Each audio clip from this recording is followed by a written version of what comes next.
For over a decade, the Call of Duty franchise has always managed to dominate the gaming market. While the multiplayer is so iconic it practically defines the shooting genre, there is an equally iconic game mode that has built up its own reputation. No one would have expected such a simple concept to blossom into something so meaningful. Adapting the gameplay as well as the story as it grew in both popularity and passion was Call of Duty Zombies.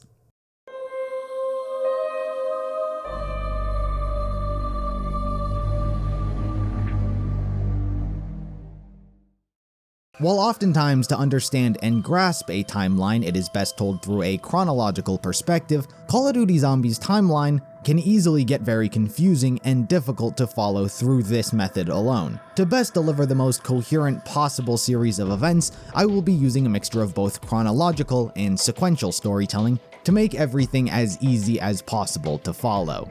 With that said, I present you the complete unabridged timeline of Call of Duty Zombies.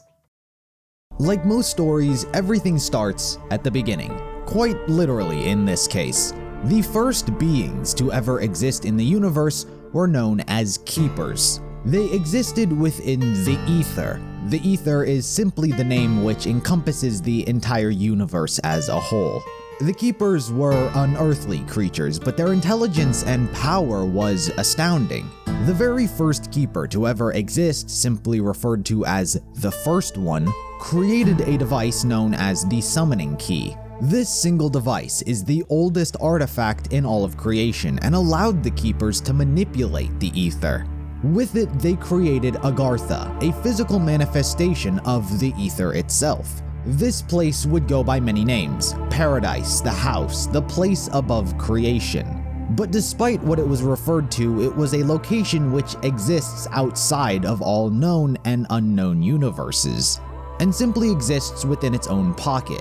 This would be the home of the Keepers. The First One also used the Summoning Key to seed life across all other dimensions, each dimension with their own quirk. But as life goes on with all creation, there is destruction. The Aether didn't come to exist without its complete opposite also being birthed. The Dark Aether serves as the hell to the Aether's heaven. It is a realm of pure evil capable of corrupting anything that enters it. The Keepers eventually came to uncover its existence, and like most intelligent beings, it was their own curiosity and self-greed which got the best of them. Here enter two very important figures into the timeline: Dr. Monty and the Shadowman. Both of them are Keepers, however significantly more important than the others. The Shadowman sought to use the Dark Aether's power for his own self-benefit, and so he ventured into it. Being his best friend, Dr. Monty attempted to stop him, however, was unsuccessful. The Dark Aether corrupted the Shadowman and all of the Keepers who were with him.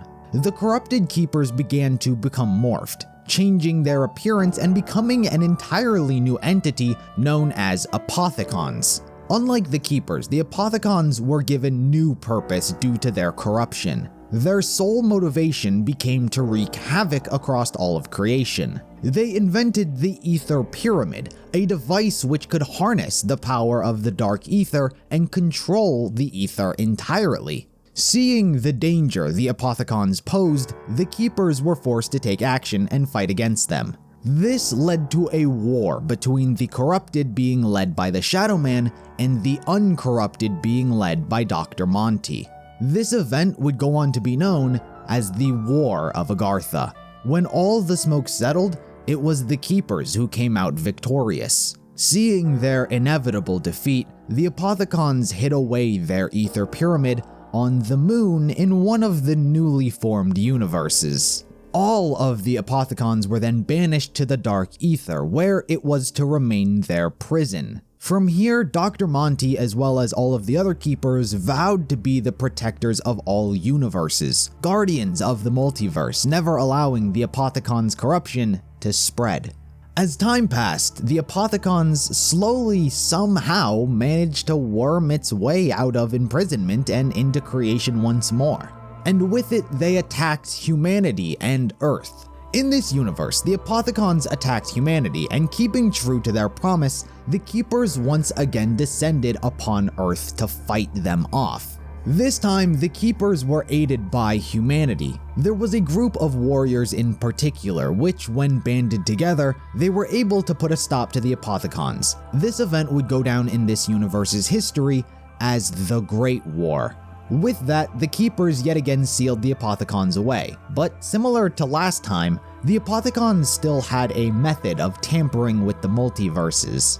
While they themselves were not able to cross back into creation, they were capable of sending a specific element. This element would widely be known as Element 115. With it carried all the chaos and evil of the Apothicons. With enough exposure to it, by simply being in its vicinity, it could create what we know as a zombie. By sending these elemental meteors to all of the dimensions, they were hoping that it would cause enough chaos somewhere to shatter creation itself. And by doing so, it would inevitably set them free from their prison once more. It is important to note that neither the Keepers nor the Apothicons can intervene directly with the free will of humanity. Anything they want them to do, they must decide according to their own volition. The reason this is relevant is due to a device known as the Agarthan device. This is yet another artifact which holds unspeakable power. The Agarthan device is capable of manifesting the user's will into reality, like a genie in a bottle. It was even capable of putting an end to the conflict between Keepers and Apothicons altogether. This is why both the Keepers and Apothicons sought this out. However, unlike the summoning key, which existed since the beginning, the Agarthan device needs to be crafted. It required 3 things: the blood of an Apothicon Elder God, an elemental shard which can only be obtained by binding 4 souls to the Aether through a piece of Element 115, and a vessel for everything to contain it.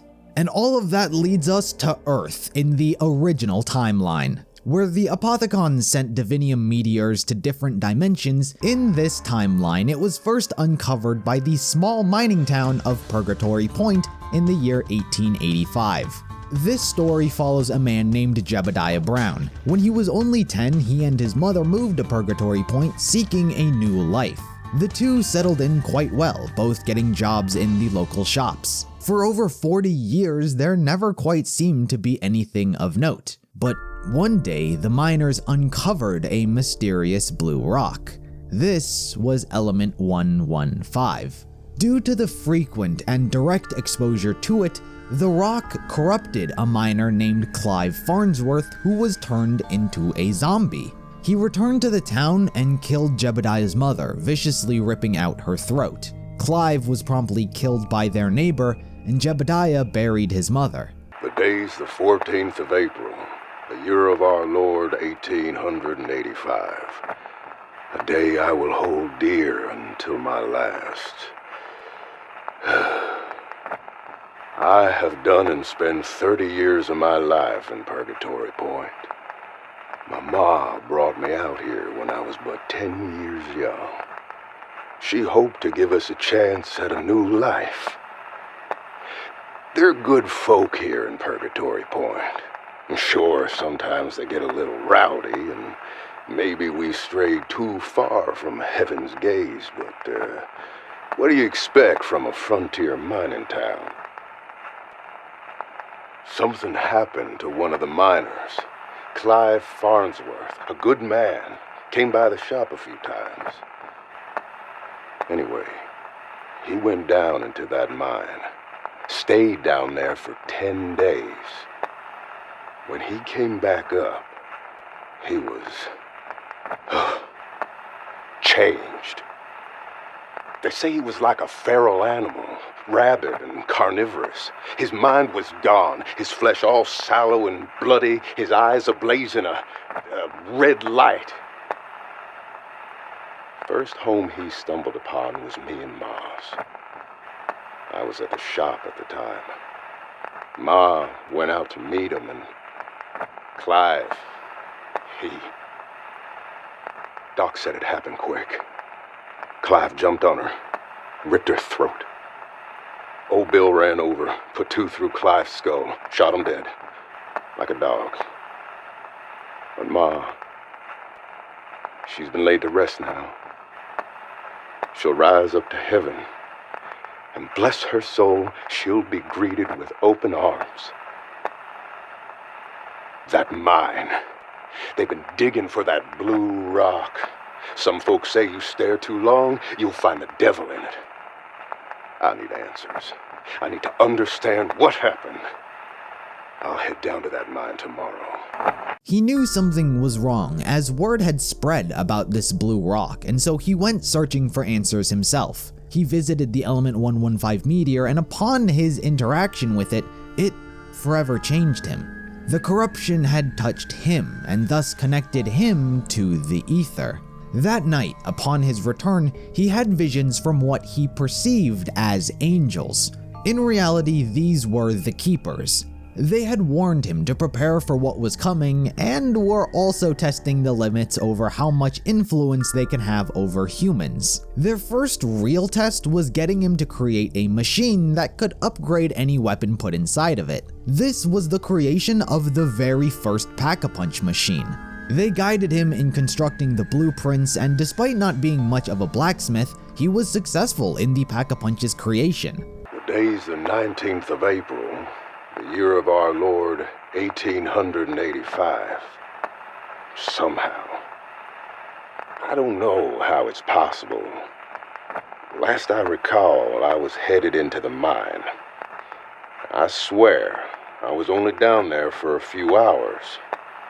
When I come back up, townsfolk say I've been missing for 5 days. Then there was last night.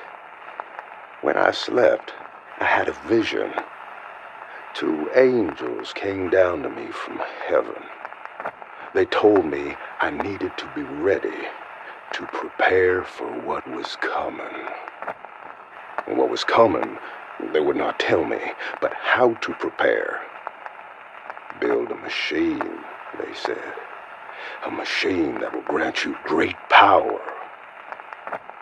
Now, this machine was complex, requiring craftsmanship and mechanical skill I did not have. I told them such, but they said not to worry. They would guide my hands. The way they described it, it sounded like an oven or a kiln. You stick your rifle inside, and when it come back out, well, let's just say that rifle would pack a serious punch. This machine garnered the attention of many locals and visitors alike, but most importantly, it proved to the Keepers that humans could be of use. The Keepers yet again visited Jebediah, only this time hoping that he could craft the Agarthan device. This proved troublesome, as he had no means of getting Elder God blood, nor 4 souls. What he was capable of, however, was crafting the vessel for which it would be held, and that's exactly what he did. The day's the 30th of June, the year of our Lord 1885. My invention is the talk of the town. People been coming from far and wide, eager for a chance to upgrade their firearm. Revolver, rifle, the machine don't care, it'll pack 'em all. I pray every night, thanking the heavens for sending them 2 angels. I couldn't have done this without their guiding hand. They returned to me last night. They told me there was another machine they wished me to build. They called it the Agarthan device. Said it had the power to grant that which one truly desires. I told them I was their servant. Show me the path and I will walk. They said I needed 3 things. The blood of an elder god, an elemental shard, and a metallic vessel to harness and carry both. To find the blood, they instructed me to travel to the bottom of the ocean. I told them this I could not do, for I would perish. To craft an elemental shard, they instructed me to forge 4 souls with a blue rock from our mine. I told them this I could not do, for I do not have the means to siphon a human soul to an element. But a metal vessel? Well, I am a blacksmith. That I think I could manage.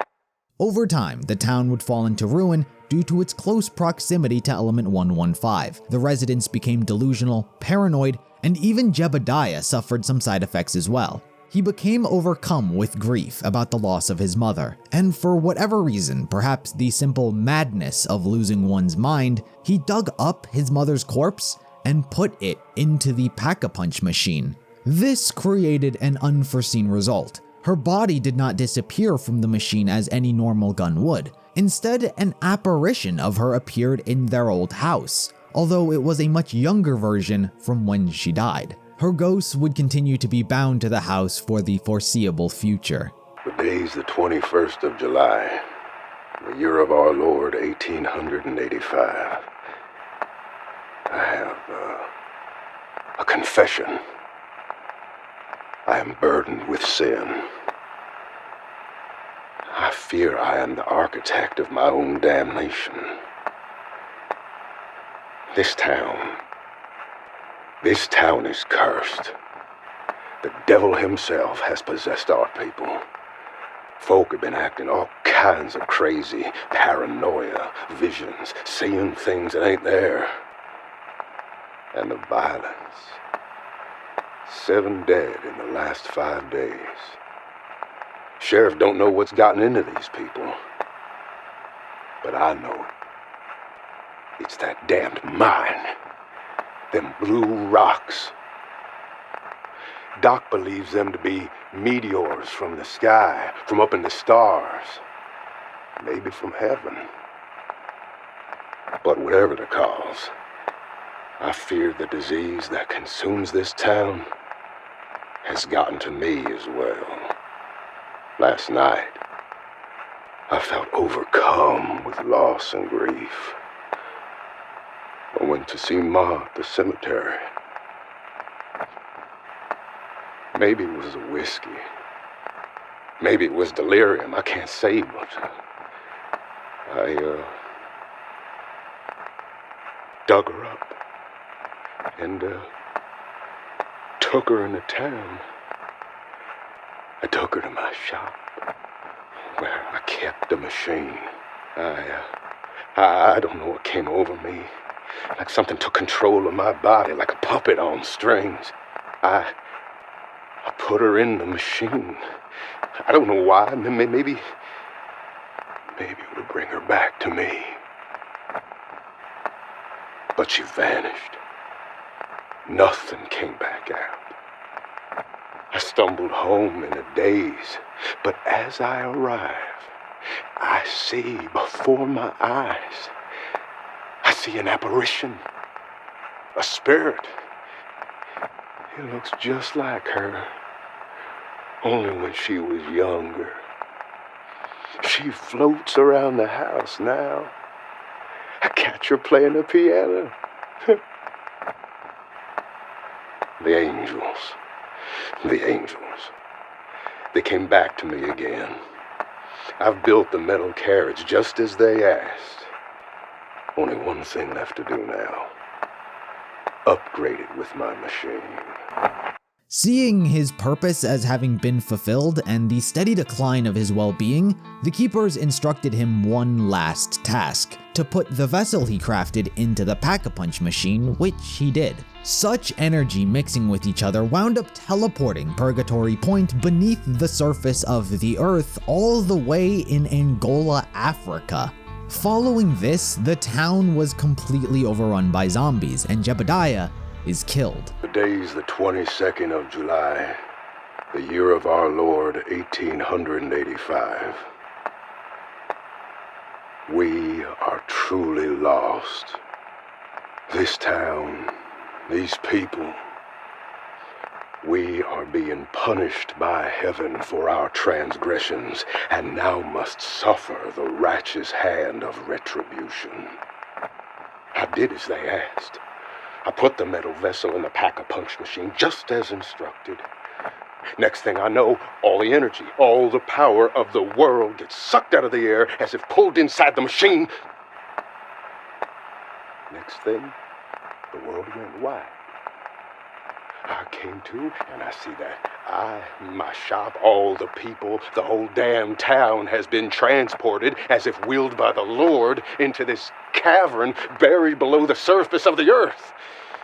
I fear we are at the threshold of hell, the world just waiting to open below our feet.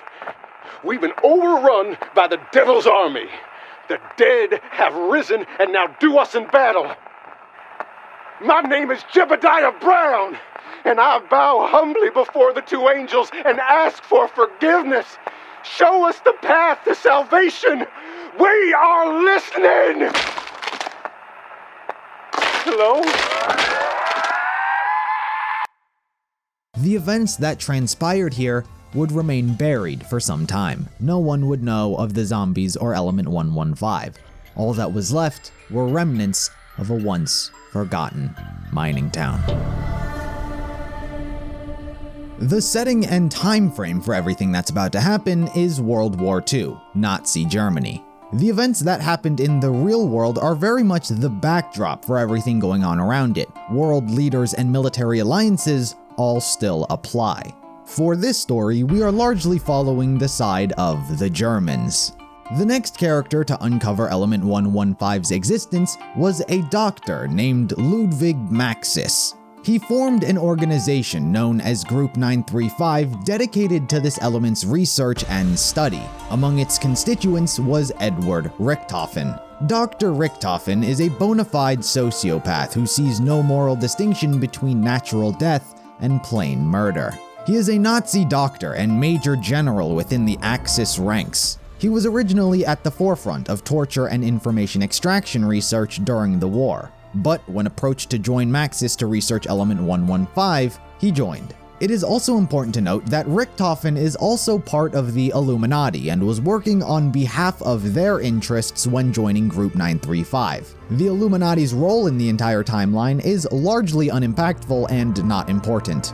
The facility they were given was at Doris. Other notable members within the organization included Sophia, Maxis's personal assistant and lover. Other accompanying scientists included the likes of Dr. H. Porter, Dr. Schuster, and Dr. Groff. There were also two spies who infiltrated the organization as well. Despite being kept under wraps, the OSS caught wind of this new project and infiltrated the group in attempts to learn more. These included two Americans named Peter McCain and later Dr. Harvey Yena. Years after Maxis's discovery, the Japanese army also discovered deposits of 115 in the swamp. They established the Rising Sun facility and similarly created a group to research it known as Division 9. In the early days of Group 935's formation, it was solely dedicated to Element 115's research and the concept of bettering the human condition. Gentlemen, allow me to take this opportunity to welcome you to Group 935. This is a prestigious moment in the history of our race. You represent the future of technological advancement. You are the pioneers of human discovery. In your hands lies the destiny of mankind. In our hands is a great power, and with that power comes a price. You have volunteered to be part of this great experiment, and with that decision comes the responsibility of absolute secrecy. No one is to know what you do, where you work, what our research has uncovered, or what our purpose will be. You will have no further contact with your governments or with your families. Your decision to fully dedicate your lives to Group 935 is absolute. In your lockers, you will find your Field Ops Manual, which will direct you should our manifesto get compromised. We cannot afford to let this power fall into the wrong hands, and therefore the Field Ops Manual should be considered your Bible. Make your preparations now. A new dawn is beginning for mankind. Much of its time and effort went into building the Matter Transference device, a teleportation device developed by Element 115, though experiments with this would be largely unsuccessful. Attempts were made right out of the gate by teleporting human corpses, but they would always be reduced to slop. If the teleporter didn't immediately maim the subject, then they simply vanished without a trace. But the two stumbled upon a miracle. During one of their teleportation tests, the corpse was brought back to life. While the teleportation was a failure, this was a whole new avenue for further research. They learned Element 115 had the ability to reanimate the dead, and so Maxis sought to find a way to control them. But this was an especially difficult task as the zombies were always disobeying his commands. Maxis almost completely shifted his attention from teleportation over to the undead. Richtofen continued on with the help of Dr. Schuster.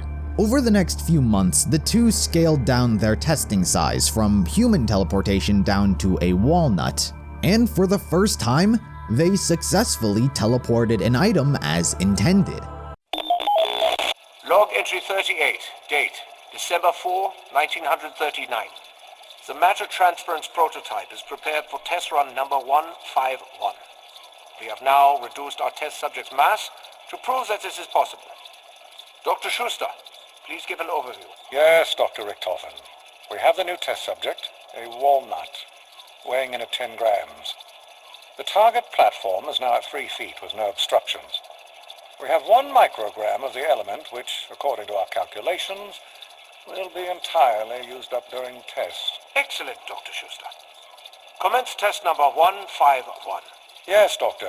Please, insert your earplugs.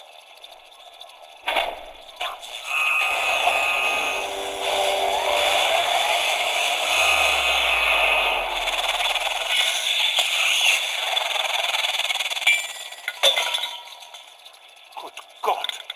We've done it! We have powered up the prototype and have moved a walnut directly from the prototype device into the receiving device. It moved instantly. It Teleported. Get me Dr. Maxis immediately. Maxis wasn't too pleased as he had instructed them to research the undead, but he was more upset for a different reason. Over time, Group 935 ran into financial problems and they needed someone who was willing to fund their research and developments. This is where Maxis struck a deal with the Nazi Party. They were willing to fund Group 935 and allow them to continue their research so long as they developed weapons for them, which Maxis agreed to.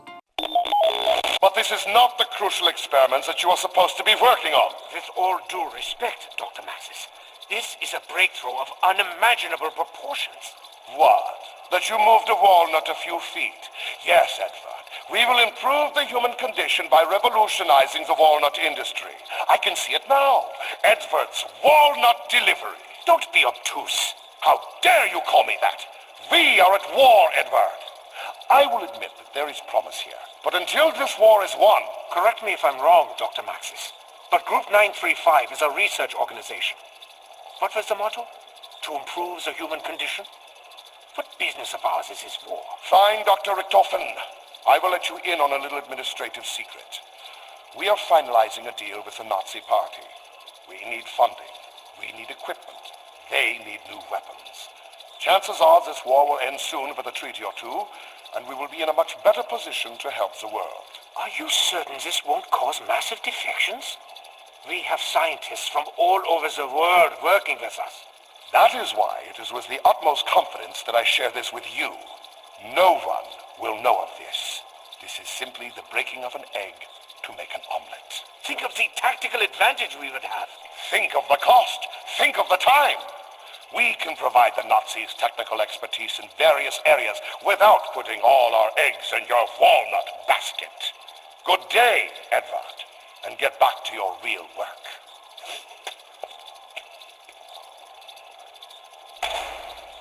Bloody jerk. I think Dr. Maxis has lost his perspective. No matter. We'll do this on our own and publish the findings before he has a chance to. You're not suggesting that Dr. Maxis would steal this technology and perfect it without us, are you? I would by no means discourage that thought. Great scientists must stick together and achieve great science. Fortunately for them, Richtofen had already invented the Wunderwaffe DG2, a wonder weapon powered by Element 115. To save the hassle of mentioning each individual creation as they happen, for the sake of simplicity, let's just go through them now. The Thundergun DG3 was the successor to the Wunderwaffe, originally thought up by Richtofen but instead created by Maxis. Maxis was also responsible for the JGB, also referred to as the Shrink Ray, as well as the original ray gun. Richtofen also invented the Monkey Bomb. The various other scientists within Group 935 had their part as well. Harvey Yena invented the Scavenger Sniper Rifle, Dr. Porter invented the successor to the original ray gun in the Ray Gun Mark II, and likely the Mark III as well. He was also responsible for the Wave Gun.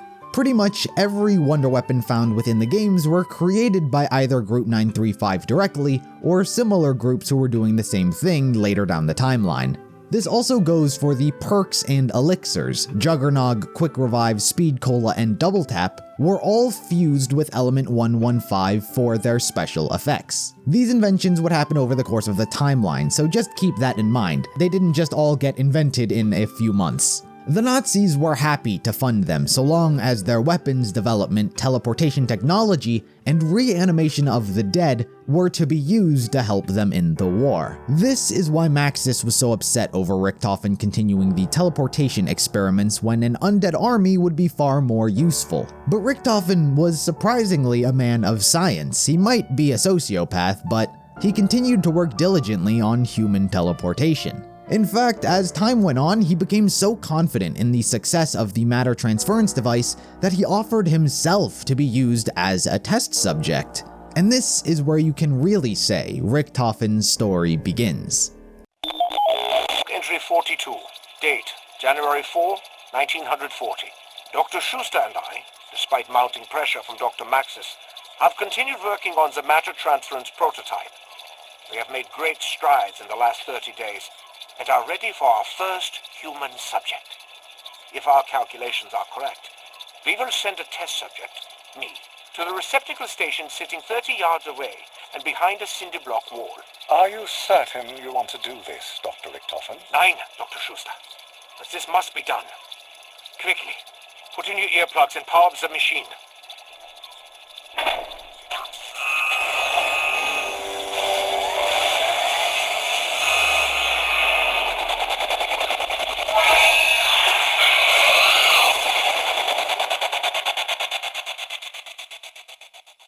Is there a power outage? Why is it so dark? I feel almost weightless. How very unexpected. Dr. Schuster? Hello? There. I can see now. Oh my God. I'm standing in a circular cave, surrounded by some kind of machinery. It's like nothing I've ever seen before. It looks almost alien in nature. There's a pyramid structure in the center of the room. I'm going to try and carefully touch it. Ah! Static electricity. It's smooth to the touch. Very cold. Not a speck of dust. Might be hollow. The chamber is quite large. I see what looks like capacitors in the ceiling of the chamber, but there are no obvious connections to anything electrical. What is this place? Dr. Schuster? Is that you? Dr. Schuster? Look at this. It appears to be covered in some kind of hieroglyphic language. I've not seen anything like it before. Why are you whispering to me? There's no need for that. What's this loose? Do you hear that? It sounds like...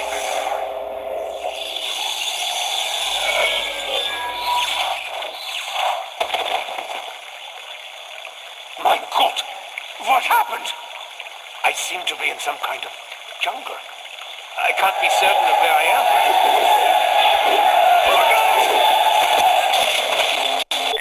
He was transported to the moon, where he encountered the Aether pyramid that was hidden by the Apothicons. Piqued by his curiosity, he inspected the device where he was electrocuted, and thus the corruption of the dark Aether spread unto him. He began hearing the many voices of corruption, including that of the Shadowman himself. These voices told him many things and informed him about much of the alien technology. He was slowly driven insane, forming an obsession with finding a way to the fabled Agarthan. Shortly after becoming corrupted, he was then teleported to Shangri-La. While it was initially shocking finding himself in the middle of a jungle, he did meet the residents of the area as well as uncovering more traces of Element 115. Upon learning this, it didn't take him long before he began manipulating them for his own benefit. Due to the indigenous people's primitive culture, Richtofen introduced them to the miracles of modern technology, hydropower, mining systems, electricity. Richtofen was worshipped as a god in their eyes, and this made it easy for him to convince them to mine Element 115 for him. And they did. While here, he encountered the Focusing Stone, another elemental rock from the Aether which held a unique purpose. When combined with something known as the Vril device, different to the Vril vessel, one can swap souls with another human being. Richtofen had an elaborate series of traps built to protect it, and once it was done, subsequently left Shangri-La. With no more guidance, the inhabitants, with constant exposure to 115, became zombies and died. He returned back to Doris less than a month later and informed Schuster of what he'd witnessed. Log entry 43, date January 23rd, 1940. I cannot be certain what happened to Dr. Richtofen once the test was commenced. He just disappeared from the machine into thin air. I have searched the area for days and have no evidence that he is anywhere. I am afraid I might have to scrap the... Don't scrap anything. We've done something. Something wondrous. Shh! Do you hear them? Dr. Richtofen, you're alive! I'm more than alive, Mr. Schuster. Is the device still intact? Yes, but what happened to you? Ah, something wonderful. That chamber, that's incredible. The wonders we can learn. What are you talking about? Are you all right? Get in the matter transference prototype, Dr. Schuster. We have worked. Bearing witness to the pyramid on the moon, he and Dr. Schuster formed a plan to build a base there where it could be further studied. The base on the moon would be known as Griffin Station. They used their newly successful teleportation technology to transport workers and supplies. Many 935 scientists were happy to join Richtofen's cause as they had become disgruntled with Maxis' arrangement with the Nazis. And from here, Griffin Station would continue to be built. Maxis was completely oblivious to the advancements Richtofen and his men were making, but that's in part because he had his own problems at the time. Funding was yet again running out, so he had Sophia write a letter to Reichstag High Command, informing them of this problem and updating them on the mass production of their weapons. Sophia, this letter is to go to the Reichstag High Command immediately. Gentlemen, it is with the utmost urgency that I draw your attention to the lack of funding being injected into the giant project. While I believe we are close to realizing the ultimate plan, we still have several years of development before it is ready. It would be folly to cut our expenditures so early in our development. As you know, early tests on the DG2 have easily outperformed expectations, and we fully anticipate mass-producing the Wunderwaffe within the next few years. Work on the matter transference has, however, come to a standstill. We simply do not have enough Element 115 to continue the experiments. The test subjects have survived the teleportation, but are currently unresponsive to commands and cannot be controlled.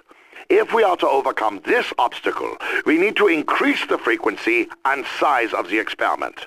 To this end, I suggest we find not only a regular supply of 115, but that we also find a larger conduit to channel the energy. Our operatives in America have informed us that the U.S. has a large supply of the element at the Nevada base. So time is of the essence if we are to stay ahead of them. This cannot be done if you cut the budget, nor can it be done if you insist on pressuring us into action before we are ready. I am, of course, available for discussion on the matter, but in the meantime, I will continue with the work here and try to win this damned war. Signed, etc., Dr. Maxis. In response to this, Germany complied and even gave them new bases of operations to continue and expand their research. These included a repurposed theater at the Kino facility in Kino der Toten, an asylum facility in Berlin, which is Verrückt. They even managed to convince the Japanese army to relinquish control of their Rising Sun facility in Shinonuma. Division 9 would still remain intact, but just under the leadership of Group 935. Two other facilities were established as well, one in Siberia near the Tunguska River, which is where the maps Call of the Dead and Tag der Toten take place, and one in an old run-down castle named Der Eisendrache. Now, I've gotten a bit into this timeline without mentioning someone who's to become very important down the road, and that is Samantha Maxis. Her mother died upon giving birth, and so her father brought her along to the Doris facility to be closer to her. However, this would not be the case. Maxis was so focused and dedicated to his study and research that he often neglected Samantha and failed to keep an eye on her. As an attempt to make up for his negligence as a father, he gifted her a dog named Fluffy. Now, you must be very diligent with her, Samantha. Owning a dog is a great responsibility. Yes, Father. Oh, I love her. You must feed her every day and walk her, and be very careful when you play with her. You know she's going to have puppies. Really? Can I keep the puppies too, Father? We'll see, Samantha. One step at a time. But for now, Samantha would simply just exist in and around the area. Just over 1 year later, Griffin Station was successfully built on the moon. Richtofen places Dr. Groff in charge of its research and returns back to Earth to continue the charade with Maxis. Gentlemen, for 2 long years we have toiled here and at Eagle's Nest to build our fortifications. For 2 long years we have taken equipment to build up our labs. For 2 long years, we have worked under Group 935, believing that Dr. Maxis truly wants to help the world. For 2 long years, we've led a double life. Today, that all ends. I bring to you what this project is all about. What I have worked to keep from my enemy. What is it, Dr. Richtofen? Looks alien. It is an ancient Vril machine. And you, Dr. Groff, are now the lead scientist here at Griffin Station. You will be the one to discover how it works. We first must discover what it does. 9, Dr. Groff. I know what it does. It has a direct connection to another dimension. It's preposterous. No more preposterous than teleporting all of this gear to the moon and building Griffin Station, is it? I suppose not. How do you know what it does? I have found many interesting real artifacts here. I have decoded some of their language. All signs point to this device being the stable gateway to the Aether. Dr. Richtofen, I'm aware of a project being run by Dr. Maxis at Doris concerning Vril. As am I. I am going back to my post at Group 935 to continue the charade. I will be finding out just how much information Dr. Maxis has on Vril. Once the machine is operational, I will enact my plan and return. Gentlemen, let the games begin. Shh! This is so loud! For the most part, Maxis wouldn't pick up on Richtofen's schemes, but he would begin to question his sanity due to his frequent exposure to 115. Though our matter transference tests at the new site have been largely unsuccessful, the teleporter's malfunction has nonetheless yielded some interesting data. The fact that the test subjects departed their original point of origin is undeniable. What is uncertain is what became of them. Richtofen is insistent in his belief that they have been transported not through space, but through time. In the absence of empirical evidence, I myself cannot entertain such madness. I fear Richtofen Irrationality may soon prove a liability to our endeavors. Regardless, it wouldn't matter. Soon, he and Sophia were transferred to the Kino facility to focus on creating Germany's undead army. Maxis' methods involved a sort of brainwashing tactic. The subjects were exposed to a series of images to condition their memory. If the zombies were capable of recognizing and remembering what was shown to them, then it proved they were intelligent and had the ability to learn and thus be controlled. The test subjects have been undergoing treatment for 5 days with little progress. I have been assured that given time, the programming will take hold. Their most successful test subject was Subject 2-6. In the past weeks, we have made great strides in breaking through to their subconscious. I have had the projectionist make edits to the film. These changes have been very effective. Subject 2-6 has had a breakthrough. He is responding to the treatment and following basic instructions.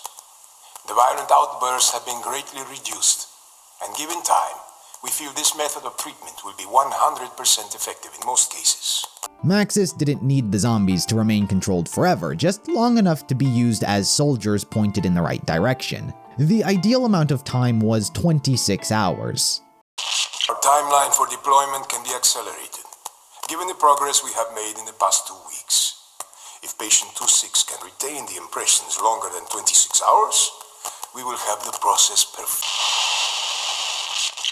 Unfortunately for everyone, this breakthrough didn't last long. Subject 2-6 appeared to be in a permanent state of docility, which caused everyone to let their guard down. It attacked its handler, which led to both Subject 2-6 and its handler being put down. However, it didn't only attack the handler. Sophia was also attacked and infected, though she tried to keep this information hidden from everyone. After many weeks of failure and frustration, Dr. Maxis finally achieves the breakthrough he had been searching for. The results were immediate and startling. In the case of Subject 2-6, his instances of violent outburst were non-existent. His docility appeared permanent.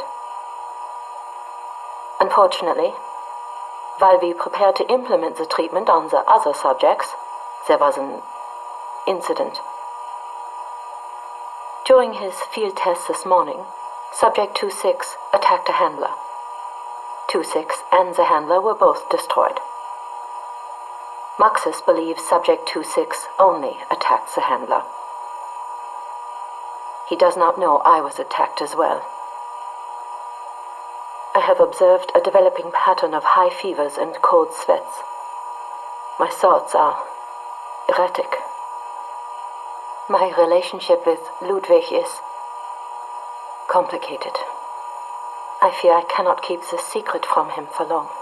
Maxis did find out about Sophia's injury. He kept a personal log documenting what happened to the subject and formulated his own plan of how to deal with his lover. Another setback. Patient 2-6 was killed this morning in a field test.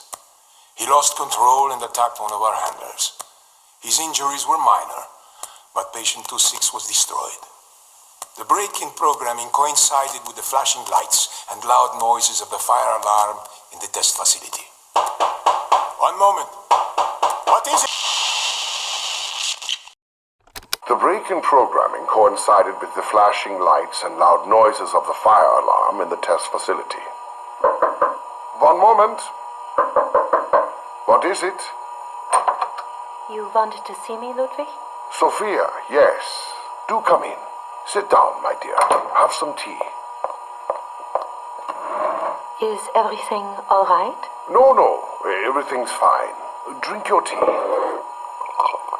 I heard a nefarious rumor earlier regarding the field test with Subject 2-6. Are you feeling all right? Of course. Just strange, this rumor. May I see your arm?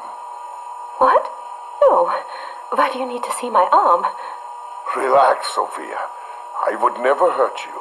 You know that, right? Of course, but... And you know I care deeply for you. Yes, but...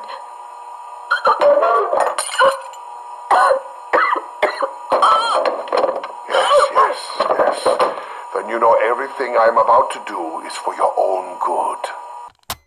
This is Dr. Ludwig Maxis, beginning preliminary trials for the Strategic Operations Planning Heuristic Intelligence Analyzer.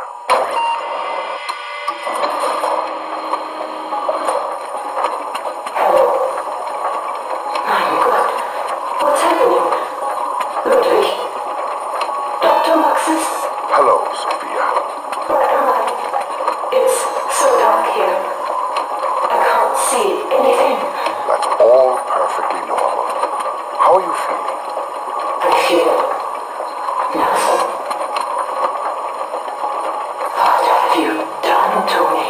I saved you, Sophia. I saved you the only way I knew how. Oh, Maxis.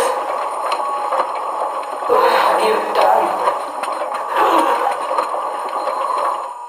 He preserved her brain and transferred it into a machine, whom he'd also named Sophia. This would be Sophia's cruel fate for the foreseeable future. As for Maxis, he deems the zombies incapable of being controlled or maintained. As for Richtofen, when Maxis was sent to the Kino facility, Samantha was placed in his care, and he took her to the Siberian facility to conduct his own human experimentation, not just on new test subjects, but also on Samantha herself. It's not exactly known why or for what reason, but Richtofen had experimented on Samantha where he came to form a hatred for her. Nevertheless, this would slowly develop over time. It is also around this time that Group 935 uncovered remnants of Purgatory Point and collected all of the research found there left behind by Jebediah Brown. Richtofen learnt of the Agarthan device and its ability to make any desire come true, the necessary components needed to craft it, and he figured it would make a good backup plan to get to Agartha, if his goal to take over the world didn't pan out. Also, it kind of became Richtofen's goal to take over the world and gain absolute power.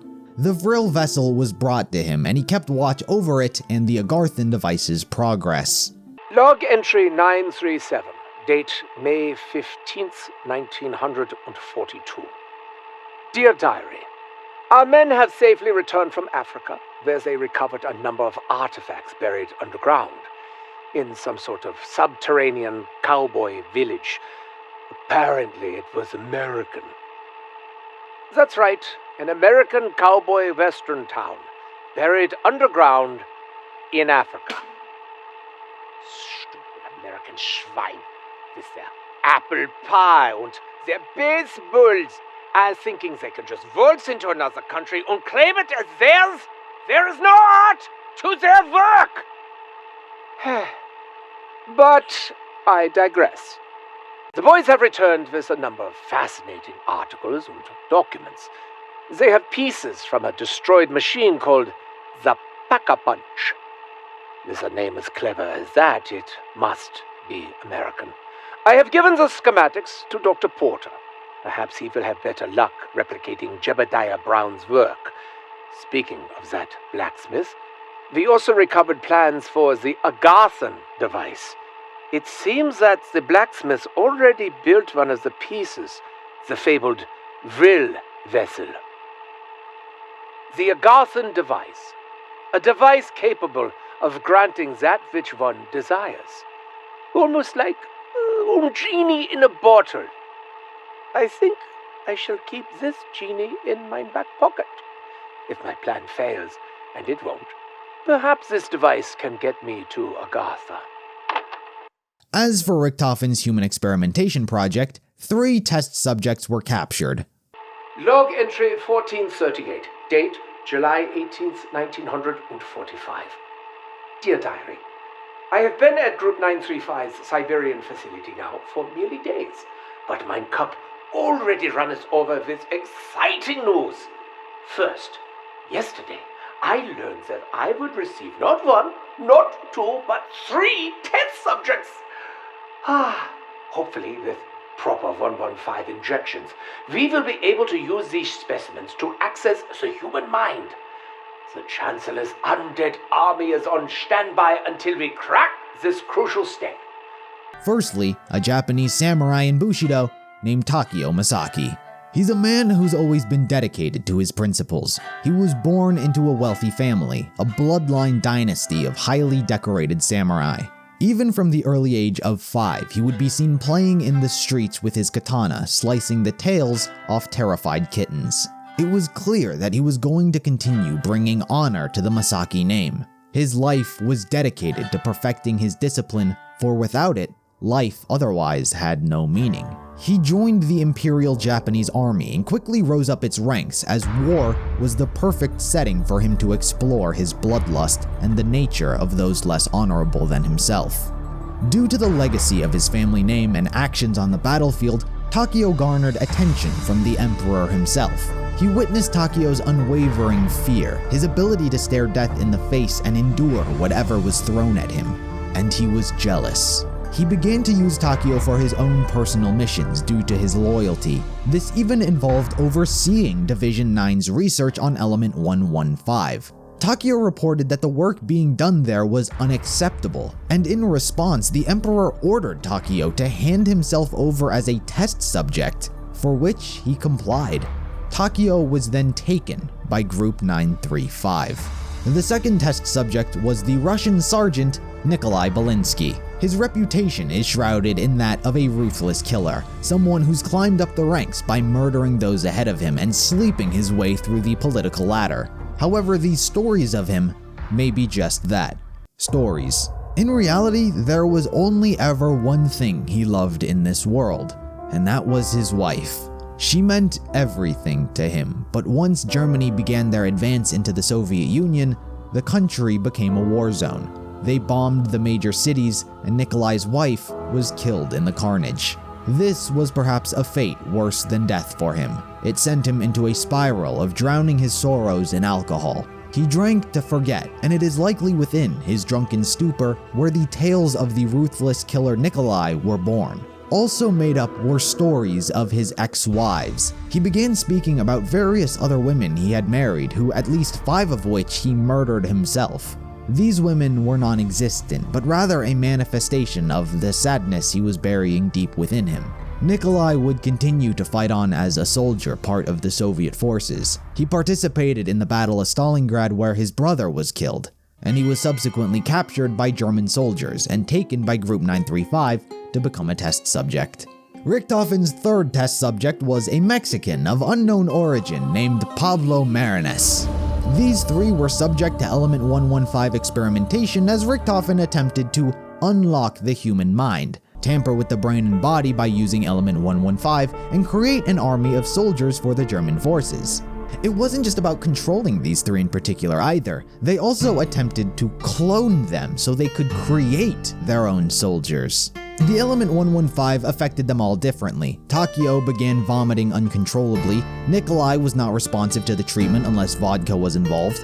But it was perhaps Pablo who was affected the greatest. The Element 115 gave him visions from the past, the future, different timelines, and different dimensions. He quite literally saw through space and time. He rambled about what he saw, which caused him to be looked at as insane.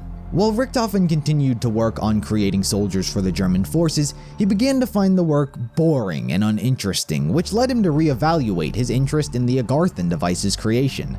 Log entry 1469, date August 28, 1945. Dear Diary, progress continues on unlocking the human mind. If Germany hopes to continue their war, they need an undead army willing to obey orders. There's also been further interest in the Super Soldat program. The German Chancellor considers this of high interest. We have begun the cloning process. We will have to see what results we yield. Test subject N3WB has been vomiting for 2 days straight. Our poor janitor. He has nightmares. Needless to say, we will no longer be serving fish. The Russian subject continues to be unresponsive. Dr. Yina suggested a serum made of vodka, but considering my concerns about his loyalty, I wonder if this is perhaps another attempt at sabotage. The specimen from Mexico continues to rant incoherently about giant monsters and some uber-fun war. Perhaps we were a little too eager with his 115 injections. I did not think he would go this crazy so quickly. If I'm being honest, I'm beginning to find this work a little drab and boring. Undead armies, super soldat programs. Group 935's deal with Germany has truly limited the organization's potential. The appearance of the spy last month has inspired me to review the blacksmith's schematics. The Agarthan device and its 3 components, the vril vessel, the Apothicon Blood, and the elemental shard. The instructions to creating the elemental shard have my interest piqued. 4 human souls merged with element 115. Not that I'm trying to brag, but this may be something in my wheelhouse. Richtofen's experiments would continue with further failures, particularly the death of Pablo during a test to unlock the human mind via the spleen.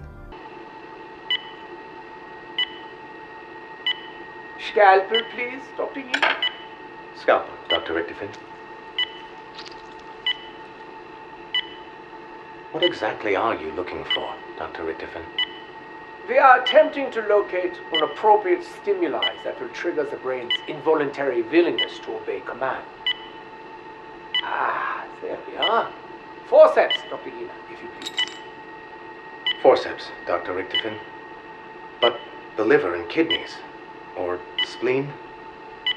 Our goal is to unlock the barrier to the human mind. With element 115, it is important that we explore every possibility. The barrier may be where we least expect it. There we are. Retractors, please. Retractors? It seems the Chancellor has been pushing us harder these last days. Is this because of the spy that was discovered at the asylum? I do not know, Dr. Yee. Our German leader, along with Dr. Maxis, is so limited in his thinking. His goals are simple-minded, childish. He keeps pushing for his undead army when he could have the elemental shard. The elemental shard?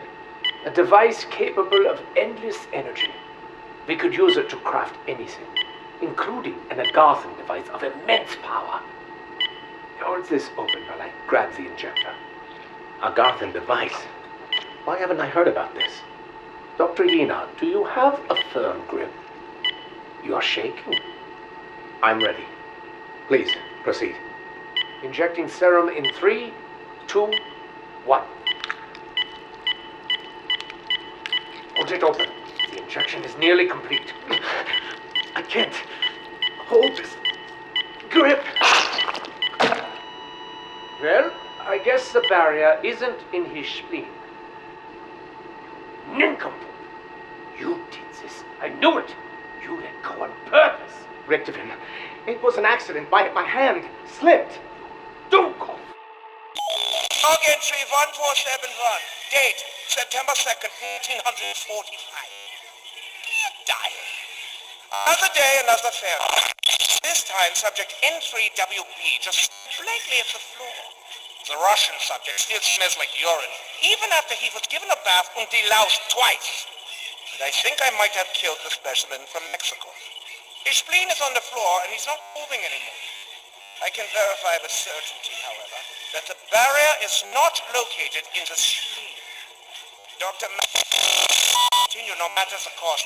I wonder what he might think of the experiment with the little girl.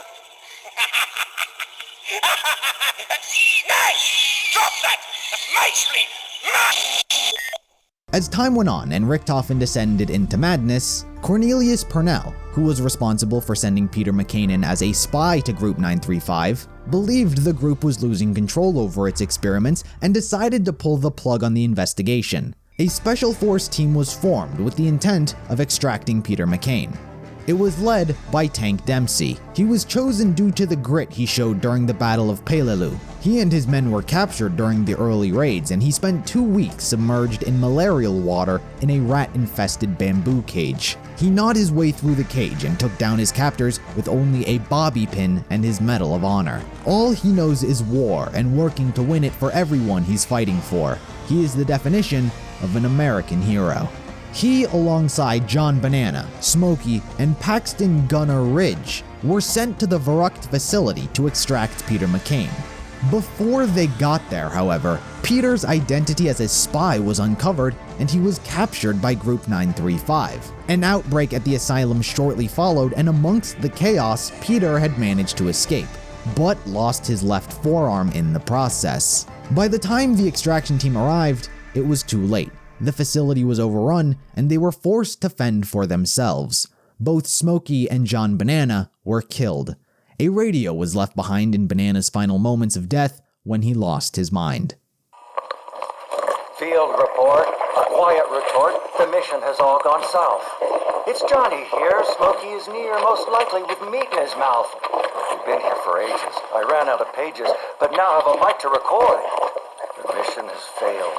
McCain must have bailed, and now we must fight off a horde. We came to Farouk with low ammo and luck, and now Smokey's lost his head. We went down the halls, they bit Smokey's balls, and now he walks with the dead. They call me Banana, I worked at a cabana. I rhyme to keep myself sane.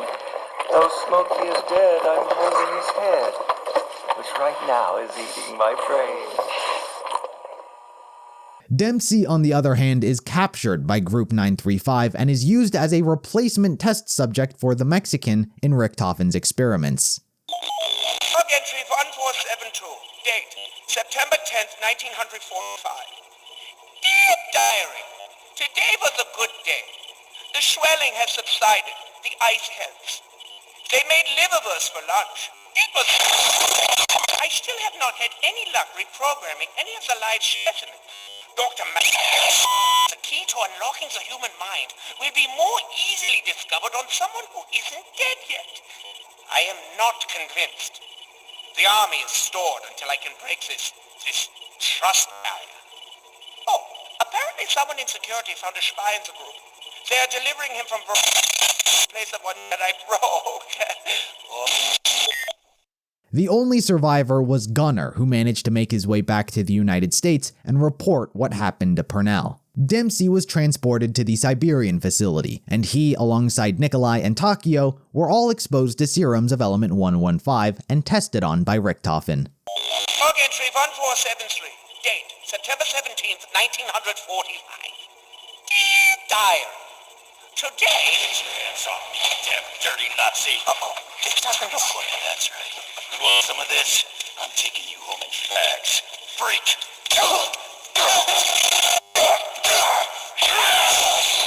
Nine! I don't think so, America. Okay, now. I suppose this must be the replacement specimen. Time to get to work. I can still hear you. Hit him again with the stick!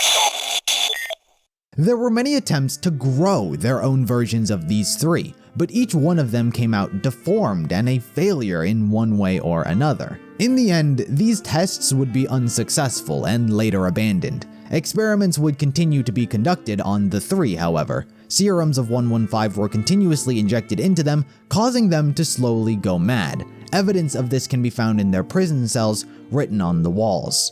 These experiments caused side effects in each one of the characters as well. Dempsey had a loss of intellect, but his will became stronger than ever. Takeo became silent, but when he did speak, they were usually in old proverbs. And Nikolai became dependent and only responded via vodka. Log entry 1474, date September 20th, 1945. Dear Diary, it would seem that the OSS realized that we captured one of their spies. They tried to send a rescue team into Verrucht. That was first batch of test subjects. I suspect there are other moles in the organization. Dr. Harvey Ina and Dr. Peter McKay, to be precise. Dr. Maxis include any Americans in Group 935, no matter how much genius they held.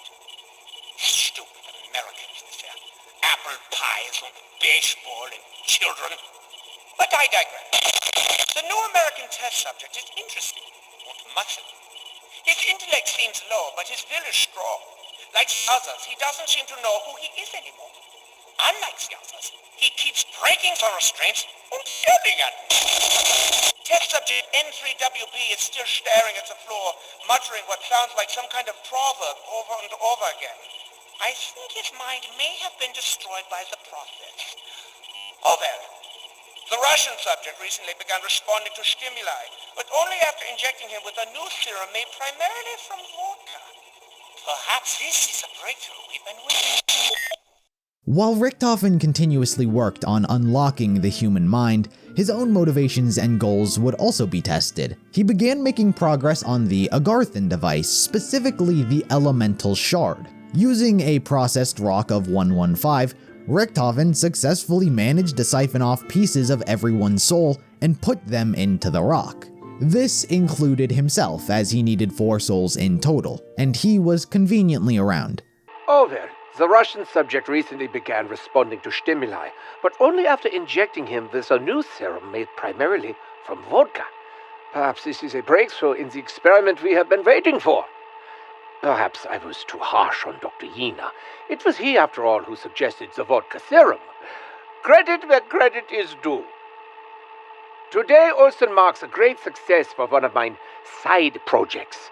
Using a processed rock of element 115 and the Vril vessel, I was able to successfully siphon a piece of the souls from our 3 specimens and inject them into the rock.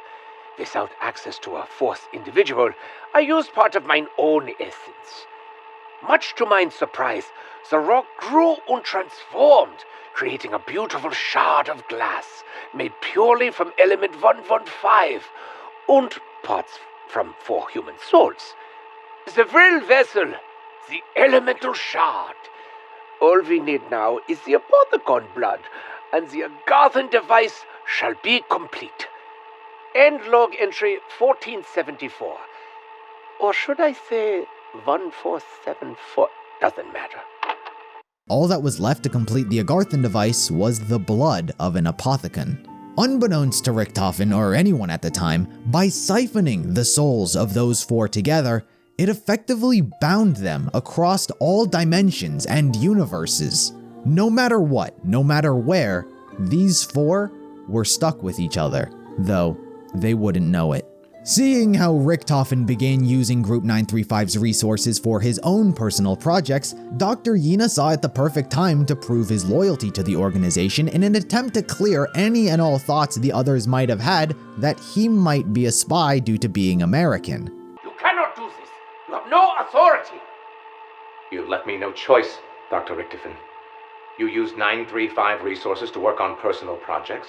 You've been threatening the employees, myself included, and you're clearly suffering from excessive 115-induced delusions. Suffering from excessive 115-induced delusions? How dare you accuse me of such vile lies! Dr. Maxis has ordered the Elemental Shard to be sent to Division 9, where they are better equipped to study it appropriately. You are to cease experimentation on the test subjects and put them on ice. You are to return with them to Der Ries and meet with Dr. Maxis. He would like to discuss your dedication to the cause. Mine? Dedication? All of my projects, my programs. You think I'm not dedicated? You have taken everything from me. Oh, well, I still have the DG2 in active development. I suppose that's something. Actually, no. I'm afraid Dr. Maxis has cancelled its mass production as well. Scheiße! This is all you're doing. You are intentionally sowing discontent.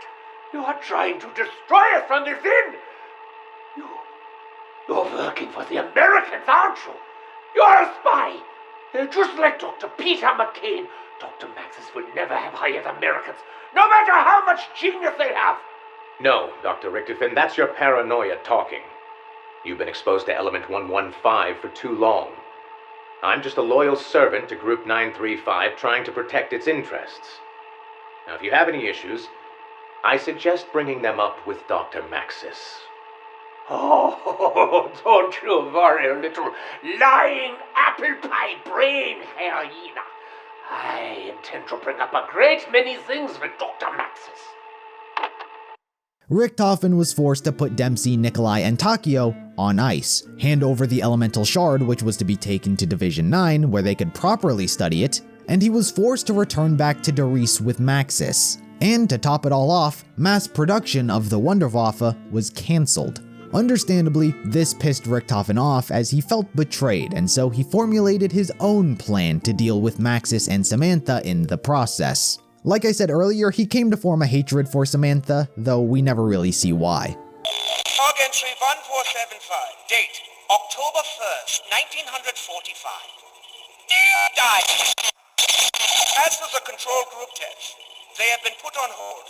Recently, I discovered that Dr. Maxis does not plan mass producing the DG2 as he swore he would. If he won't move those plans forward, then I will continue following his dream of an undead army. He doesn't deserve his perch of power. He doesn't know what to do with it. But I know just what to do with him. And I'll take care of that little brat if I get the chance to. Before we go any further, we must first talk about the progress being made on the moon with the MPD during this time. When we last left off with them, Richtofen had just placed Dr. Groff in charge of its oversight. Group 935 has defied all those who doubted our cause. Since the discovery of element 115, we have achieved so much. Our weapons program alone has advanced beyond even our wildest expectations. Furthermore, the fact that we have been able to establish a permanent base of operations on the moon itself leaves me filled with optimism for the future. We can literally do anything. Despite countless hours of analyzing and studying the MPD, it yielded little to no results. It wasn't until by pure accident when Dr. Schuster killed a nearby rat that its soul entered the device and began charging it. Log 1075. Dr. Schuster and I have spent countless hours with the pyramid device in an attempt to understand how it functions. We have made little progress until now. Today, we uncovered what looks to be some kind of tank with a glass-like front. The glass itself seems... I've got you now, rat. Kill it, Schuster. Did you see that? Look, the capacitor is illuminated. The tank is filling. The machine. It seems to be activated. What did you do? I think we just discovered what powers this machine. This information was swiftly sent to Richtofen, who had no hesitation in what needed to be done. Richtofen arranged for various scientists and soldiers to be sent to the moon, where they would be sacrificed to charge the pyramid. Station, this is Eagle's Nest. Status update, over. Hello, Doctor. We have the shipment and are carrying out your orders. Grim work, Doctor. All in the name of science, Dr. Groff. Continue until the tanks are full. Yes, Doctor. May God have mercy on us all. For Richtofen's plan to succeed, it would spell the downfall for Group 935 entirely. He intended to execute something known as Operation Shield, also known as Security Protocol 935. It is never directly explained what this is, but logic would dictate it's the emergency measure everyone is to take in case of an outbreak. All Group 935 members are equipped with cyanide pills to kill themselves so as to not suffer a gruesome mauling at the hands of zombies. Group 935 would effectively die. It's not what Richtofen inherently wanted, but he believed Maxis had changed the group's goals from researching Element 115 to simply helping the Nazi party, and he hated that. But he didn't want the work to go to waste. In fact, he wanted it to continue. So instead, he struck a deal with the Americans and Russians. He agreed to hand over their research and findings thus far, and even have scientists, which he trusted, be transferred over as well under their supervision. Considering how Group 935 was at the forefront of its research, they agreed. October 10th, 19... You've done what, Dr. Richtofen? Oh, I'm sorry. Do you not see the microphone in my hand? Recording for posterity is important. Ahem. October 10th, 1945. You've made a deal with the Americans? And the Russians. You can't forget them. But our work, this war... The war is over, Dr. Schuster. It is my responsibility to ensure the work of Group 935 continues. But these deals... It would mean the end of Group 935. The Americans and the Russians would tear us apart. Everything we stood for... Everything this organization stood for died the day Dr. Maxis made that infernal deal with the Reichstag. You and I both know this to be true. Listen to me and understand. Our technological developments with 115 are the envy of the entire world. These agreements guarantee our work will continue in America and Russia, and that they will continue with our scientists at the helm. I am sorry, but for our work to live on, Group 935 must come to an end. Oh, cheer up, Dr. Schuster. I have asked that you go to the Americans. It will be good for your softer side. You will not go to America? Nor to Russia. Once Dr. Groff confirms that the MPD is ready, we will proceed with Operation SHIELD as planned. And then, I have a date with destiny. What are you getting out of this deal, Dr. Richtofen? A feeling of fulfillment that I've saved my fellow scientists from the unemployment line and possibly prison. Edward, please. Don't you worry about me, Dr. Schuster. I will be well taken care of. By this point in time, Richtofen had returned to Doris. The pyramid was charged and ready to be used, so Richtofen could finally carry out his plan to get rid of Samantha and Maxis. Eagle's Nest, this is Griffin Station. We have an update. Over. Dr. Groff, have you made any progress? Yes, Doctor. The machine is ready and awaiting the conduit. Very good. I will proceed with Operation SHIELD and join you shortly. Security Protocol 935. Yes. I will dispose of Dr. Maxis and that little brat personally. Do not touch anything. Teleportation tests continued as usual with Richtofen and Maxis, unbeknownst that Richtofen had already figured everything out. Initiating test number 3. Subject is within the test chamber. Activate power.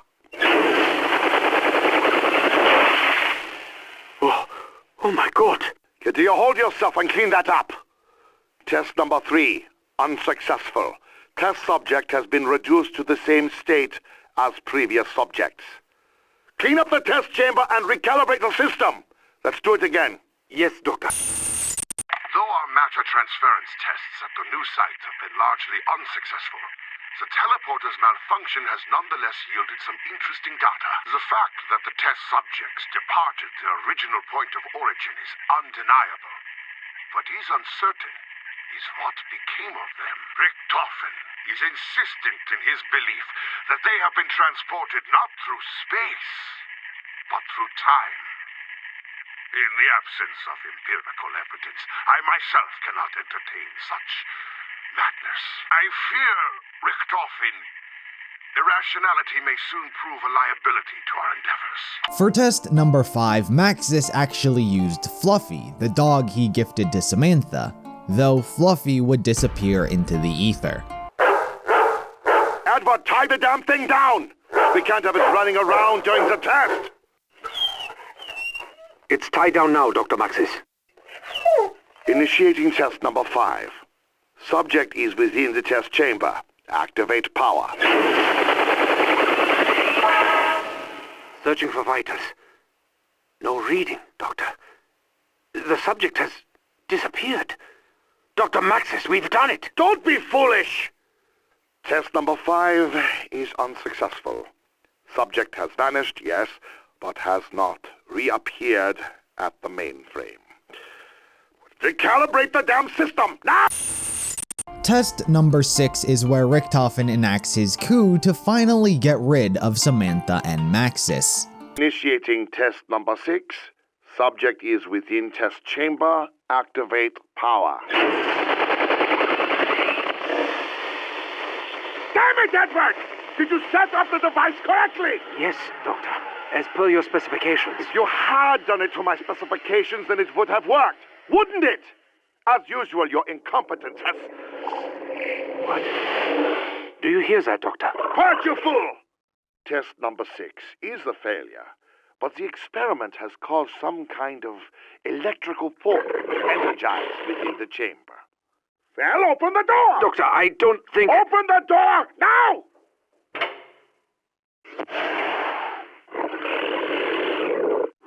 Daddy, what are you doing with Flossie? Damn it, Samantha! I told you never to come in here! Edward, get her out of here! Yes, Doctor.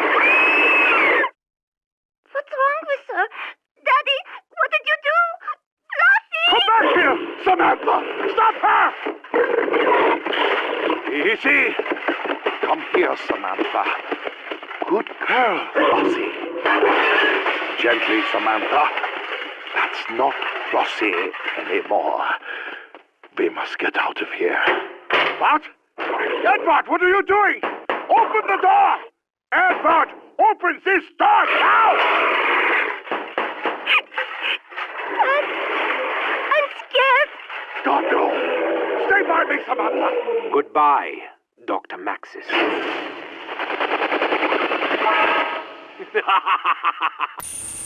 Fluffy reemerged from the teleporter, though not as the dog she once was. It was changed into a hellish beast.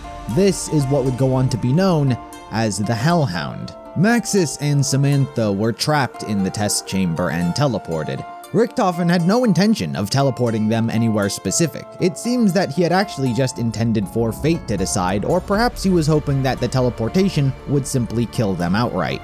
But that's not what happened. Samantha was teleported to the moon, where she encountered Groff and Schuster. Scared and frightened, she fled for her life, where she accidentally ran into the MPD, where she was sucked inside. Schuster, report. The tanks are full and the shields are down. The machine is humming nicely. Good. And what of the shipment? Most are buried outside of the base. The live ones we've sent back to Kustva Postum. Excellent. There's nothing left but to wait for Dr. Richtofen's return. Perhaps this is a good time to work on my low-gravity putting in the biodome. Yes. A little leisure time would... Intruder detected. Receiving bay. This is not a... Security, report. This is not what? Can you repeat? She's coming right toward them. Get her! Get back here! Nay, do not let her! Damn it! Dr. Schuster, find a way to get her out of the pyramid. I will contact Edward and let him know there has been an incident. Maxis was teleported to a location simply known as the Crazy Place. It is a difficult location to describe, but in the simplest of terms, it is a gateway to get to Agartha. Many have searched for it or something like it to get to Agartha, but this is unequivocally where one can do it. It seems to exist outside of time and space, similar to Agartha itself. This is relevant because while stuck here, Maxis develops the power to merge with electricity. As for Fluffy, it is unknown where she was teleported. Seeing Samantha entering the MPD as a potential issue, Richtofen was informed of this development. He figured if Samantha lived, then Maxis would also have to as well, and he must be somewhere in the world. While Richtofen has proven to dislike Maxis, if anyone could be capable of coaxing Samantha out of the MPD, it would be her father. How did she end up there? No matter. I know what must be done. In the meantime, see if you can find Dr. Maxis. Perhaps he can talk some sense into her. Did you not deal with him already? Yes. And if the child ended up there, then Maxis must be somewhere too. Find him. How do you propose? Dr. Groth, I cannot do everything for you. I leave this in your capable hands. There is much to be done. Yes, Doctor. Oh, and Groth? Yes. I keep an eye out for an evil-looking dog while you're at it. Maxis is successfully located and brought to the moon, but things don't play out as they were hoping. I hope this works. Schuster, power it up. Systems nominal. Accessing the device. Interface via MPD active. Accessing MPD. MPD Excellent. Bring the sample. Analyzing NPD. Creating profile. Profile created. Excellent. Now, scan for target. Yes, Doctor. Target located. Bring him here. Immediately.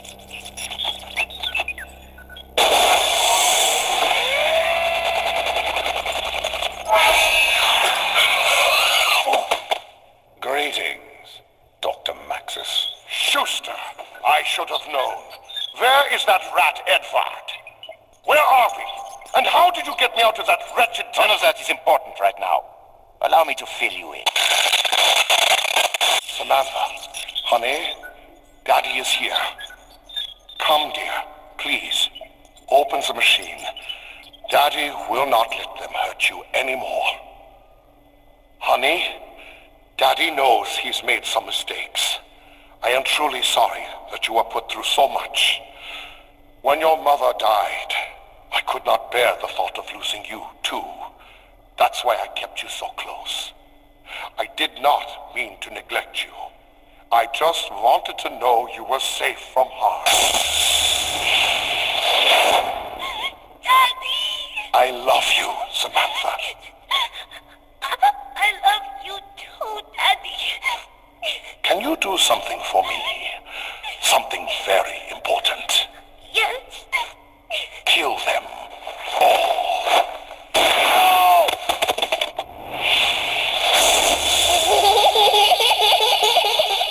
We are doomed. Maxis committed suicide in front of Samantha to further push her down the path of revenge. The Dark Aether does what it does best, corrupt. A mere shock was enough for Richtofen to hear voices of the Apothicons and drive him to insanity and obsession. But now Samantha was drowning in it. As such, you can imagine how the Dark Aether corrupted her like no one had ever seen. As the zombies were born of Element 115 and the MPD created to control the Aether, Samantha could now control them. And so she unleashed hordes of the undead against whoever she could, almost exclusively targeting Group 935, however. As for Maxis, he did not truly die. With his newly formed power to merge with electricity, upon death he merged with Griffin Station and its technology. From here, all hell breaks loose. Doris and Shinonuma are two of the first locations to fall victim to Samantha's attacks. Dr. Porter was at the Doris facility when it happened. He is the one who activates the alarm signaling to the other scientists to kill themselves or escape. He personally takes the option to kill himself. But I'm all out of hope. Auf Wiedersehen, my friend.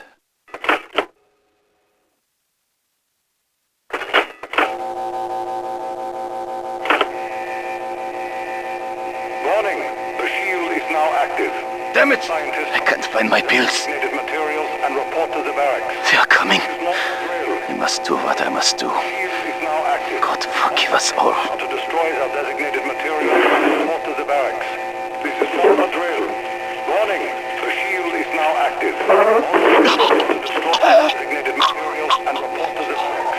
This is not a drill. Warning, the shield is now active. Scientists are to destroy the designated materials and report to the barracks. This is not a drill. Warning, the shield is now active. To destroy the designated materials and report to the barracks.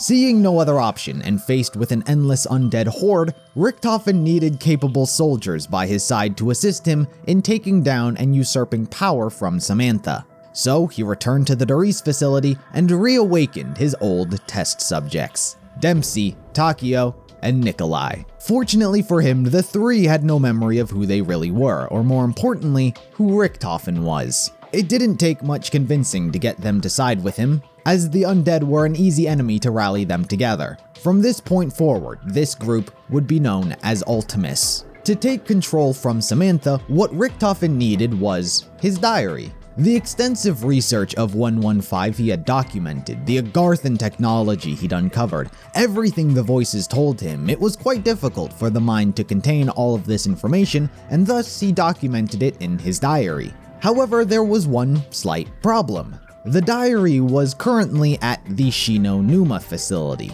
Considering Richtofen has never been there before, it is likely that his diary was taken when the elemental shard was transferred and he was restationed back at Doris. It is also important to note that Peter McCain, who had escaped the Verrucht facility all that time ago, was given orders to rendezvous with the OSS at the Rising Sun facility. He parachuted over the Rising Sun facility, however died shortly after. The Ultimis crew arrive and retrieve Richtofen's diary with minimal interference.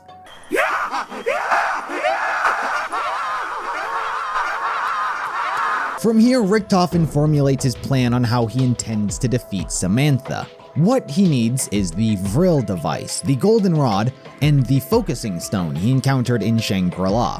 When combined, they can be inserted into the MPD and swap the souls of any two individuals. This is how Richtofen intended on seizing power from Samantha. It is unknown why he doesn't directly begin seeking out the focusing stone and Vril device immediately, because the group returned to Doris with the intention of teleporting to the moon and confronting Samantha before any artifacts had been acquired. This does not go as planned, however. One of the characters accidentally overcharged the teleporter with the Wunderwaffe, which wound up sending them through time itself. Ultimis went from 1945 to 1963 to the Kino facility in Berlin. This teleportation also caused Richtofen to accidentally drop his diary, leaving it at the Doris facility. While in the future, Samantha, who had gone fairly dormant in the years of their disappearance, relaunches an attack at the facility attempting to kill Ultimis. The group had largely nothing to do here whatsoever, and so simply searched for a means of escape. They found one in the form of a lunar lander, which flies them to their next facility. But before we get there, considering this is the future, a lot of events happened in the time frame that Ultimis skipped. First and foremost, considering Richtofen's plan involved the downfall of Group 935, that is precisely what happened. The organization fell, but his plan in allying the Soviets and Americans carried on flawlessly. From here, the story branches off into two separate endeavors, what the Americans were testing and what the Soviets were testing. By this point, World War II had come to an end, and we were entering into the Cold War and the space race. Only, for the sake of the story, the reason the Americans and Soviets were so eager to make it to space was because they both knew the MPD and the research from Griffin Station was there. Whoever got there first would claim it for their country. On the Soviet side of Group 935's research was Harvey Yena, the American spy.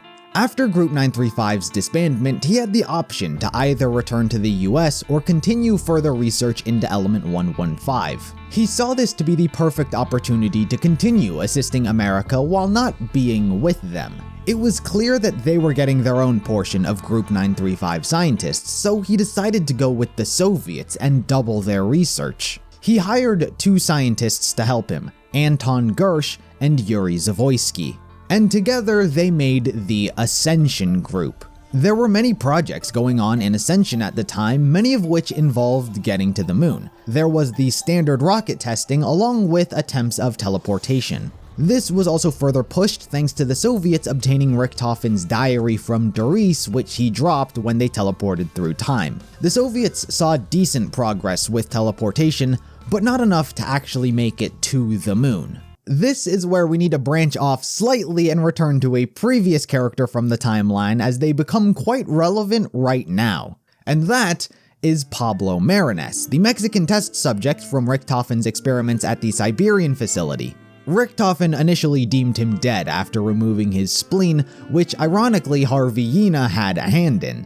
But what truly happened is that while yes, he did appear dead at the time, due to the 115 injections, he actually woke up long after the war already ended and Group 935 was disbanded. He woke up at the Siberian facility to the hordes of zombies left behind. Day 521. I still don't know how it is possible, but late last year I awoke from a watery grave. When I swam to the surface, I found the German military base abandoned. Only the undead remained on their shores. I attempted to flee, but the fog, it seemed no sooner that the shore faded behind me, it reappeared in front of me. Every attempt I made to escape, it led me right back here. As if I was meant to be here. I have begun broadcasting a radio signal. I'm hoping that someone will answer and come to my rescue. But if no one comes, I'm not sure how much longer I will survive this place. The experiments done on Pablo gave him visions of past and future. It opened his mind to other dimensions. In these visions, he saw himself fighting in the Great War that happened close to the beginning of the timeline, when humanity and the Keepers banded together to fight the Apothicons. He saw this and believed it to be his destiny. Day 3682, I think. Last night, I had a dream. A dream I have not had in many years. Like the ones I used to have at the Eisendrache. I dreamed I was in medieval times. During a great war, a war to end all wars. In this dream, I am attacked by one of the great beasts. It holds me within its grasp, about to end my life.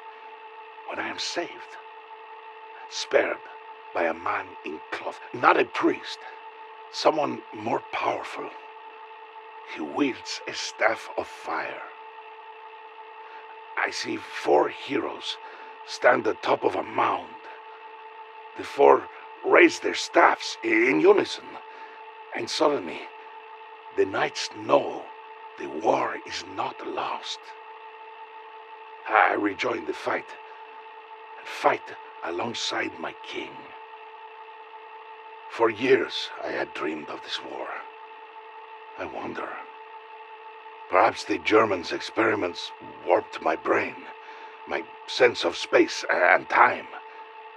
He thought I died, but it was only that my mind had transformed. I have been here 10 years. No one has responded to my radio message. Is there no one out there? Am I even on Earth? Or am I caught somewhere in between? Every time I try to escape, my raft always brings me back. This place is my prison. But is it a prison? Perhaps it is more like a waiting room, a purgatory of sorts. Perhaps my dreams are much more. Perhaps they are visions of what is to come. And perhaps it is here I must wait for what is to come. They will come for me. While trapped at the Siberian facility, he came across the notes left behind about how to construct the Agarthan device, the artifact that can grant any desire, and believed this to be his way of getting to the Great War. He put out radio message after radio message to no response, until one day, it was picked up by the Ascension group. He told them about the Agarthan device and that he could construct it for them. Harvey Yena, having heard Richtofen's ramblings about this same device, was still on the fence about its existence. But with Gersh pushing for its potential for infinite uses to help them, convinces him to give it a shot. What Pablo needed was the only piece missing which no one had, and that was the blood of an ancient Apothicon. From his visions of the Great War, he knew where a corpse could be found via the coordinates. Everyone agreed to the terms. We have verified authenticity of this transmission, yes? Yes, Anton. A recon unit traveled to the old facility. Apparently, a survivor has been living there since the end of the war. Since the end of the war? 13 years? How can this be true? And how did we not know about this? Unfortunately, your guess is as good as mine. And his proposal, this Agarthan device, What do you make of this? Personally, it sounds too good to be true. But this isn't the first I've heard of it. Dr. Richtofen had mentioned it as well. Just think, Harvey. A device capable of granting that which any man desires. I simply think it and bang. It is reality. We could beat Americans to Group 935 lunar facility. We could become leaders of free world overnight. The potential, it is certainly infinite. So, he says he will construct a device, but first he needs us to find something. He says we must bring him the blood of an ancient creature. He gave us the coordinates. It's at the bottom of the ocean. Recovery will not be cheap. Well, we do not need the creature, only its blood. Harvey, do not worry. The reward will pay cost tenfold. This is how the Ascension group leads charge into New World. I understand. And there was one more thing. He warned us to bring him the blood straight away. When exposed to the elements for extended amounts of time, it becomes volatile and unstable. He warned us the blood is alive. Let us worry about collecting it first. We will decide the next move after this, Dr. Ina. Of course, Dr. Gersh. The trip was a success. The Apothicon Blood was retrieved. However, Gersh did not want to hand it over. He instead wished to experiment with it due to its special nature. I trust your trip was a success. Like you wouldn't believe, Anton, what we found down there. The creature was magnificent, gargantuan in size. It was otherworldly, a remnant of a different age. Oh, I wish you could have seen it. It was at the coordinates provided. Yes, 43 north, 180 east. The blood has a fluidity to it that I find fascinating. We would have investigated further, but we intercepted a transmission that the Americans were in the area. Somehow they'd been informed about the creature's location. Ah, these damn leaks. They will be our undoing. It seems every step we take, the Americans follow suit. Mark my words. There is a mole in Ascension, Harvey. We must strike it out before it destroys us. Get a team together. People we trust. If we are to study the blood, we must make sure the Americans do not find out. To study it? Anton, I think we should follow the plan and deliver the blood to the Siberian facility. Yet, Harvey. We cannot. This struggle with the Americans, we cannot let them get the advantage. This blood is our only leverage. After the war and Group 935 disbanded, you came to us. You came to me. You saw a better vision for the future here than what your America was offering. We created Ascension on the principle of being better men, of making this world a better place. If this blood is key to unlocking the future, we would be fools to not take this opportunity. Perhaps you are right. At the very least, we can study it. What's the harm in that? The blood would go on to be used in a number of different experiments. First and foremost was it was used on primates. The blood was injected into them in hopes of making them able to survive spaceflight. Further analysis also uncovered the negative space the blood inhabits. In simple terms, the blood functions like a black hole of sorts. How are the experiments coming, Dr. Ina? Fascinating, Anton. Truly fascinating. The blood, it's not so much fluid as it is very much alive. It moves, it changes shape at will, reacts to our touch. Alive? How is this possible? I'm not sure. One theory is perhaps the creature itself was more of a vessel, and that its blood is made up of 1 million different organisms that control it, like a crew piloting a ship. The creature died, but the organisms inside survived, trapped at the bottom of the ocean. Is it sentient? How is it able to move? The blood uses negative space, which exists between the molecules. This negative space provides an influx of energy, which we believe fuels the blood, giving it the ability to move. Do you still believe this blood is suitable for our primates? For rocket testing? Absolutely. The blood gives them rejuvenation abilities, making them more powerful, stronger. If a monkey is on the brink of death and given an injection, it makes a full recovery in a matter of minutes. The only trade-off is they become more angry, hostile, even violent in some cases. Is this a problem? It's manageable. But I'm confident monkeys given an injection of this blood will survive spaceflight. Wonderful news. I think we can move on to the next phase of the program. We should prepare a serum for mass production. Can you tell me more about this negative space? We really don't know much about it, except that it does not exist in this dimension. Maybe a gateway from another. One of our men has theorized it might even be a black hole of sorts. Send what research you've done to myself and our weapons team. Be sure Yuri Zavoysky is included in the brief. Of course, but I will remind you we need to be careful. We've noticed the blood has been changing composition, as if reacting to all our probing and prodding. Reacting? How so? I'm not sure how to explain it, but it feels like the blood's getting angry. With the information acquired from researching the Apothicon Blood, both Gersh and Yuri Zavoysky began working on Project Mercury, what would later be known as the Gersh device. The initial intention for this creation was to be used as a portable teleporter. However, it would find its purpose as a black hole. But just under 1 year of working on its creation, Gersh removes Yuri from the project after proving incapable of handling it when he nearly destroys the entire thing, and he is transferred over to the rocket division. Convey my sincere gratitude to you for that. But on to business. I am pleased to report that all projects are running smoothly again after recent personnel changes. As I have previously mentioned, Yuri Zavoysky is a brilliant scientist, but he has so far proven incapable of handling Project Mercury, or as you call it, the Gersh device. So, due to numerous delays and setbacks, I have sadly been forced to transfer Yuri to the 8K64-A experiments.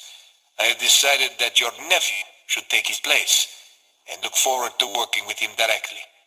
Yuri's incident with the Casimir mechanism leaves no doubt in my mind that this is the right decision. The explosion caused the mechanism significant damage. It will take time to remanufacture all of the parts, unless some of them can be salvaged. This obviously didn't sit well with Yuri, and so he started to work on the Gersh device in his own time. Rockets. He transfers me to work on rockets.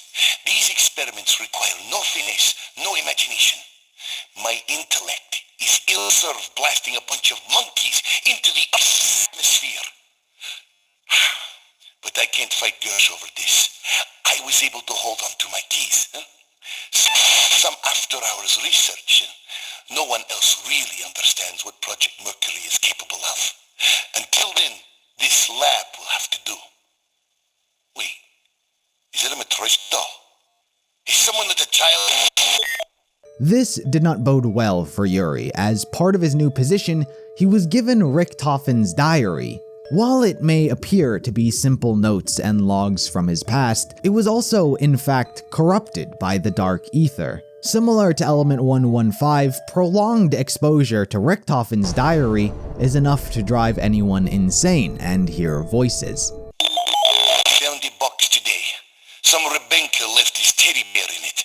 A disgusting and filthy toy. Who keeps bringing their child onto this base? Thank God they did not take the diary. The things I've learned about Element 1. I'll have to conduct this research on my own, away from the destructive hands of Gersh. His research into Project Mercury has stalled, but will he be transferred? I doubt it.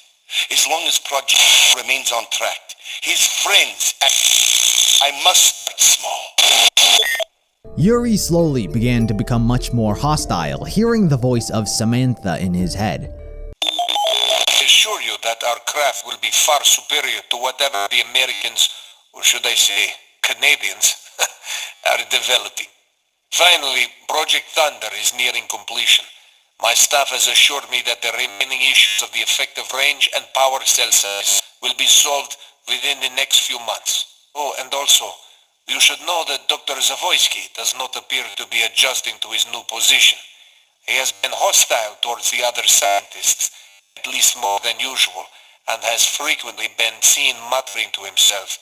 The transition must have been hard for him, but if he does not learn his place soon, I may require another, more competent scientist to replace him. Samantha was extremely interested in this Gersh device as it could be used as a rift so she could travel through. She corrupted Yuri completely and he began following her commands. She pushed him to finish creating the Gersh device, which he did.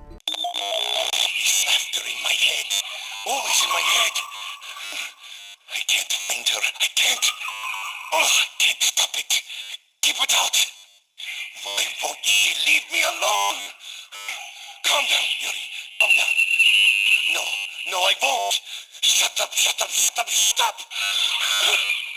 You stop! Okay. I will. And she also instructed him to absorb Gersh into it. This had better be good, Yuri. The fact that you are even in this lab again is reason enough to have you permanently removed. If you've done anything that will ruin Ned's inspection tomorrow. Do not worry. You will not be disappointed. In fact, I'm sure you won't forget it. But I can't take all the credit.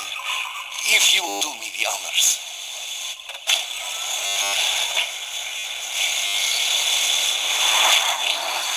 What the? No! Yuri!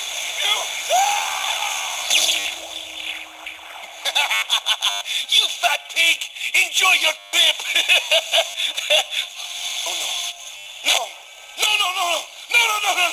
What have I done? What have I done? Gersh was shoved into the device and stuck in a plane between existence. Samantha also requested that Yuri enter the Gersh device as well, as she wished to send him somewhere. But before we get to that, we must first catch up with the Americans and what they were doing with their Group 935 research during this 16-year time period. After Group 935's disbandment, America and the Soviet Union got their split of the research. For the Americans, we follow the perspective of Major George Sawyer, who fulfills his side of the promise with Richtofen of hiring its scientists and evacuating their families. Major George Sawyer, personal log, January 20th, 1946. After speaking with Major Staver this morning, I can confirm Operation Stapler has been a resounding success.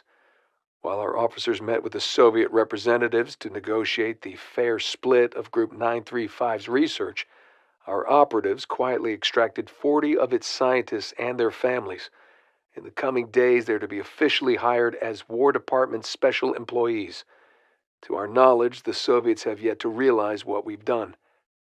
Since the discovery of the depository near Groom Lake in 37, our progress has been minimal. Our hope is that these scientists will provide us the edge we desperately need for our Element 115 research program. All of this would not have been possible without the help of one Dr. Edward Richtofen. When he reached out to us last August, he promised unfettered access to Group 935's research in exchange for providing safe harbor for its scientists. While we may not have secured all the research, we did get the scientists, the brain trust. If we do ever locate Dr. Richtofen, I would like to shake his hand and thank him personally for the great service he has provided to the United States of America. The most important scientist recovered for the side of the Americans was Dr. Schuster. While he was happy to continue the research he was working on, i.e. teleportation, the work the Americans were more interested in was that of the undead. While Schuster was honest about what he experienced with the likes of Samantha, no one believed him. This is Dr. Schuster, personal log June 27, 1947. With the help of Major Sawyer and Operation Stapler, I began employment at the Pentagon. I'm assigned to their 115 division, which focuses on R&D of the element. While I am grateful for this opportunity, I have my reservations. Element 115 is a resource with potentially infinite applications. Yet the only thing these scientists and the Pentagon seem concerned with are our undead experiments. I made it clear to them that my own work with Group 935 was primarily focused on its teleportation technologies. If they wanted my help with that, I would gladly oblige, but the idea of resuming undead experimentation horrified me. The room went silent. Clearly, they were not satisfied with my answer. Finally, Major Sawyer asked why. I was blunt, perhaps too blunt, and told them what happened at Griffin Station. About Maxis' daughter Samantha, about the MPD, about the undead outbreak, about everything. If we resumed experimentation, there was no guarantee she wouldn't take control of them just as she had done the others. More importantly, there was no guarantee she wouldn't kill us all, as her father instructed her. I told them all this, and do you know what happened? They laughed. Schuster was put in charge of the US's teleportation projects. He established one from the Pentagon to the Groom Lake facility in Nevada. But what they really wanted him to do was simply teleport to Griffin Station on the moon directly. Schuster was hesitant to rush the process as he feared the accidental side effect of time travel. I'm just a little confused, Dr. Schuster. You've already successfully established a teleporter link between the Pentagon and Groom Lake. The Pentagon to Groom Lake is child's play, a distance of 3,890 kilometers. What we're talking about now is a distance of 380,000 kilometers. But it can be done. Of course, Colonel Sawyer, but I had 2 years to perfect the link to Groom Lake. The timetable you've given me to establish a link to the moon is far more aggressive. Do I need to remind you what we're up against? Dr. Richtofen told us about Griffin Station back in '45. From what we've discovered, he told the Soviets the same thing. The Soviets achieved teleportation 2 years before we did. If they get to the moon first, they get to claim Griffin Station. Yes, I know all about your adorable space race. But need I remind you that if this teleporter becomes operational, even a single mathematical error could lead to catastrophic results? Yes, it will take you to the moon. I have little worry over where it will take you. I worry about when. What? Time travel? Give me a break. Precisely. If the specifications are not exact, we could create temporal rifts with ripple effects that will undo the very fabric of space-time itself. Simply put, don't rush. Science moves at its own pace. Just get it done, Doctor. You have 2 weeks before we begin testing.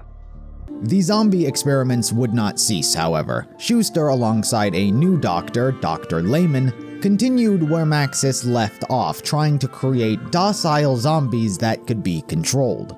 Lehman actually figured out a way to accomplish this by turning element 115 into a gas and giving it to an alive test subject.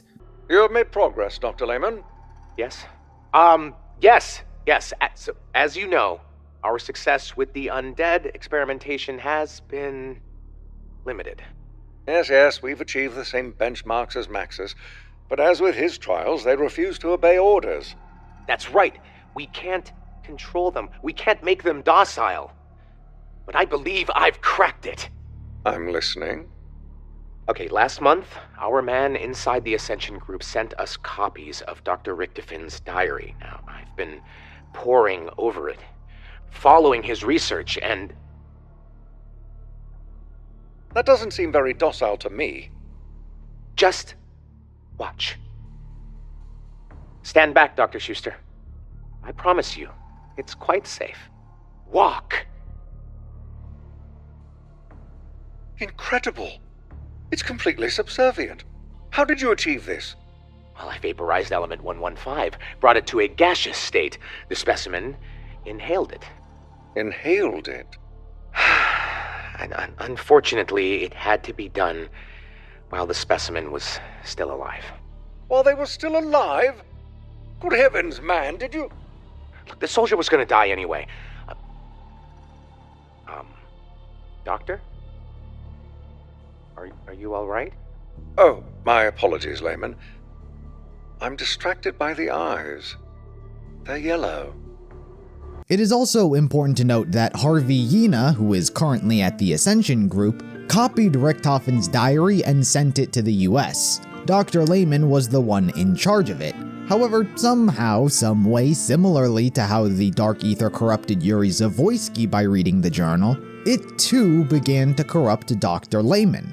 Samantha then pushed him to create an army of undead soldiers for obvious reasons. 10 out of 10 trials. Docile and obeying commands. And it's activated with living subjects. That's correct, Colonel. Completely subservient. And you've achieved all this with a chemical gas? That is correct, Colonel. Dr. Lehman has successfully transformed Element 115 into a chemical weapon. Do you know what this means, Dr. Lehman? What the potential of this gas could be? Yes, but more importantly, we've gotten these creatures to obey our commands. As Richtofen and Maxis would have wanted. Oh, to hell with them! This gas, if you released it over Moscow, you could end this Cold War tomorrow. Dr. Schuster, when can we bring this to full production? With some additional testing, 6 weeks. That's perfect. Hold on a damn minute, okay? That's not what this is all about. A chemical weapon is nothing! We're talking about building an undead army here. How do you not all get that?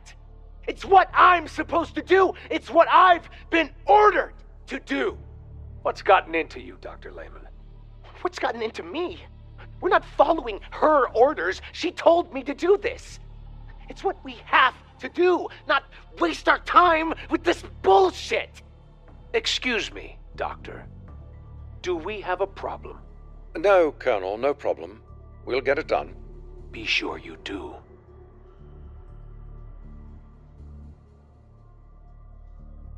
What the devil has gotten into you? I'm sorry. Look, I'm not sure what happened. Okay, it's that damned diary. Ever since I started reading it, I'm hearing things like a voice in my head. Pull yourself together. This is a major breakthrough. Be proud of your work.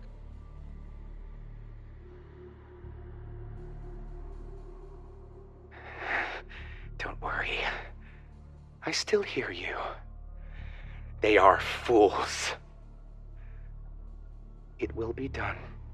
Meanwhile, we must return back to the perspective of Cornelius Pernell. Having been the one in charge of the spies sent to infiltrate Group 935, he too has become obsessed with the potential Element 115 holds. He wants to do what they failed, and that's better the human condition. But he was having difficulties convincing his higher-ups, particularly Robert McNamara, to expand research into Element 115. This dream organization of his would be known as Broken Arrow. This is Groom Lake Station Chief Cornelius Pernell. Personal log, March 11th, 1961. After being unable to get McElroy or Gates to see the light, I hoped my meeting with McNamara would fare better, but I had no such luck. For years now, DoD have run experiments with their 115 division, but we're the ones with all the supply. I told McNamara we have the Fort Knox of Element 115 right next to our nuclear testing site. If we combined resources and worked together instead of simply bartering resources, Groom Lake could receive the funding to properly mine the materials and expand experimentation. But no, McNamara was uninterested. Another Secretary of Defense, another bust for Project Broken Arrow. After being stationed with Schuster, who spoke of his encounters with Samantha on the moon, whom no one believed, it was only due to his mentioning of the Rising Sun facility where he ordered Peter McCain to rendezvous before he died, that Pernell decides to investigate Schuster's claims further. Personal log, February 23, 1963. With construction of the moon teleporter ongoing, a number of scientists from the Pentagon's 115 division have been stationed on site here at Groom Lake. Dr. Schuster, head of the operation, continues to be full of surprises. He's been telling me these stories about an evil little girl named Samantha, that she can control the undead. I asked Colonel Sawyer about it, and he told me to pay it no mind. Apparently everybody's been laughing off Schuster's stories for years now. But then, yesterday, Schuster says he has proof. He claims this Samantha is responsible for several outbreaks over the last 20 years. Rattles off a bunch of names, and one of them was the Rising Sun facility. I lost a good man there, Peter McCain, and never got an explanation for it. I've decided to investigate this further. What he found was exactly what he was looking for: evidence of Samantha's existence and attacks around the world. But more importantly, it was perfect fear to convince McNamara to fund his Broken Arrow project. Personal log, July 29, 1963. I've spent the last several months combing through archives and conducting extensive research. And I can't believe what I'm about to say, but this is real. This girl, creature, entity, this being possesses a very real and very dangerous power. Fortunately, as of now, her attacks have been contained. And if she were to choose to unleash fury, she could wipe us off the map. And not just the United States, she could destroy everyone. But there is an opportunity here. To combat this threat, the Pentagon's going to need to significantly increase their 115 operation. To support that, they'll need greater access to our gold mine at Groom Lake. Project Broken Arrow is the key to all of this. 2 birds, 1 stone. We'll combat a threat to national security, and I'll secure the funding for my program and its operations. I'm drafting a report on the incidents. I plan to present it to McNamara in the coming weeks. Pernell managed to convince McNamara to fund the Broken Arrow project to harness Element 115 so they could fight back against Samantha's wrath. Washington's words have lingered with me these last few days. To be prepared for war is one of the most effective means of preserving peace. Mankind has always prepared for war because we face an enemy we know intimately. Our fellow man. In a way, we are the only enemy we have ever truly known. But now, I sit here with the Groom Lake report in my hand, and I contemplate an enemy beyond our comprehension. An entity with the powers of a god that can manipulate time, space, and the very nature of other beings. The evidence is clear. A trail of carnage can be tracked. October 21st, 1945, the Rising Sun Research Facility. October 28th, 1945, Group 935's Der Riese facility. April 25th, 1956, the Himalayas. Now, I am no stranger to undead experimentation, nor their outbreaks. I've read Pernell's reports on the airfield and asylum incidents. The undead may be a concern, but they are not the threat. Without a leader, they are mindless and uncoordinated. But the idea of a being that commands an undead army with seemingly unlimited resources, that gives them marching orders to strike at any time and any place, how do you prepare for war with that? How do you protect America? How do you protect the planet? One of the scientists we acquired from Group 935, Dr. Schuster, I believe is his name, claims to be familiar with the entity. He says her name is Samantha. This Samantha may be the greatest threat our nation has ever faced. Certainly more than that from the Soviet Union or Cuba, for they are just men. And my contacts on the ground now confirm it. On October 28th, the entity known as Samantha attacked an abandoned theater in Berlin. This marks her first attack in 9 years.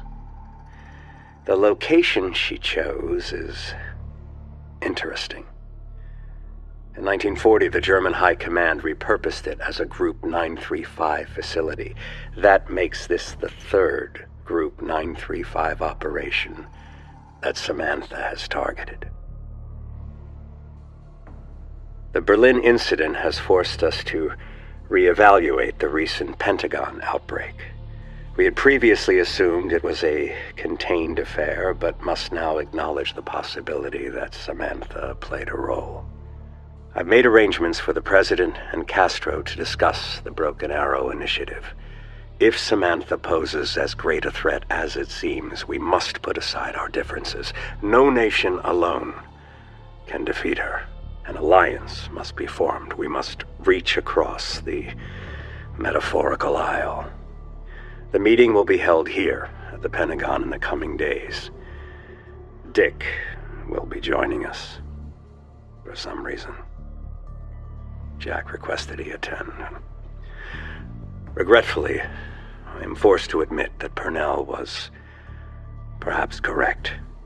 If we use the Broken Arrow initiative to harness the power of this Element 115, we could build a better world and be prepared for war with Samantha.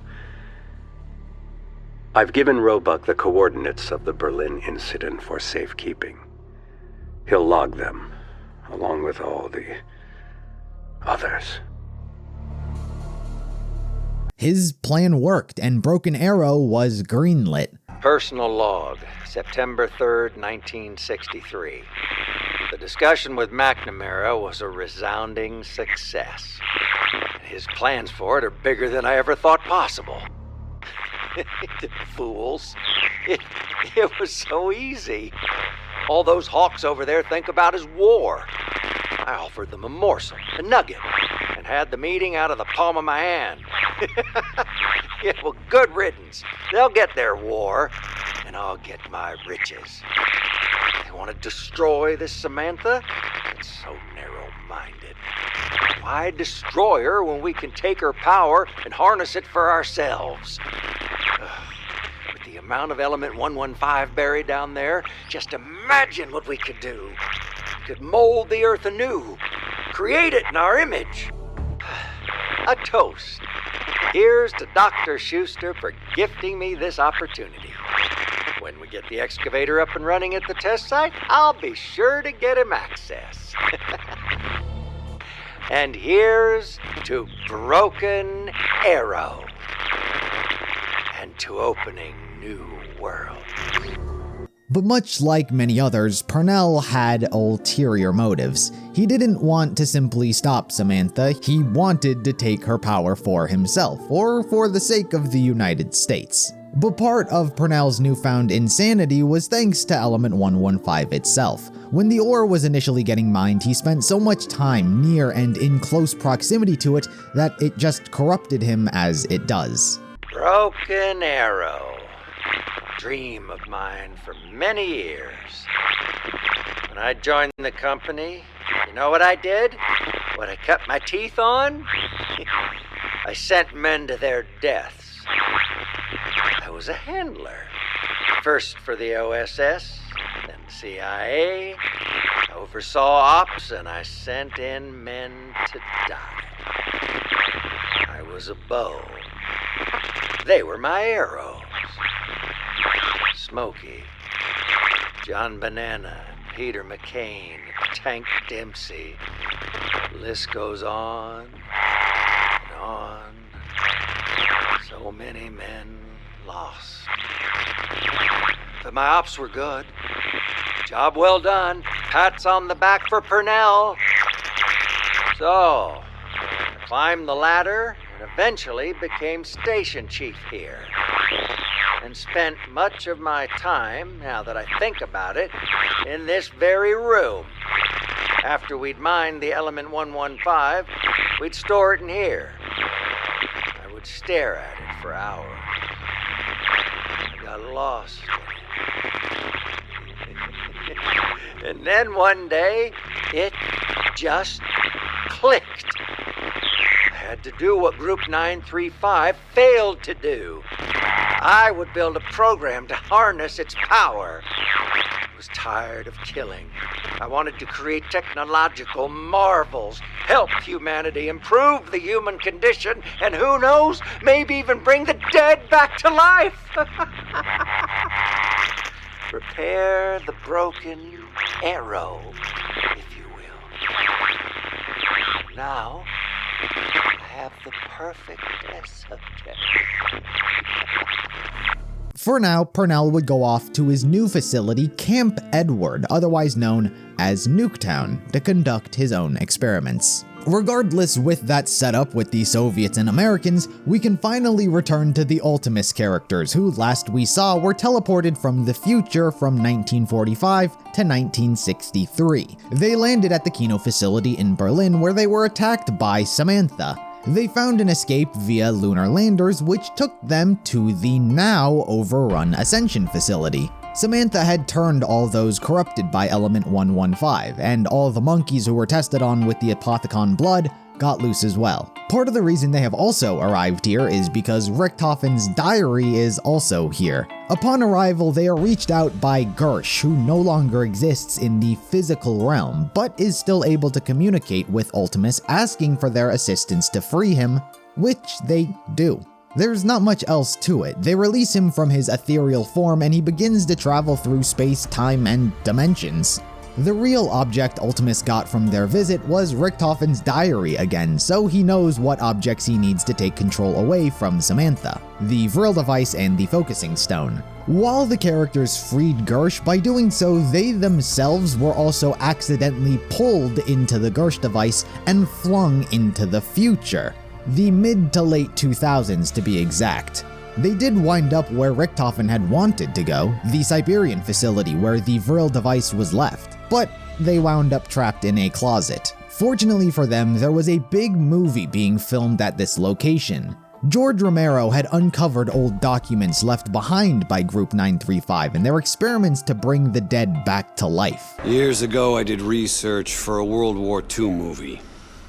I came across some old Nazi documents. I couldn't believe what I was reading. Element 115, necromancers, raising the dead, real creepy stuff. We're completely surrounded! Come on! The coolest thing?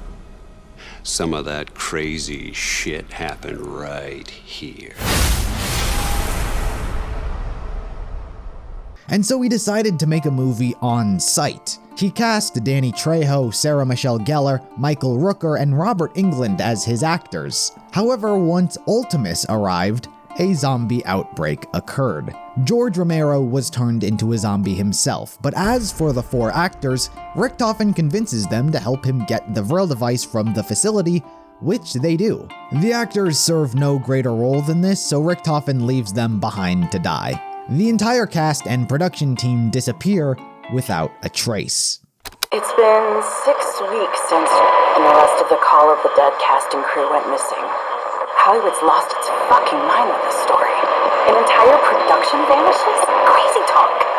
I told you, this is why you don't shoot in Siberia. So with agent on line 1, manager on line 2, I needed to sort this quickly.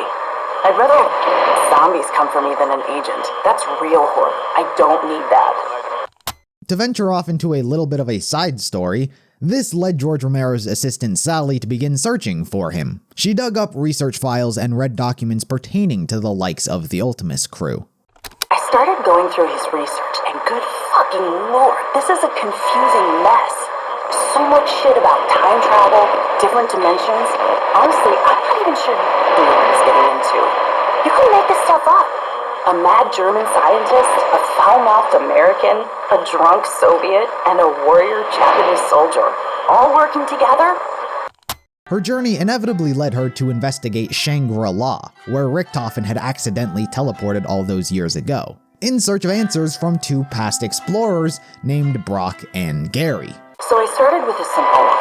Something about two guys named Brock and Gary looking for Agarthan. They finished like dirt. Figured I'd start there. Next thing I know, I'm in this jungle. And it's hot and humid and the sky goes black. Like dark black. I look up. There's an eclipse and these things start chasing me. Like zombies. Trust me, I know how it sounds. I've been fighting them so long now. I should be dead. In fact, I'm pretty sure I have died, but it just keeps going. These two are quite the oddity within the storyline, as not much is explained about them at all. They are both explorers, with Brock being the more knowledgeable one. He's become aware of Agartha, or at least the tales of it, and seeks to prove its existence. That's all we know about them. Their travels led to Shangri-La, where they were placed in an infinite temporal loop. The heat and humidity is just excruciating. According to the locals, the temple should be in this mountain range just up this river. Gary, do you hear that? A waterfall. We must be close. Hand me the binoculars. There is a structure up ahead. If this is truly a gateway to Agartha, my work will finally be validated. Brock, I don't think this place is abandoned. Don't be silly. This place has to be thousands of years old. I have found some unfinished carvings around the structures I can't make out. They do not look like... Wait, what is this?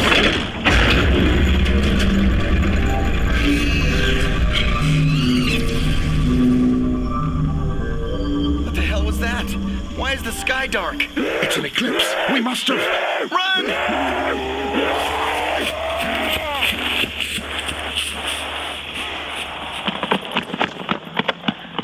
What are those things? Zombies. We have to find another way. Zombies?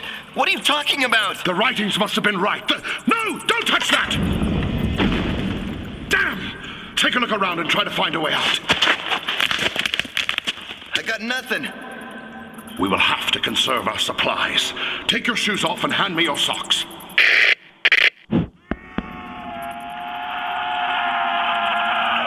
I've been trapped in the temple structure for days. Gary is dead, and I don't see a way out of here. I can still hear the zombies outside. I fear this is my last recording, as the battery is about to die, and I will soon follow. One thing I can be certain of is that glove... They would discover the temple, advance within it, and die. Sometimes they would make more progress, but no matter what, they were stuck in a time loop. Even when they made it all the way to the end of Richtofen's secret chamber and uncovered the focusing stone, they were traveled back to the moment they first stepped foot on the location. I am now entering the antechamber. I see some sort of altar, and there is a rock suspended above it. This is just wonderful. An inscription. Richtofen. Richtofen. Gary, take an etching. The rock above the altar seems to be suspended in thin air. I'm going to remove it now. We've been in this jungle for days and haven't seen any sign of this hidden temple. We cannot give up. It has to be here. I can't shake this feeling like we're going in circles. We should get to higher ground and take a look.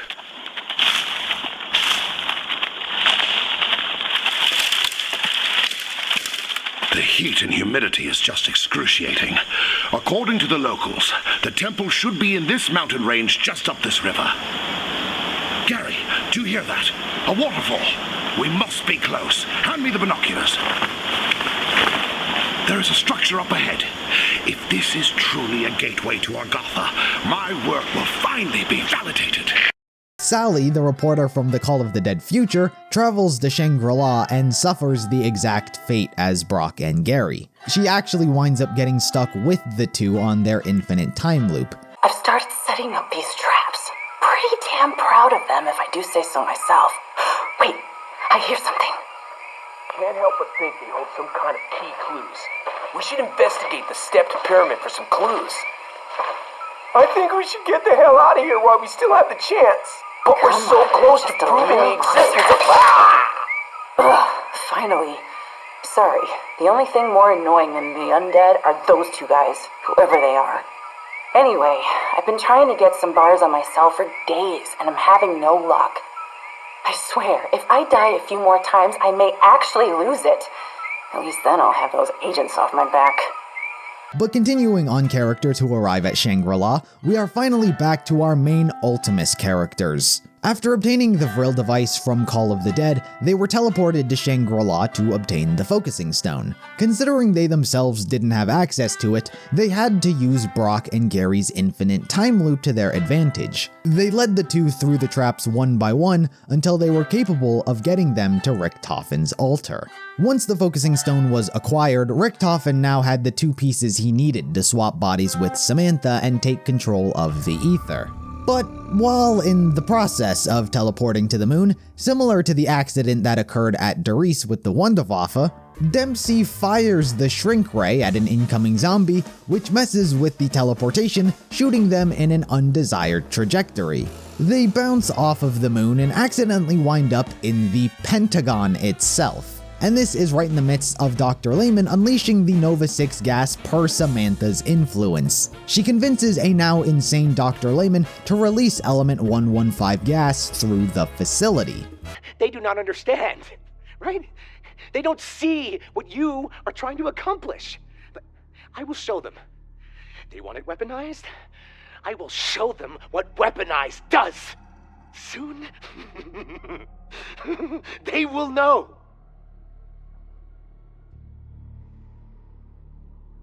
Dr. Lehman, I was told you might be down here. Dr. Lehman, what are you doing? I am doing what I have to do. You all must understand. That is the facility's air filtration system. If you release the gas, then you will all learn a hard lesson in how disobeying her wishes has consequences. Damn it! Where are the gas masks? What have you done? I'm sorry. I have to get her out of my head. Goodbye, Dr. Schuster. Wait!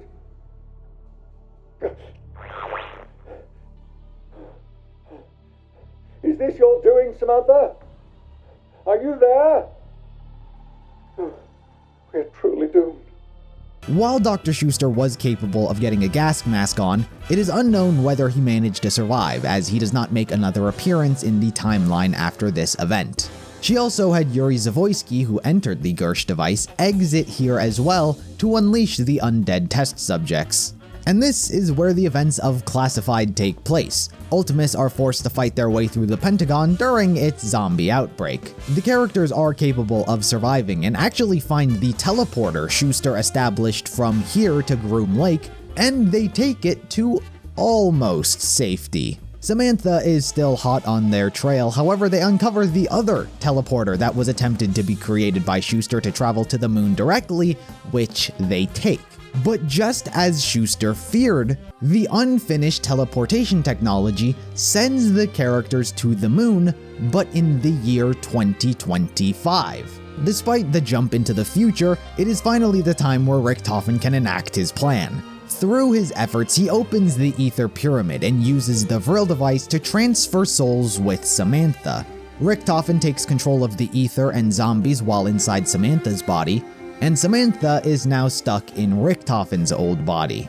It is here when Maxis decides to step in. After merging with the technology of Griffin's station when he initially killed himself, he's been planning for a countermeasure against Richtofen in the event that he did get control. He devised a way to sever the link that he had with the zombies, and so manages to convince Nikolai, Dempsey, and Takeo to help him. Unbeknownst to them, this plan effectively involved blowing up the world.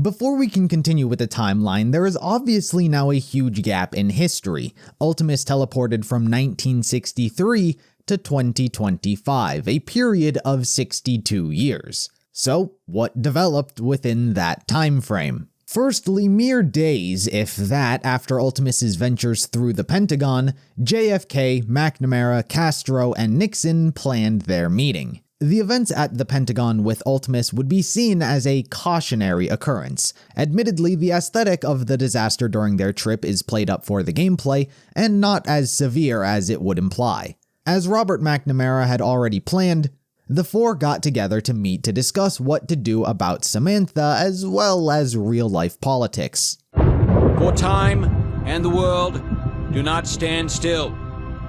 Change is the law of life, and those who look only to the past or the present are certain to miss the future. I said are certain to miss the future. Oh no, I missed that. Prime Minister Castro, this missile crisis was the last straw. We almost blew ourselves up. Now, we invited you here today... In good faith. In good faith. To sort this thing out. And why is he here? He lost. As I always say, forgive your enemies, but remember their names. Now, gentlemen, as I like to think, in the long history of the world, that there are only a few generations. Sounds like someone breaking in! It's just a storm, Dick. Sit down. Oh my God! It appears the Pentagon has been breached. Zombies. Gentlemen, at times like these, our capacity to retaliate must be, and has to be massive, to deter all forms of aggression. Gentlemen, lock and load.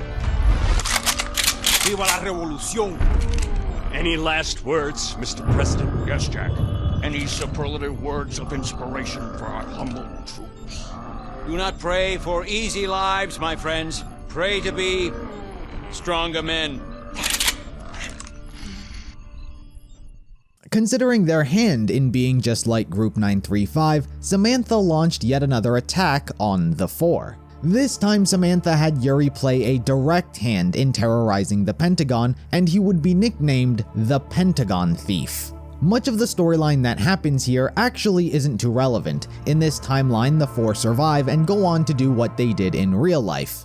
But most importantly, capture Yuri and detain him to be questioned. Considering his connection to the whole zombie outbreak, he is sent to Camp Edward, for it is their Element 115 research facility. But in the meantime, before we get to that, Pernell had been doing some experimenting himself, particularly with the Elemental Shard. The last time we saw the Elemental Shard was when Richtofen bound his and the rest of Ultimis' soul to it, and it was later taken away from him when he was transferred back to Doris. It was taken to the Division 9 facility where they could study it, but after the downfall of Group 935, the Americans obtained it and put it into storage. Pernell secretly took it out of storage and had been using it. Particularly a new character, Dr. Hale, was the one in charge of the Shard. She has a particular romantic fondness and love for Pernell.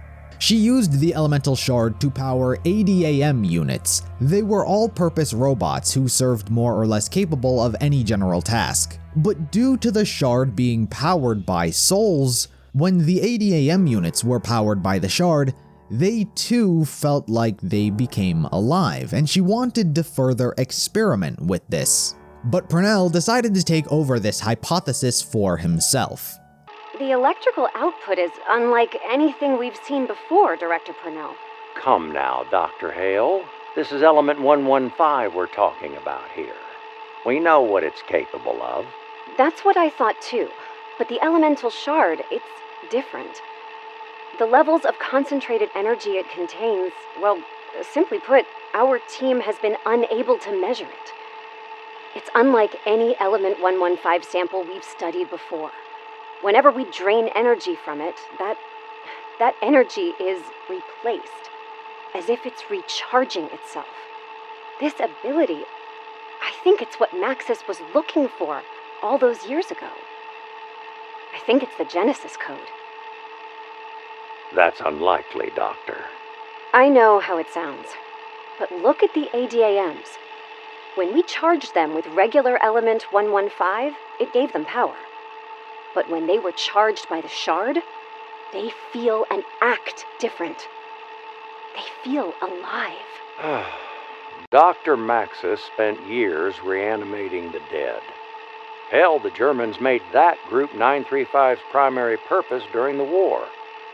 But according to his own research, that was the ceiling. Reanimation. He could restore the body, but not the mind or soul. I know, but he didn't have the shard. If you'll let me run some tests, I believe... I don't think lab rats are going to cut it here. I may have a candidate you can use. I'll let you know when he's been delivered. If what Hale had said was true, then he had his own test subject he wanted to bring back to life. He had Paxton Ridge, the only survivor from Dempsey's extraction team, venture to the Rising Sun facility and retrieve Peter McCain's body. It was here they tried to use the shard to revive him. This is Broken Arrow Operations Director Pernell, accompanied by Dr. Hale. The date is June 1st, 1964. It's approximately 1 a.m. We're about to begin test number 22. Dr. Hale, you may proceed when ready. Confirming conduits have been linked with the shard. Output set to 5,000 volts. Duration set for 10 seconds. Beginning now.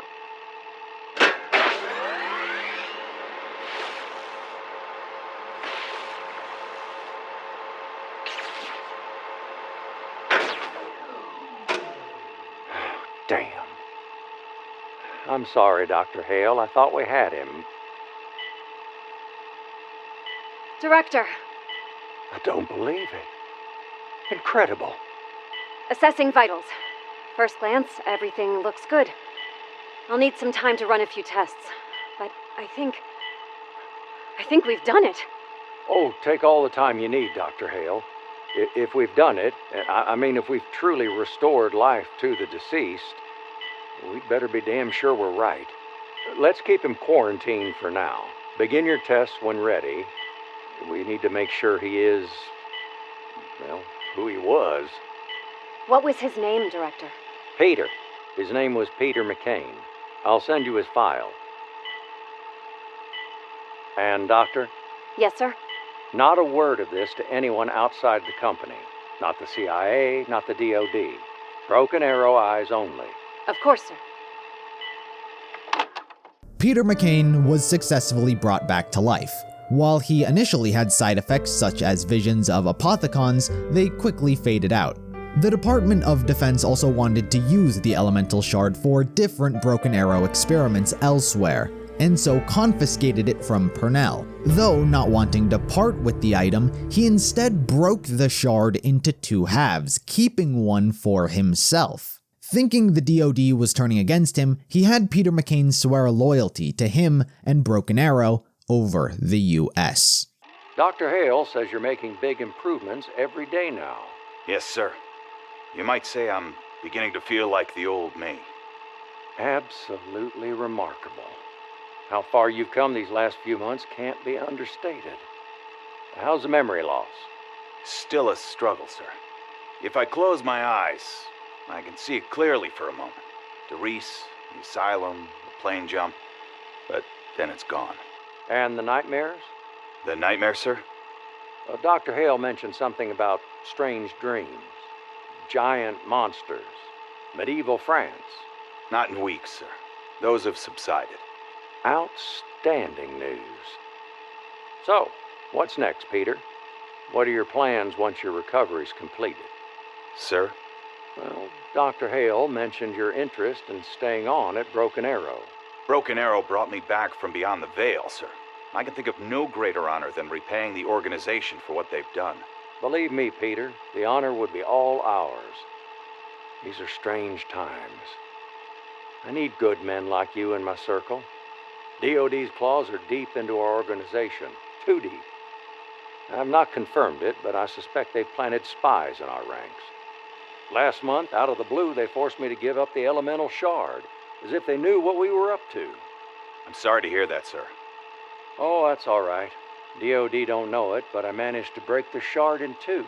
Kept half so we can continue our work. We need to stay on our toes. I need people I can trust. You're welcome to join the organization, but it'll mean swearing loyalty to Broken Arrow before the United States. Company over country. I need to know that's something you can do. I can do that, sir. As we established earlier, Pernell had become corrupted by the Dark Aether by frequently being in the presence of Element 115. He began to hear the voices of corruption, and he was influenced to try and find a way to the Aether. Oh, there must be a way. There's got to be a way. The voices in my head, it's been years now. They won't leave me alone. The only way to temper them is liquid courage. At night it's worse. It's lonely here. It's just so quiet in the middle of the desert. I hear them seeping through the dry cracks of dead dirt. They want me to find the way through. The gateway. I found a schematic in Dr. Richtofen's journal. He'd made a plan, a backup plan, to build a device, a fast lane. We tried to build it, but we didn't have the necessary components. They just don't exist.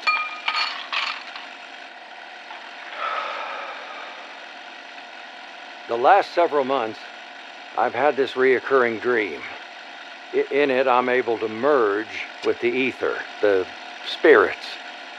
They say it's the only way. I need to investigate this further. The device Pernell refers to is the MPD. Apparently, Richtofen had formed schematics on a method to build one of his own, instead of having to take the one away from Samantha. Though obviously he never got around to building it, as he didn't need to. The Americans did, though. They crafted the APD, or the American Pyramid device. By all stretches of the imagination, it functions nearly identically to the Moon Pyramid, even in the way it requires souls to charge. Though the one thing it never seemed capable of was being able to tap into the Aether itself. I'll admit I've had my concerns, Cornelius. But if what you say is true, MK Alpha could transform interrogation practices. Not just transform, Sawyer. Revolutionize. Using the APD to harness the power of Element 115, we'll be able to interrogate subjects from within their own subconscious. We can access their thoughts, manipulate their emotions, rewrite their memories. We can procure any confession. Brigadier General, what I'm offering you is mind control on a level MK Ultra could never dream of accomplishing. So what's the holdup? What am I missing? Providing power to the APD is proving, difficult. The design's based on Group 935's analysis of the MPD, which means its source of power is... If you're about to suggest what I think you are, the answer is no. It was the only way Richtofen's men were able to charge the Moon Pyramid device. I am not, and I repeat, not letting you kill soldiers to harvest their souls. We prefer the term life force, actually. Call it whatever the hell you want. We're not Group 935. We're not killing people to power your pyramid. Find another way, Pernell, or I'm shutting this down. Fortunately for Pernell, he didn't actually need soldiers and live subjects to charge the APD. Similar to how Schuster accidentally killed a rat next to the MPD, an 80 AM unit broke down near the pyramid, and thanks to the elemental shard having been powering it, its quote-unquote soul went into the APD. You had something for me, Dr. Hale? Yes, Director. Weiss, bring me another one. This morning there was an incident with an ADAM. It short-circuited and broke down. We're not quite sure how or why, but I think what happened next will have your attention. Here you are, Dr. Hale. Hello. How may I be of service? The ADAM died right next to one of the life force fuel canisters. And? Weiss? Yes, ma'am. Malfunction. Power failure. Watch what happens. Remarkable. Dr. Hale, I'm not sure how this is possible, but you may have just saved this project. As Pernell had expected, by charging the APD, they could access the thoughts of those put in it, manipulate their emotions, and mind control them. It was the perfect device to be used as an interrogation instrument, and this is where Yuri Zavoysky comes back into play. After being detained at the Pentagon and sent to Camp Edward, he is interrogated by Pernell, where he attempts to extract information about Samantha and Agartha. I swear, I tell you what I know. We've only scratched the surface. The night of November 6, 1963, you gained access to the Pentagon. How? I do not know. I just appear. I do what she say. I just appear. Who is she? The girl. The little girl. She was in my head, in Yuri's head for so long. Zlaya Vedma. Why did she send you? Who was she targeting? I do not know. You lie.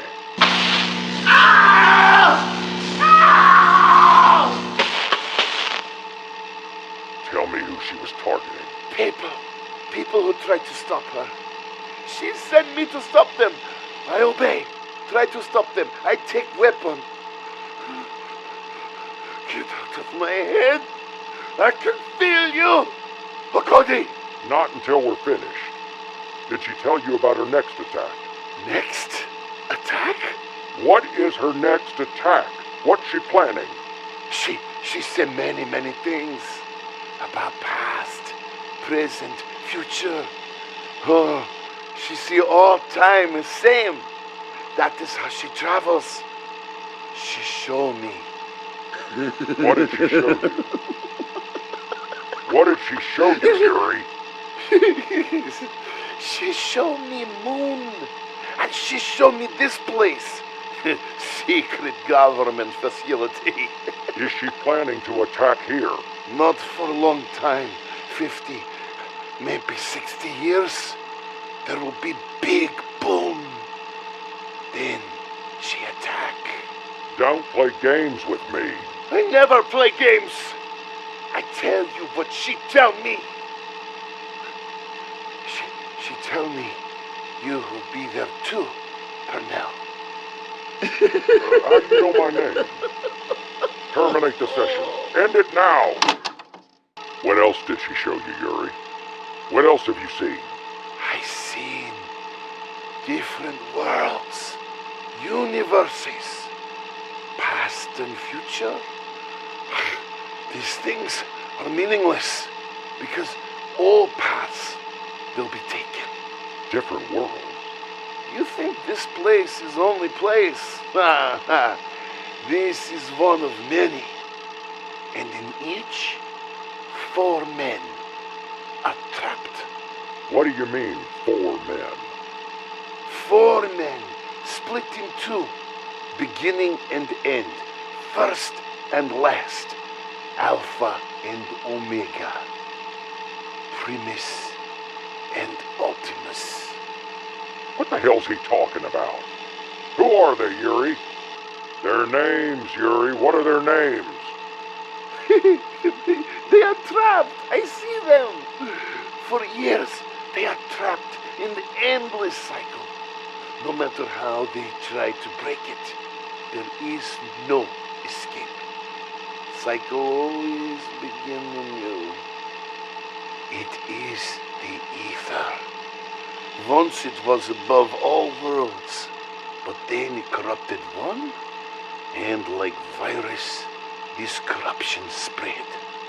What more do you know about the Aether?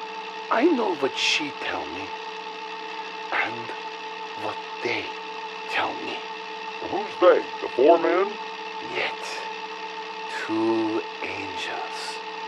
They come to me in dream. It must be code for something. Yuri, what are the 2 angels?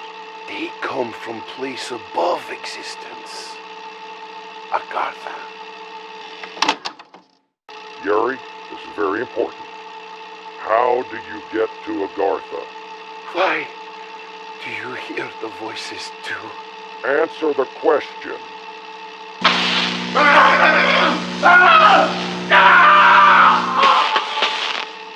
It is not for you! It is not for anything of us. Answer the question! Director, we should halt the interrogation. His levels are fluctuating rapidly. We're done when I say we're done. Tell me how to get there, Yuri. I do not know. And even if I did, I would not tell you. You have been marked by it. You are cursed. I hear it in your thoughts. I can feel it. It's corruption.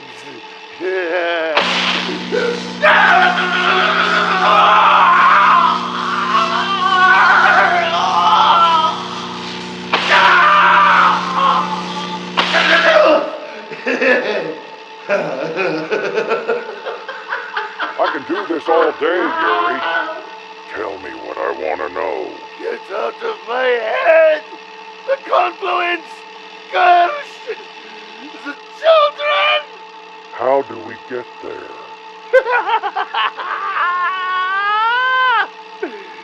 You do not possess power to withstand its embrace. Even if you find way to ascend, you will not comprehend what you saw. It would destroy you. Dr. Hale, report. One moment, Director. He's gone, sir. Yuri is killed, and Pernell then begins shifting his attention on trying to ascend himself to Agartha. He has Hale use the APD to experiment on him with the elemental shard. This is Dr. Hale conducting Pernell test number 1. The date is August 3rd, 1967. The Director has secured himself inside the APD, and we are ready to begin the transfer. When I flip this switch, an electrical current will be pulled from the elemental shard and will flood the APD. Are you ready, Director? Yes, Dr. Hale. Cornelius, are you sure about this? More than anything. Commencing test.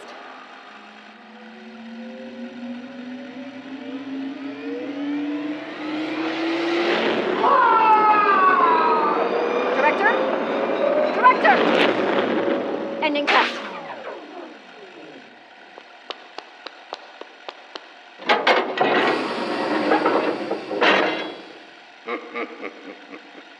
Director, what? Are you all right? Better than all right, my dear. Run it again. Peter McCain catches wind of his experiments and fears exposure to element 115 has gotten to Pernell, which was correct. He sends a report to the DoD to take appropriate action. This is Peter McCain, Deputy Director at Camp Edward, February 4th, 1968. Personal log. Last week, Officer Weiss spoke with me about an incident he witnessed. On January 26th at 0300, Weiss witnessed an unauthorized access of the APD. Weiss claimed it was being used by Dr. Hale and Director Pernell. He believes these experiments have been running for some time now, which lines up with the numerous complaints I've received about Pernell's erratic behavior. 1 week later, on February 2nd, I witnessed firsthand what Weiss reported. I don't know what the purpose of this experiment is. It's certainly not authorized by either Broken Arrow or the Defense Department. Now, I can't say I'm surprised Dr. Hale is so willingly assisting the director.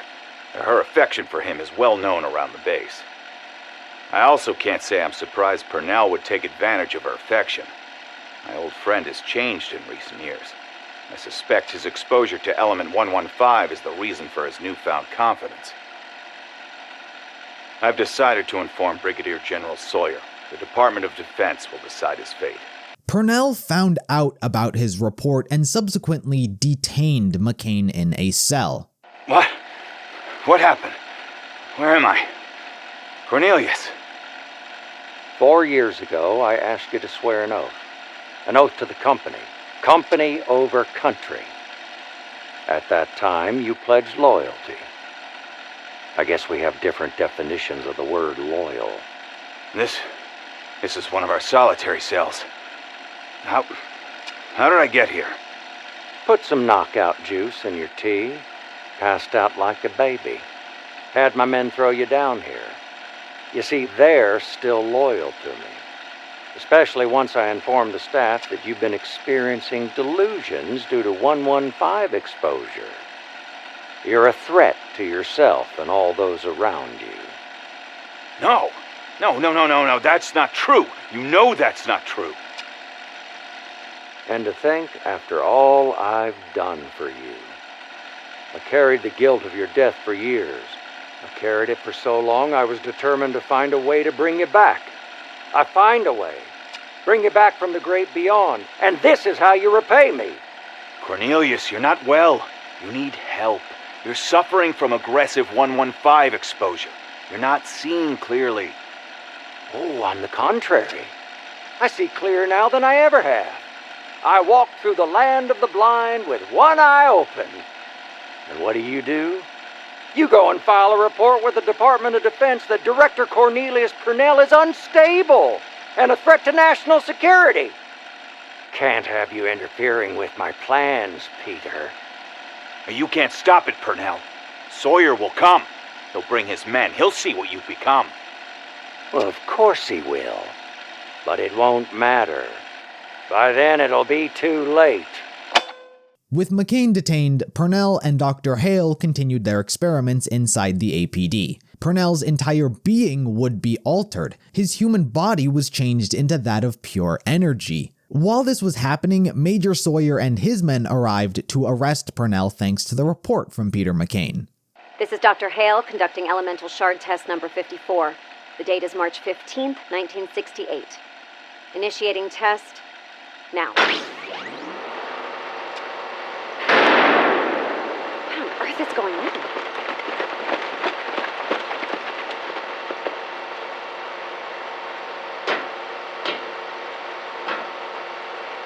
Where is Director Pernell? He's inside the APD. Dr. Hale, I need you to step away from the control panel.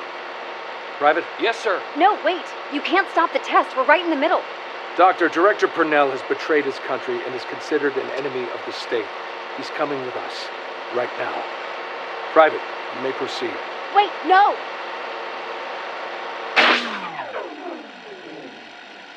What the hell? The whole facility just lost power. What have you done to me? Everybody, stand back! What the hell is that thing? Director Pernell? Cornelius? Director Pernell is no more, and all of you are unwelcome. Sir, we have a containment breach. Nova 6 gas is leaking throughout the facility. Everybody move! Get the hell out of here! The gas is the least of your concerns. Open fire! Private, get on the horn. We need reinforcements. We need to get the hell out of here. None of you are leaving. And my ascension may now begin. As the radio implies, Pernell, now the Avogadro, killed everyone.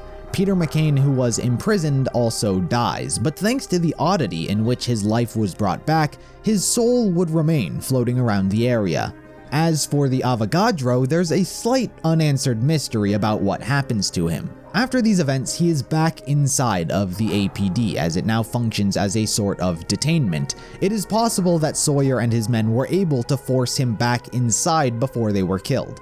Or perhaps Pernell decided to go inside of his own volition. After this event, the US managed to piece together what happened, what the Avogadro was, what it was potentially capable of, and they placed a nuke near the facility as a failsafe if the Avogadro got out. And for now, they abandoned the facility, hoping to keep what happened here a secret. Moving in the timeline, there is also what developed with the Ascension facility. Shortly after Ultimis's endeavors there, Harvey Yena had to pick up the pieces from their loss. He intended on carrying out the plan they had initially formed when obtaining the Apothicon Blood, and that was delivering it to Pablo Marinis at the Siberian facility so he could craft the Agarthan device. Comrades, that is enough! Now, as it stands, we must account for the facts. 2 days ago, one of our research facilities was attacked. All personnel are dead, with the exception of Dr. Gersh and Dr. Zavoysky, who are both still missing. What about foreign intruders? We do not know. They have not been recovered. Now, I know what Dr. Gersh and his work meant to this organization. However, all is not lost. We must remember that. All is not lost? We have no leader. Who is going to lead us now? You? An American? Yet, I'd remind you to think before you speak, comrade. I am one of the founding members of this organization, and you are someone who has forgotten their place in it. I am not saying I should lead it. Frankly, I would rather not. I would leave it to the committee to find a suitable replacement. However, with Americans, Broken Arrow grows stronger by the day. And we must act quickly if we are to stay ahead of them. What is it you are proposing? Some of you may remember 4 years ago, a contact at an abandoned Group 935 facility reached out to us. He promised to construct the Agarthan device for us, provided we brought him the blood of the beast. We never brought him the blood. Instead, we used it to fulfill our own needs.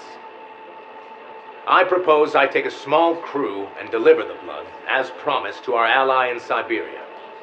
With the Agarthan device in Soviet hands, we will not only end this Cold War overnight, we will bring humanity together and create a better world.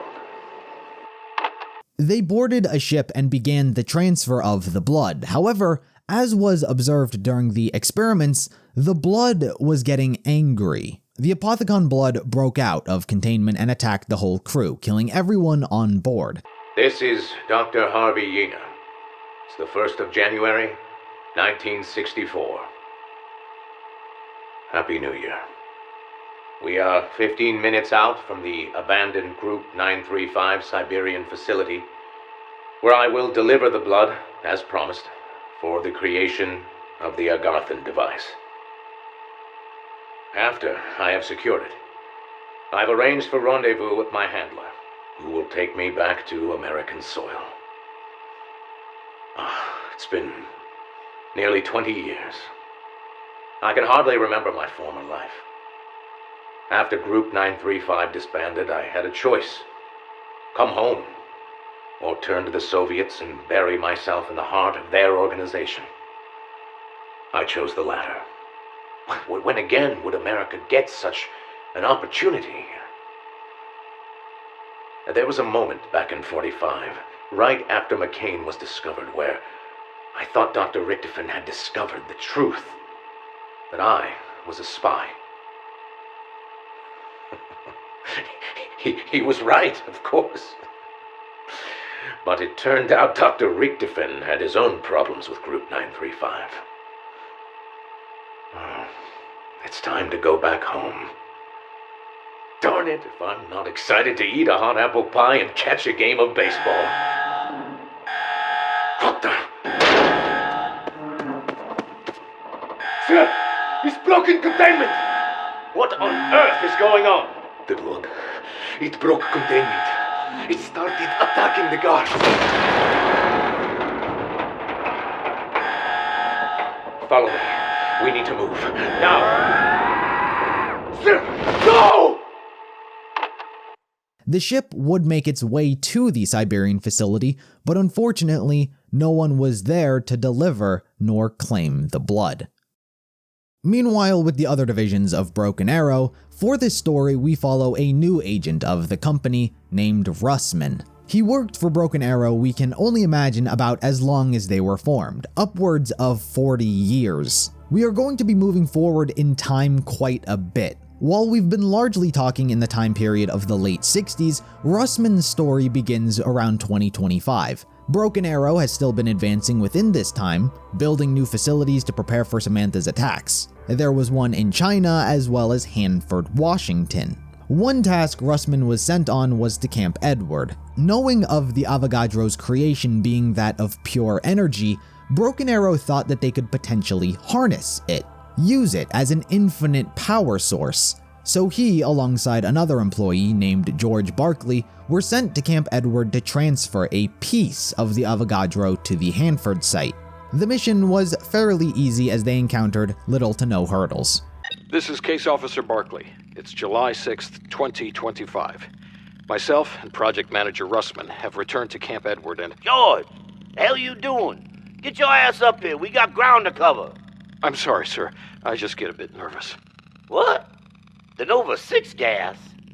Put that fear in your back pocket.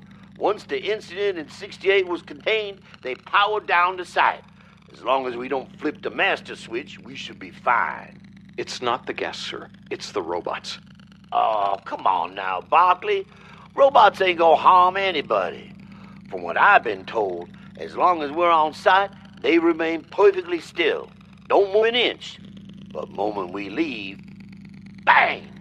It's like a robototropolis over here. And they won't interfere with us? Long as we mind our business, we'll be fine. Stop staring at him, Barkley. Nobody likes to be stared at. What about the entity? The entity? Oh, well, that thing should be coiled up nice and cozy. What's the sensor reading, Barkley? He's still in there? Sensors say the entity is still secure. Of course it is. Ain't nothing breaking out of that tin can. Not sure how they managed to get it back in, but we're lucky they did. They're not worried it might escape? Worried? Shit, they were damn terrified of the thought. Didn't you see the nuke they rigged up out there? What? You better believe they installed a safe measure. That thing would have escaped. Kaboom! Up in smoke. But that could happen right now. Come on, Barkley, don't be stupid. That thing ain't busting out unless someone's stupid enough to open the damn door. All right, I'm gonna give it a kick. You ready? You're clear. Facility transport via pyramid device is now available. All right, let's just grab a little juice.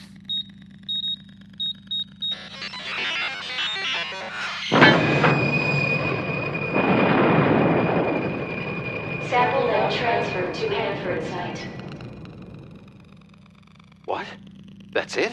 Shoot, we're not sending the entity to Hanford, just grabbing a sample. What does Hanford want with it? They've been interested in the entity for some time now. Wanted to pursue further scientific endeavors with it. Whatever that means. Well, I know I'll be up here once we get out of here. Hey, I don't suppose you've seen an elemental shard lying around anywhere, have you? An elemental what now? A large piece of rock that looks like glass. Gives you a headache when you look at it. No? Haven't seen anything like that? No, sir. Why do you ask? Probably nothing. I always wondered if Pernell kept a piece for himself. Anywho, what's this I hear about you leaving us for the CDC? You heard right. I'll be out at the end of the month for a new opening. Well, we got a long drive back. Can't wait to hear all about it. If you remember earlier, the DoD had confiscated the elemental shard, at least half of it, from Pernell so research could be conducted elsewhere. Scientists within Broken Arrow began using the shard on animals to try and create biological weapons, bios as they were referred to. Russman was witness to the oversight of much of the projects, including the bios' creation. He was very hesitant and cautious about its purpose, which proved correct. It didn't take long into the BIOS' testing that they became rampant and attacked the facility he was at. Everything was inevitably overrun, and the facility had to be powered down and abandoned. Russman was the only survivor. Another incredibly crucial detail about Russman is that considering he's been involved with Element 115 for so long, he's suffered much of the side effects. Fortunately for him, he's never heard the voices of corruption, but instead he suffered from severe memory loss. He inevitably became so forgetful he couldn't remember his own name, mere flashes of his past every now and then. And we finally catch back up with the main story. In 2025, the Earth is nuked thanks to Maxis and the Ultimis characters. This, not so surprisingly, wiped out a large population of the world and subsequently turned them to the undead. Humanity, that which remained, was thrown into disarray.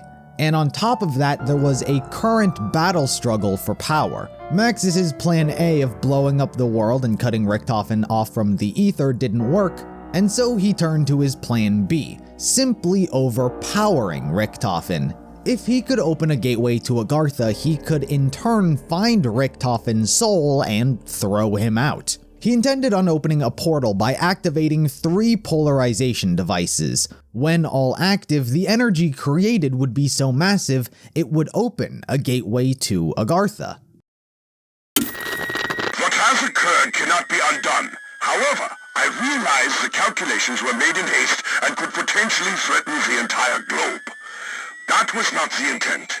I considered a possible plan B should this occur, but this plan would consist of creating global polarization devices that would... It appears I have difficulty speaking. Devices when the power... Shut the power... Me.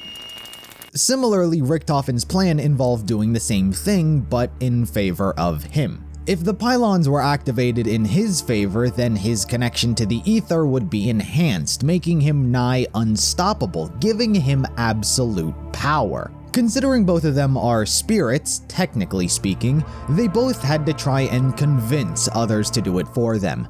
Maxis's was much easier. Considering he had the ability to merge with electricity, he could reach out to anyone listening.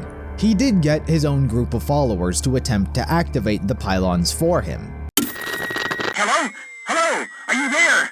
We have activated the spire as you instructed, but the shamblers are swarming our location, and we can't hold out against their superior numbers for long without aid. Hello? Please, come in! It is vital that you instruct us on that... While Maxis had accrued his own small group willing to try and help him, they were either killed or completely abandoned his pleas altogether as they felt he was using and lying to them. Smart, huh? You think you can manipulate everybody into doing what you want, but we know the truth. Your calculating works and your sinister agents? You mean to destroy this plan and to kill us all? We're not gonna help. No way, no how. So yeah, you keep talking. But no one's gonna hear you because we're destroying everything. Everything electronic started with this evil radio box thing. Richtofen, on the other hand, had a much trickier time finding people to talk to, as he could only communicate with zombies, and they weren't very practical. Fortunately for him, a freaky coincidence occurred. A group of survivors turned to eating zombie flesh to survive in this apocalyptic world. This group was known as the Flesh. Those who ate the flesh of zombies became connected to the Aether and could then hear Richtofen's voice. He would largely use his influence to get these individuals to kill those who were helping Maxis. What's that? Who's there? Yes, I can hear you. Flesh? Of course I have. There's nothing else. No, I won't do that. How do I know you're not lying? You could be making all that up, huh? Well, sure, that only makes sense. Two of them. Kill them. But, no, I see, sure. Really? But they're my friends. Yes, of course I see now. I'll do it. I'll do it for you. For you and the Flesh. But in a turf war kind of scenario, both sides fought with nearly everyone being killed by each other or zombies. Hello. This is Jackass Flats calling any human community within broadcasting distance. We're located at standard map coordinates 37 degrees 07 north, 116 degrees 03 west. This is a warning to anyone contacted by a group of mysterious voices. Several of our party began to hear the voices, and their competing instructions and incompatible demands drove a wedge down the center of the camp. Half of the camp is carrying out the demands of only through electronics. This voice is a big, long, and its ultimate goal's unclear. The other voice cannot be heard by humans who have not been on the long madness this way lies. Neither of these instruction sets will understand. Those of us who have not chosen a side have been hunted by both sides. seeking the forces to assist them. Ungodly fellow! Oh! Get back! You can stop! As for Broken Arrow, once the nukes hit and the zombie apocalypse began, the company effectively went under. They destroyed any and all records of theirs that could possibly implicate them for having been responsible for any potential outbreak. 10 years pass after the world was nuked, and we are finally introduced to our new main characters. Marlton Johnson is a nerd. Seems like the most accurate description. We actually know very little about him, but he is incredibly intelligent when it comes to space, time, and computers. His story begins before the world was destroyed. Browsing various military conspiracy theories online, he came across one on Camp Edward and their ADAM units. How these all-purpose robots began to express emotion and were being used as soldiers. He believed this to be true and so ventured to the abandoned facility to investigate himself. What he found was a well-kept landscape. Despite not having been active for over 60 years, it was like nothing ever happened. And this was thanks to the ADAM units keeping to their duties the entire time. They're not supposed to move around when humans are looking, and so keep still like mannequins. My reason for being here should come as no surprise. The ADAM initiative, Project Toy Soldier. I am aware of the advanced robotics program happening at this facility. I had to come see for myself if the rumors were true. This is a secret the government shall not keep from us. I don't care if it's been 60 years. Oh, you mean to say you're not familiar with the ADAM initiative? The home service robot meant to cater to its owner's every need? It was supposed to revolutionize the world, except there was a problem. According to various internet forums I subscribe to, the robots began experiencing emotions. This became exponentially more problematic when Project Toy Soldier was started. They turned their robots into killer soldiers, but the robots did not wish to die. That was only the start of where it all went wrong. There are two theories over why the project was abandoned. Theory number one, the facility's computer system went haywire and took control of the ADAMs. Makes sense, but there's little evidence to support it. Theory number two, an incident occurred that led to the creation of an artificial entity. This entity took control of the facility, turning the ADAMs against the facility's occupants. I don't think I buy theory number two. I've read my science fiction, and an AI gone rogue seems much more plausible. Regardless, after the facility was shut down, the robotics programs were discontinued.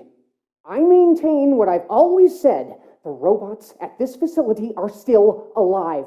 How else do you explain this place? We're in the middle of the desert. Yet this facility still has power. The grass is green, and the buildings are well maintained. Who do you think is taking care of this place? There hasn't been a human here in decades. Those robots, the ones that stand so perfectly still, they're the caretakers. And now I fear we've angered them. While investigating, being at the right place at the right time, the sirens for a nuke went off, and so he locked himself in the bunker. He did put out a distress signal, which was investigated by the CDC and the FBI. However, they were attacked by zombies and died. When he reemerged from the bunker, the world was in shambles. Like many, he was forced to wander the earth, where he wound up meeting Abigail Misty Briarton. She is a simple farm girl. That's pretty much all there is to it. Her mother died sometime in her past, and her father was killed by the zombies. During the apocalypse, she met Marlton and began traveling with him as they both took a slight fancying to each other.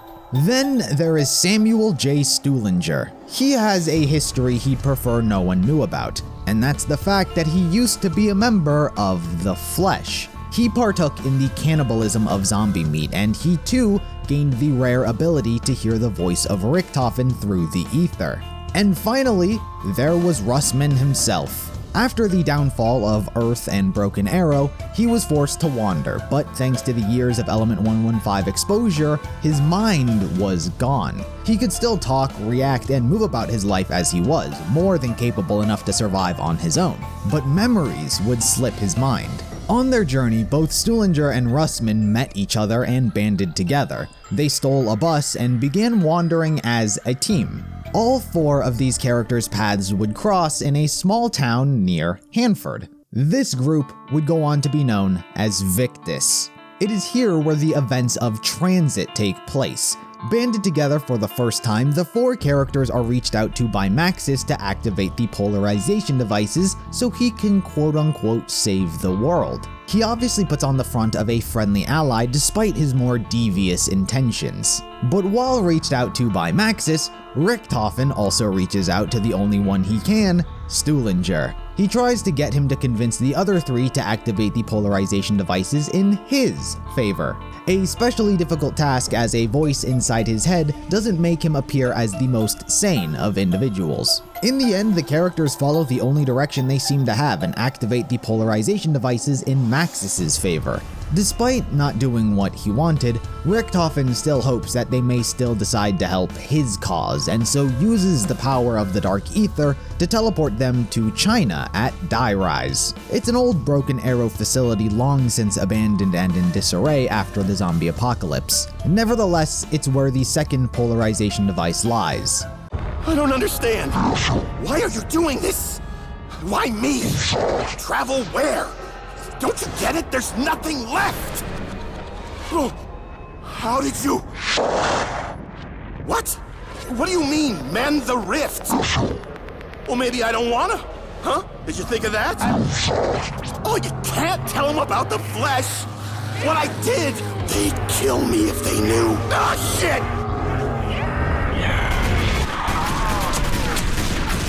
If you're gonna talk to your imaginary friends, Stu, you might want to wait till you're in a Z-free zone. Stupinger! Get over here, now! Come on, come on! What do we do now? We arm up, find a good place to defend, kick ass, that's it. I don't understand. What are you talking about, Stuhlinger? Misty made it pretty clear. Except for fate, begin anew! We're going down! We're going down fighting! Now!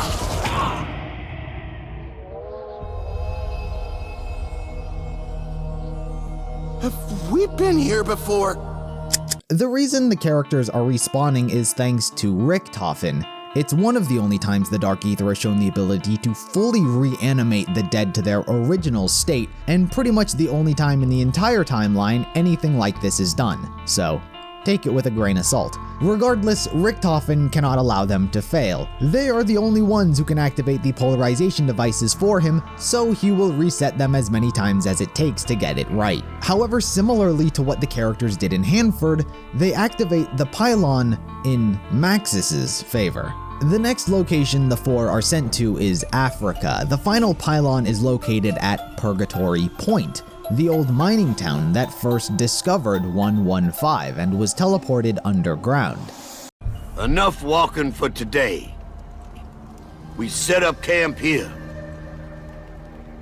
In case you boneheads have forgotten, the world is broken. Very broken.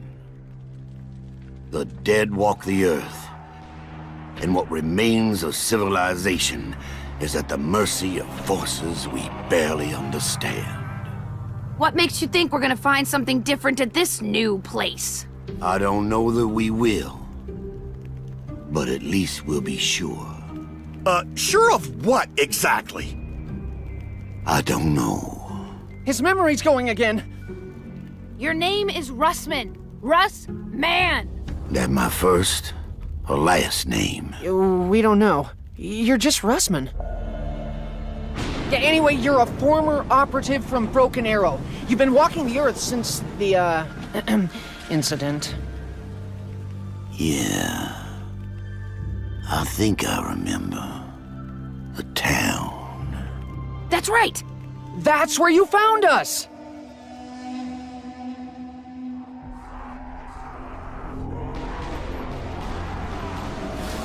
When we met, you already had your lapdog in tow. What do you mean, lapdog, huh? I'm the only one who knows what to do! Don't talk stupid, Stu. All you know is whatever the German tells you to think. I don't think you're in any position to ridicule Mr. Stuhlinger, particularly given your own proclivities. You better watch your mouth before you say something you regret, boy. Enough! We need to remember why we're here. We've all been jumping through hoops for reasons we don't fully understand. Fully understand? All right, for reasons we don't understand at all. Point is, we do it. We keep moving, we keep fighting. It's what we do, day in, day out. If you really need a reason why we do this, I'll give you one. We do it because doing something, anything, is better than doing nothing. The rift is less than one day's travel. We move at dawn. What if we don't find answers? Then we'll just have to ask more questions. Similar to the last two ventures before it, Richtofen and Maxis attempt to convince Victis to side with them. Thanks to the likes of a mysterious man named Arthur who's been trapped here, Victis do as they'd done prior, activate the pylon in favor of Maxis. He gains control of the Aether and finally reveals his true, sinister intentions. The process has begun. Now I control the Aether's energy. I can at last reach Agarthan. Ah, you fools! Why did you listen to him? Regretfully, I must inform you that neither the Earth nor its people will survive. Ah, I tried so hard to warn you. Oh, God! Once the gateway is open, I will finally be reunited with my dearest Samantha. Hello? Are you forgetting something? Even if your wretched daughter is still alive, she has my body! If you are so eager to re-enter the physical world, Richtofen, I will grant you that fish! Several things were done here. First and most importantly to him was the safety of Samantha. After the events of Moon, her soul had been stuck inside Richtofen's body, and so Maxis took her soul and sent it to Agartha. As punishment for Richtofen, he took his soul out of Samantha's body and stuck it inside of a zombie. This would go on to be known as Zombie Richtofen, or Undead Richtofen. From here, Maxis would proceed to destroy Earth and all of its inhabitants. As weird as it may sound, this was not the death of our main characters. Victis, Ultimis, and Zombie Richtofen would all live. Explaining them now wouldn't make much sense. The only one we can understand for now is Ultimis. After Samantha's soul was taken out of Richtofen's body, Dempsey, Takeo, and Nikolai were left on the moon with a comatose-like corpse. They took the body and used the teleporter on the moon, where they were yet again sent through time. They went from 2035 to 1963. They arrived at Groom Lake, the Nevada base of the United States, when Dr. Schuster was performing his own teleportation tests. Log entry 97, August 3rd, 1963. The matter transference device has been realigned. Again, in order to accommodate additional temporal variables. This is test number 11, human subject 5, one Private Hastings. If the transference specs are correct, Private Hastings will arrive at Griffin Station on August 3rd, 1963. If he arrives at this date, a communication link will be successfully established, and we will have confirmed that the teleporter's temporal anomalies have been compensated for. Are you ready, Private Hastings? Yes, sir. I can't understand a word of what he's saying in that ridiculous spacesuit. A simple thumbs up will suffice, Private Hastings. Good. Initiate the transference matrix.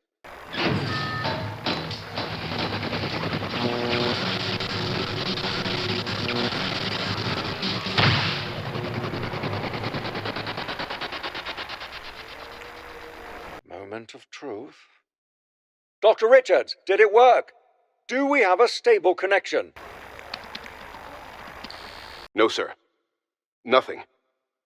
We've lost him. Ugh. That's the 5th man we've lost. This base is rapidly running out of privates. Oh, I suppose they're all just dancing around on the moon somewhere in the far future, having a grand old time. Wait, what's happening? Richards, what did you do? Nothing, sir. Something's coming through. Hit the alarm. Get me Pernell. We need soldiers here immediately.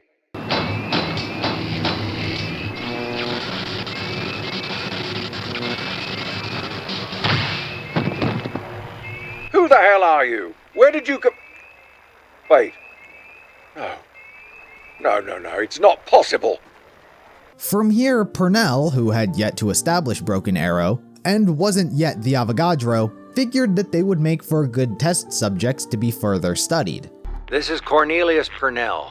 Report 639, August 3rd, 1963. Earlier today, while Dr. Schuster was performing test number 11, we had an unexpected arrival through the teleporter. We've been unable to verify what year they came from.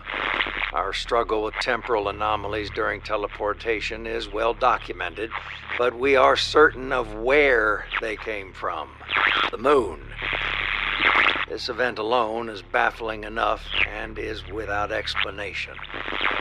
But it becomes downright absurd when you take into account that I know 2 of the 4 individuals. Corporal Tank Dempsey of the United States Marine Corps, who I knew personally and was declared KIA after a failed rescue op to recover Peter McCain. And Dr. Edward Richtofen from Group 935, who went missing weeks after we formalized the agreement to initiate Operation Stapler. I didn't recognize the other 2, but they and Corporal Dempsey were in a delusional, near catatonic state. Medical evaluation shows they've suffered from excessive element 115 exposure. And quoting our medic, I'm not even sure how they're still alive. As for Dr. Richtofen, initially we believed him DOA. Upon closer examination, we discovered his body is very much alive. Just 0 brain activity. How it came to be that these 4 men were on the moon, we may never know. However, for the immediate future, we'll be keeping them here at Groom Lake. They are ideal candidates for additional 115 testing. The 4 are held in custody at Hangar 4, a slight distance away from the Groom Lake teleporter. In fact, when they themselves arrived after their visit from the Pentagon, their future versions were already held captive. But for now, this is where Ultimis are. While the world in 2035 is destroyed, they continue to live in 1963 with a currently soulless Richtofen body. From here, the timeline ends and a new one is formed. For this, we follow the perspective of Samantha. While she has largely served as an antagonist of the Ultimis characters, at the end of the day, she was just a little lost girl. She didn't want to control the Aether. She didn't want ultimate power. What she wanted was for life to be normal. A father, a childhood, normalcy. After Maxis placed her soul within Agarthan, she recognized how he became corrupted and evil. She wanted to get out of Agarthan and she needed help. Whilst in Agarthan, a rift to a new dimension had opened up, and she reached out to this universe's characters for help.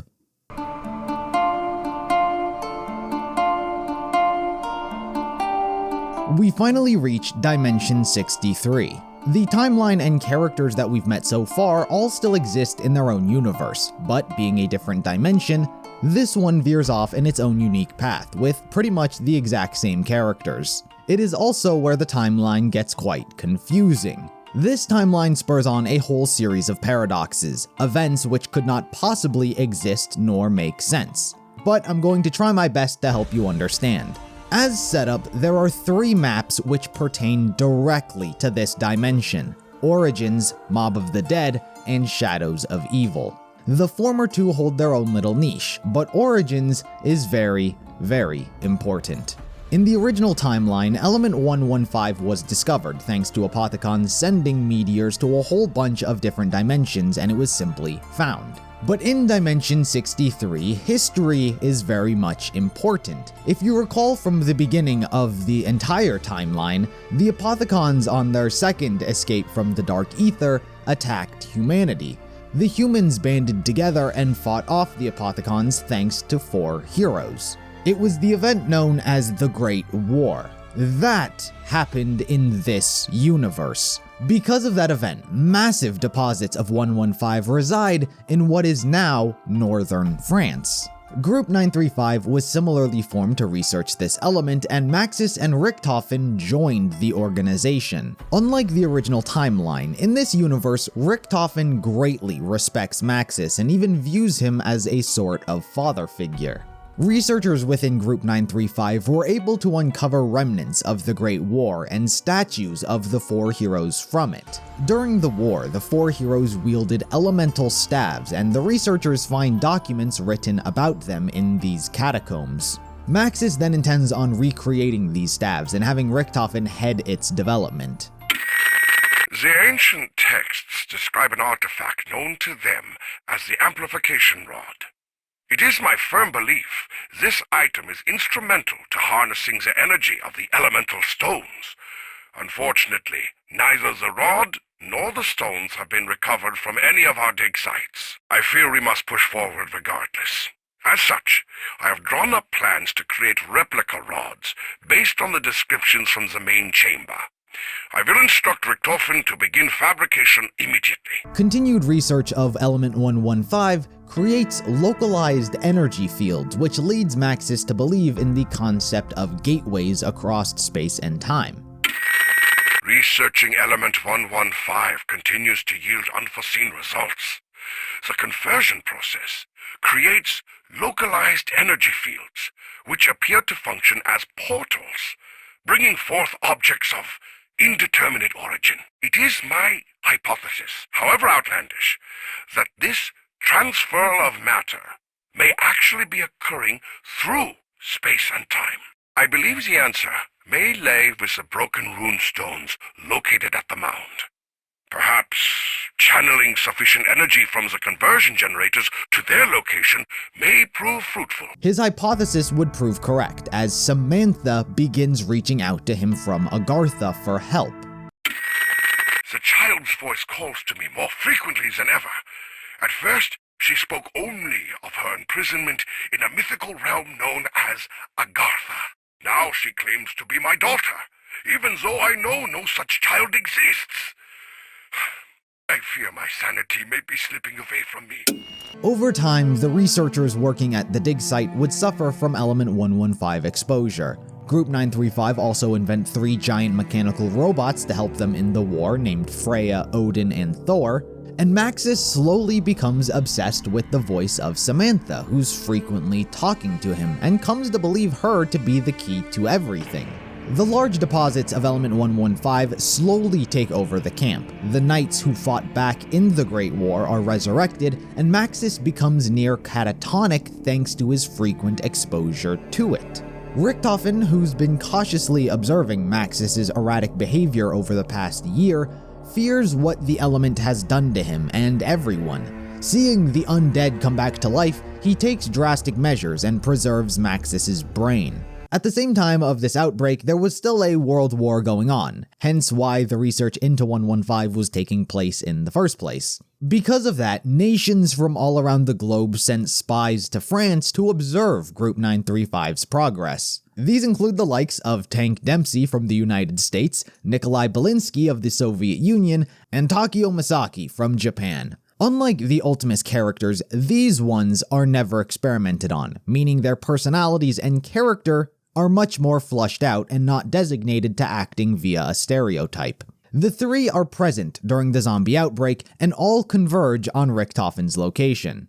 I would play the scene, but there is copyrighted music. Seeing the undead horde as a common enemy, the 4 team up for the sake of survival. This group would go on to be known as Primis. Samantha then reaches out to this universe's version of these characters and asks for their help in setting her free. On a slight side note, Samantha for a period of time is going to begin speaking with an American accent. There is no reason for this canonically within the story. The change spurred on from the concept of this map delivering us a new beginning, and part of that new beginning was changing Samantha. The vision for how the narrative would play out was not fully realized at the time, and thus Samantha would for a brief period in history have an American accent. She would later revert back to German. This does not affect her story or differentiate arcs within her character in any way. It winds up being an audible inconsistency. Regardless, Primis choose to heed her pleas of freedom. They decipher and follow the steps written down by the ancients and open a gateway to Agartha. During their ventures, they had also transferred Maxis's brain into a drone which they sent through the portal.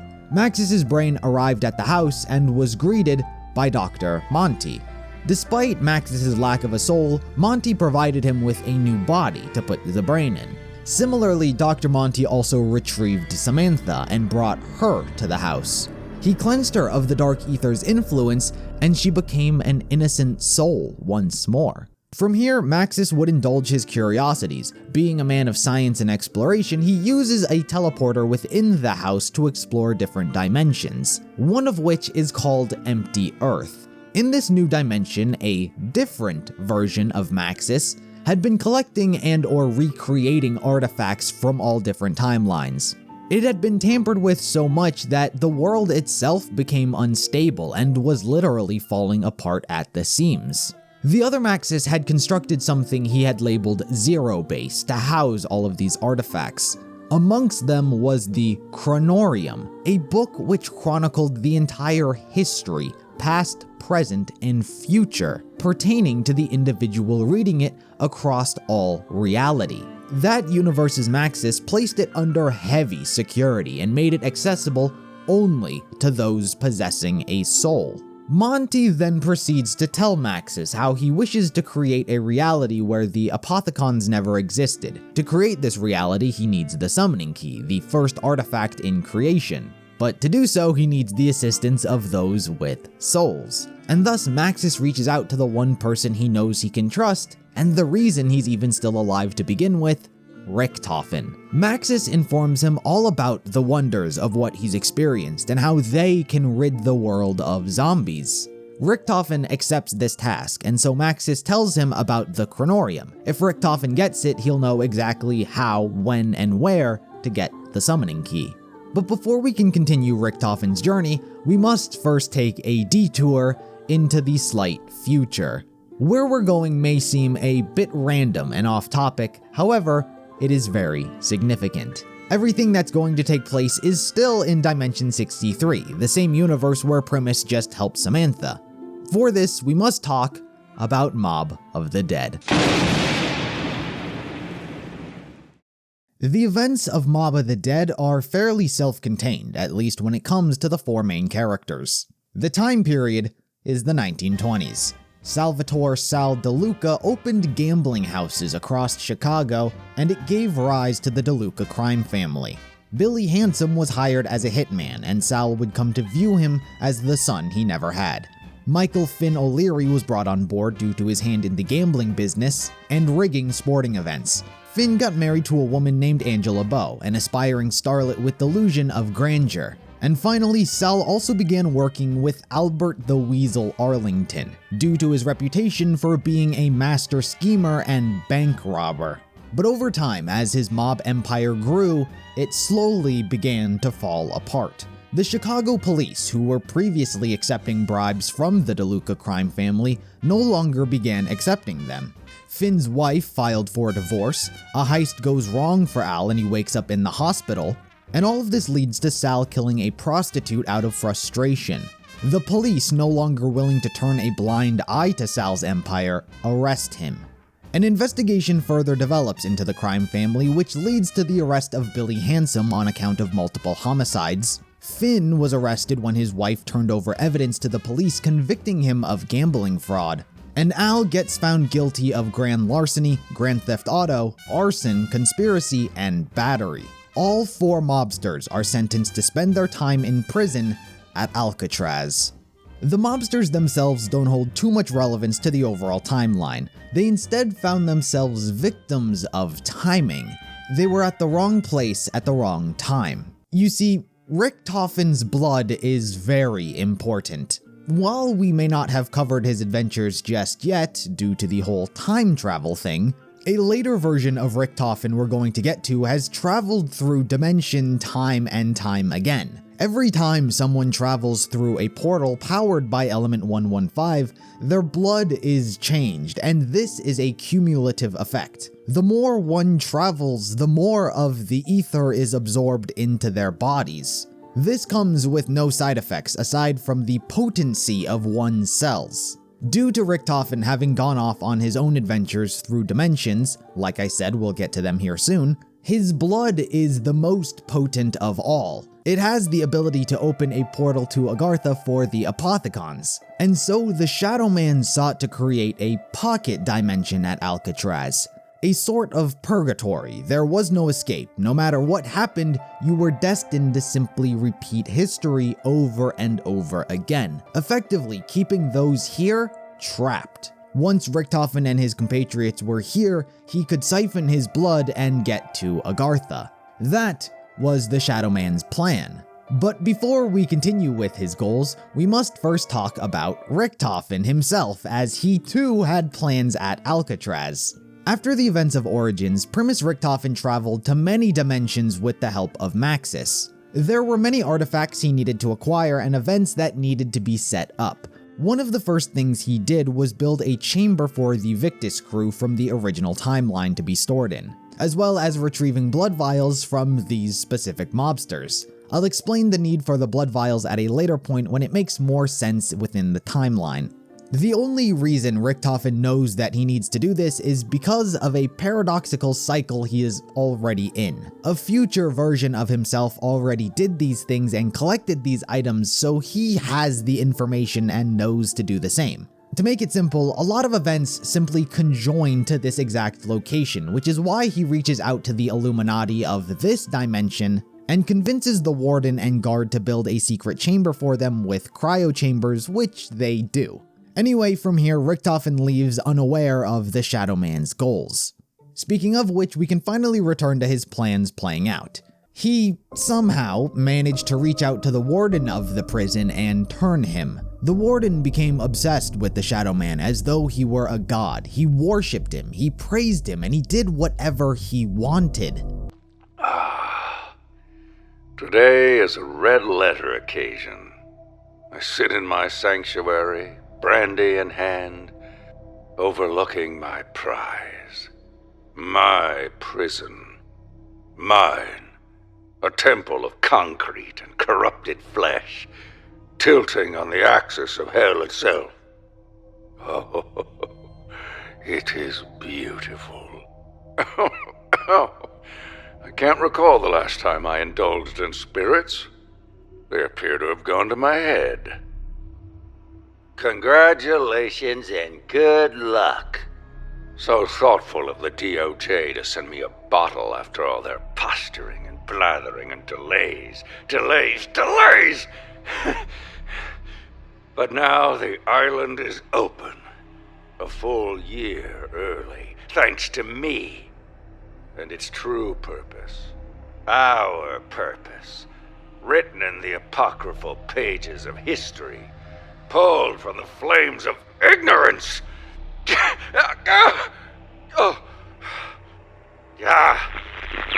Glass.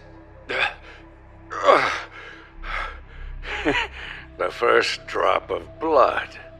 Of course, it should be my own. Not too much now. Not yet. Oh. Early to bed tonight. Tomorrow, I will be reborn. Like I said earlier, the four mobsters were victims of circumstance. The Shadowman wanted the Warden to kill the four, which would inherently transform the island to the pocket dimension that he wanted, effectively using them to lay the trap for Richtofen. What am I doing wrong? Nothing. Every interpretation by every scholar I have made real in flesh and blood, and still the Dark Ones remain silent. They are deaf, blind, and dumb wherever it is they reside in the fabric of reality. Have I not bled the wicked? Have I not placed the markers on the proper lines? What more? What more? I am tired, and I have grown so very disturbed waiting for the release that was promised, but I fear will never be delivered. Because they do not exist. No. Wretched are the thralls who despair in darkness. Wretched, wretched, wretched! The work will continue, with or without the Illuminati. All they do is talk and scheme and pass judgment on methods that they deem unorthodox. What the hell with their protection? I will awaken this island, even if it takes every last soul in her walls. If I fail, I will be locked in here, and soon join them all in hell. The result is the same. But while this was playing out, the mobsters were having their own quarrels. By some means, Al managed to convince Sal, Billy, and Finn that he could build a makeshift plane and escape. They believed that he could do this, and for 8 months they worked on collecting the resources needed. But at some point, everyone realized the ridiculous nature of what Al was trying to accomplish. It led to infighting, with Al taking all of the blame. As such, the three lured him to the roof and killed him. My name is Stanley Ferguson. I was a guard at Alcatraz from 1933 to 1942. Today, I'm going to give you some insight into one of the more interesting tales from the prison's history. Over the decades, Alcatraz has seen more than its fair share of daring escape attempts. However, few were as audacious as the one undertaken by 4 inmates on New Year's Eve, 1933. Thought to be the brainchild of an inmate by the name of Albert Arlington, the outrageous scheme was as unlikely as its mastermind. It's believed that Arlington, aka the Weasel, somehow convinced 3 other inmates that he had devised a foolproof plan to escape the rock. It was a plan that would see them literally taking to the skies on a makeshift aircraft of Arlington's own design.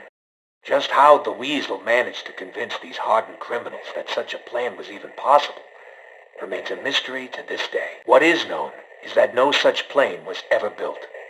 Instead, the group's plans for freedom soon descended into bitter argument and infighting. With the plan falling apart, anger and frustration would ultimately lead to a brutal altercation between the misguided Arlington and his former co-conspirators. Armed only with makeshift weapons, Finn O'Leary, Sal DeLuca, and Billy Handsome lured the unsuspecting Arlington to the roof, where they intended to exact a bloody and violent revenge. And so it was here, beneath the dark and stormy winter skies, that the hapless Arlington met his grisly end, bleeding to death on the cold concrete roof. This proved to be the perfect opportunity for the Warden to carry out the Shadowman's wishes. No! Contraption! Hear me. Yes, I can hear you. Apologies, my lord. I am here. Calm, faithful Warden, calm. I bring glad news. The world that you seek is near at hand. Oh, thank you, my lord. Thank you. I've done my best to prepare the way. Please, where are you now? Hidden. Trapped. Waiting. I see. Tell me what I must do. 4 souls in your possession, 4 arriving soon. With the first, you will transform the island. Salvatore DeLuca, Finn O'Leary, Billy Handsome, Al Arlington. Salvatore, Finn, Billy, Al. Yes, my lord, I know these names. Their sins shall be their undoing. Their eternal punishment through your sacrifice will ensnare another. His ultimate reckoning. A trap for another. Forgive my ignorance, Lord, but How will I know what to do? Sir, it's me, Stanley. We have a situation. Damn the situation, Ferguson. You handle it. I am not to be disturbed. Wait. Listen. I'm real sorry to interrupt your prayers, sir. But there's been a murder up on the roof. It's Al Arlington. Arlington? Yes, sir. Part of some kind of botched escape attempt. We got Sal DeLuca and his 2 cronies in custody. Looks like it was them. I'll be right there. I'll be right there. Part of the Shadowman's pocket dimension plan also involved the Warden killing himself as well, so he too could oversee the island. Once this was done, he was to be on lookout for Richtofen and kill him. My lord, I entreat thee to speak. I have done as you asked. The remaining 3 of the first 4 shall die by electric chair this evening, and soon after I shall join them. It will be glorious in this new realm, Lord, I have no doubt, but I confess, I am afraid. This form is weak and has taken to drink, but I do cling to it still. Please, grant me the strength to... Grant you the strength? Oh, you poor, pathetic wretch. I will grant you nothing until your death. You know this. Yes, my lord, of course. My life is part of the disease, and the disease must be purged. I rejoice that that day has come. But you are a base, disgusting creature that cannot help fearing for its own skin. It is not your fault. Thank you for saying so, my lord.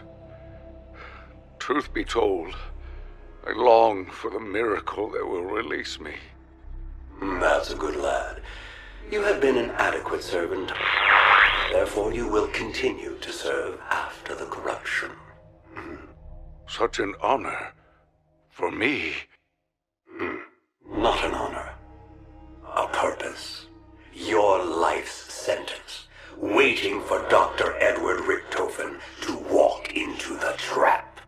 The Doctor. I've heard mention of him amongst the Illuminati. What would you have of him? His blood holds great power. You will harness it all and open the way to the paradise below.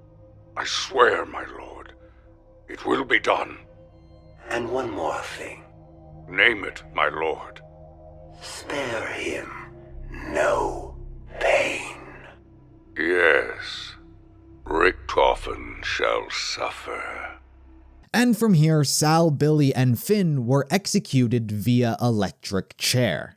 For their participation in the murder, the 3 collaborators were sent to death by electric chair. Justice came swiftly. On the morning of January 19th, 1934, the execution order was carried out. The Warden then followed suit.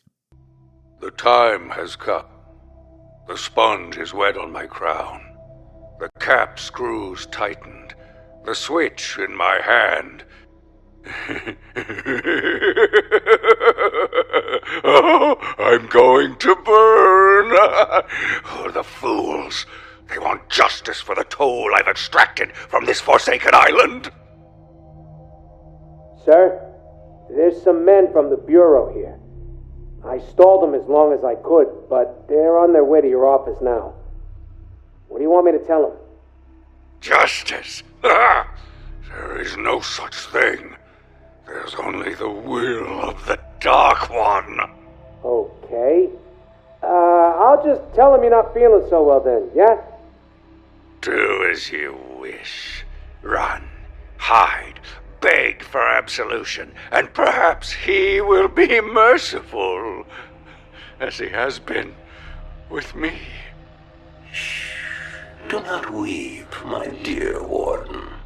My lord, you're here. Of course, more or less. The threshold awaits, my friend. Yes. Yes, the threshold. One last flash of light, and the sun shall vanish into the sea. And the darkness? The darkness shall spread. Through every fiber of creation it shall spread. Listen, I told you, he ain't here. He went to see some special doc on the mainland. You guys are wasting your time. I shall be its instrument. Oh, come on, guys, cut me a break. I shall bleed the chosen few. Better hurry. The gateway will open, and paradise will fall. Ah!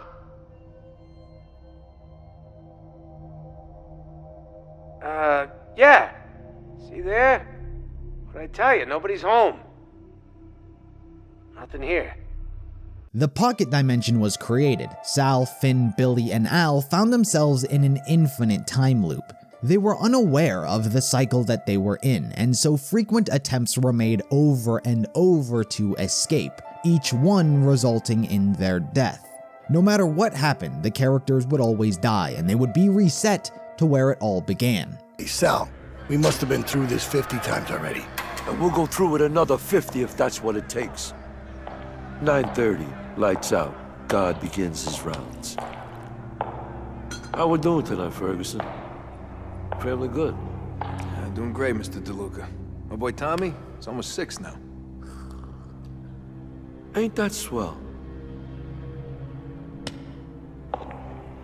Hey, Finn, you get that tip for Saturday's race yet?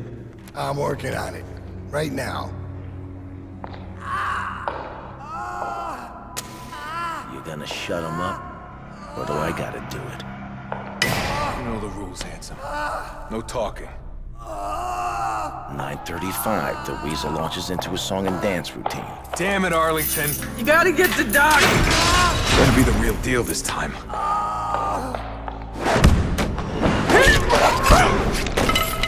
Once the Weasel gets the keys, we move on to stage 2. Let's get moving. Here you go, fellas. Courtesy of the Warden's private collection. Boys in the laundry stashed the parts? Of course they fucking did. What the fuck? I killed him. You've been in the joint too long, Al. You've forgotten how to get shit done.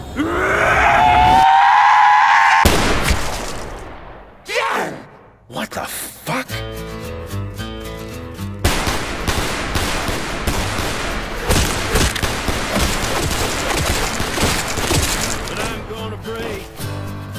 This ain't right. Something weird's going on here. You don't say, Weasel. Where are those screams coming from? But there was one unforeseen inconsistency with this purgatory world. The environment around the characters never changed, meaning once the cycle repeated, remnants of the past still remained. This is relevant because Al kept documenting and writing what they were doing and what was happening. Though they never remembered once the cycle repeated, over time and through following the steps as they were written down, the mobsters slowly began to make progress in their escape attempt, or at least their illusion of an escape. A twist was thrown in, however, as the further they got to freedom, they actually uncovered the truth about Al's terrible makeshift plane plan and how they killed him for it. But the thing is, killing him after getting so far only further continues the cycle. Whether it be their death by zombies or killing Al, the cycle is always going to repeat. That is, unless Al managed to kill the other 3 instead, thus breaking away from history and freeing them all from the cycle. As a reminder, it is not important for the Warden to keep their cycle continuing. They were only a means to creating this pocket dimension. And so eventually, Al actually broke the cycle by killing the other 3 mobsters, and thus their souls were eventually set free. They were still stuck in the dimension, but they were no longer cursed to run from the endless hordes of zombies for infinity.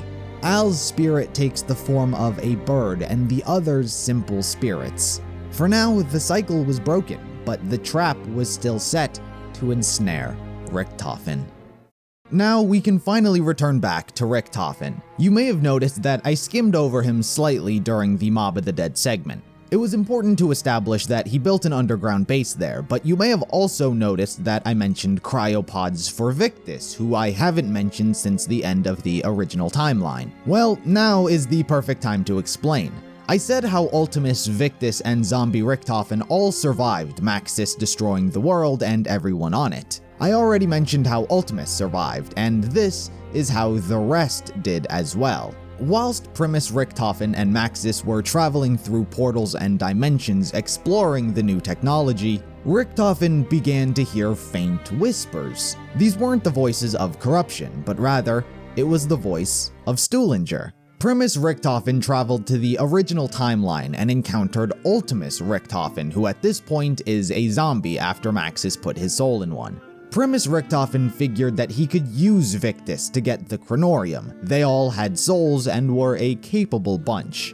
But they were also the last surviving members of a soon-to-be-destroyed universe. To oversee this, he used Zombie Richtofen, telling him that he could restore his soul to his body if he helped. And so, they all got to work.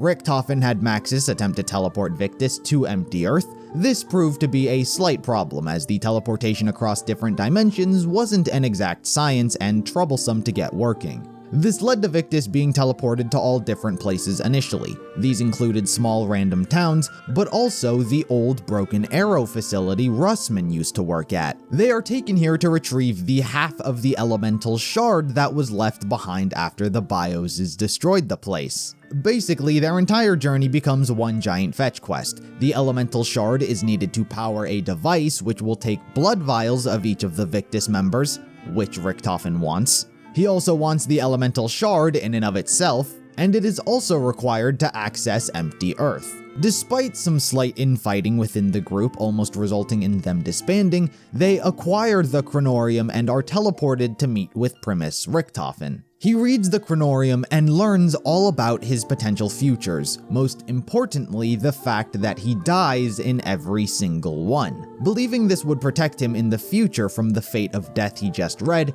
he takes the blood vials he obtained from Salin Finn and delivers them to his past self. He obtains the Victis blood from Zombie Richtofen, completing their agreement, and sends him back to the original timeline. He returns to Victis asking them if they want to live, which they agree to. He subsequently puts them in a cryogenic slumber. A future version of Richtofen, accompanied by Dempsey, Nikolai, and Takeo, then arrive to collect Victis's blood vials. A lot of events that just transpired here are very confusing and extremely overwhelming, especially following a chronological series of events. The blood vials, which are probably the most confusing at this moment, will become much clearer later in the timeline when we become the future version of Richtofen coming to collect the blood, so I'll explain it at that point. As for Zombie Richtofen, we might as well finish his story right now. After his deal with Primis Richtofen was completed, he was teleported to the original timeline where his comatose body currently lies, Groom Lake, 1963. Zombie Richtofen arrives through a teleporter and confronts his body and transfers his soul back into his original state. This is Cornelius Pernell. Report 715, October 13th, 1963. I'm filing this report on behalf of Private Gordon. Private Gordon was working graveyard in Hangar 4, where our new test subjects are being kept.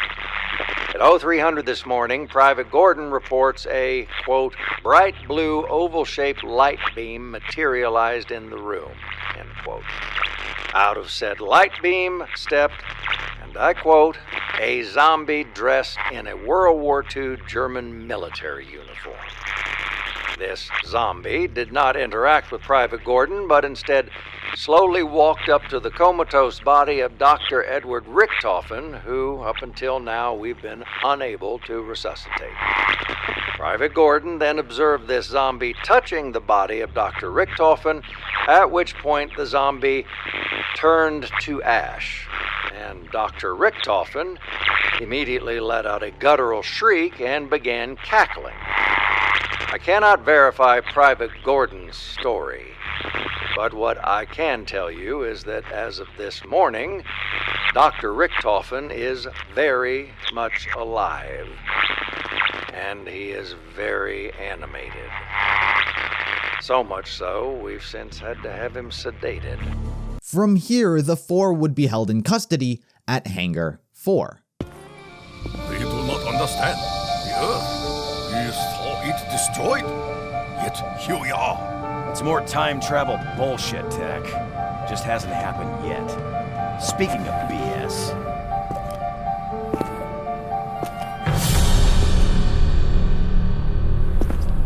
How the hell did you get back in your body, Doc? Does it matter, Dempsey? I'll tell you what matter. Americans still give Nikolai his vodka. Anyway, for now, that would conclude the Ultimis character's journey for the time being. Primis Richtofen, now with the Kronorium in hand and all of the future, past, and present knowledge written out in front of him, works with Maxis to secure a better universe, one free of zombies and apothicons alike. While I haven't really been talking about him too often, now seems like an appropriate time as any to bring up the fact that the Shadowman isn't actually in the dark ether anymore. Unknown, somehow, some way, at some point in history, he managed to escape it once again as he did long ago. But now he's simply working towards opening a portal to release all of the other apothicons. But as per the rule with all keepers and the sort, he is still not allowed to intervene with the free will of humanity. Meaning, despite being out and about, he's not allowed to just do whatever he wants and take whatever he wants. So he had to manipulate people. Insert the Reporter. It is the only name he is known by, and so the Shadowman took on an alias of his own, Tony Hale Rapt, and he hired the Reporter to fetch him some artifacts and investigate if his other schemes were going according to plan as well. Singularly and most importantly in this dimension is the Summoning Key, the very first artifact in all of existence that can manipulate the Aether and the first keeper used to create Agarthan. That Summoning Key is in this dimension, and the Reporter is sent to find it and collect it, which he does.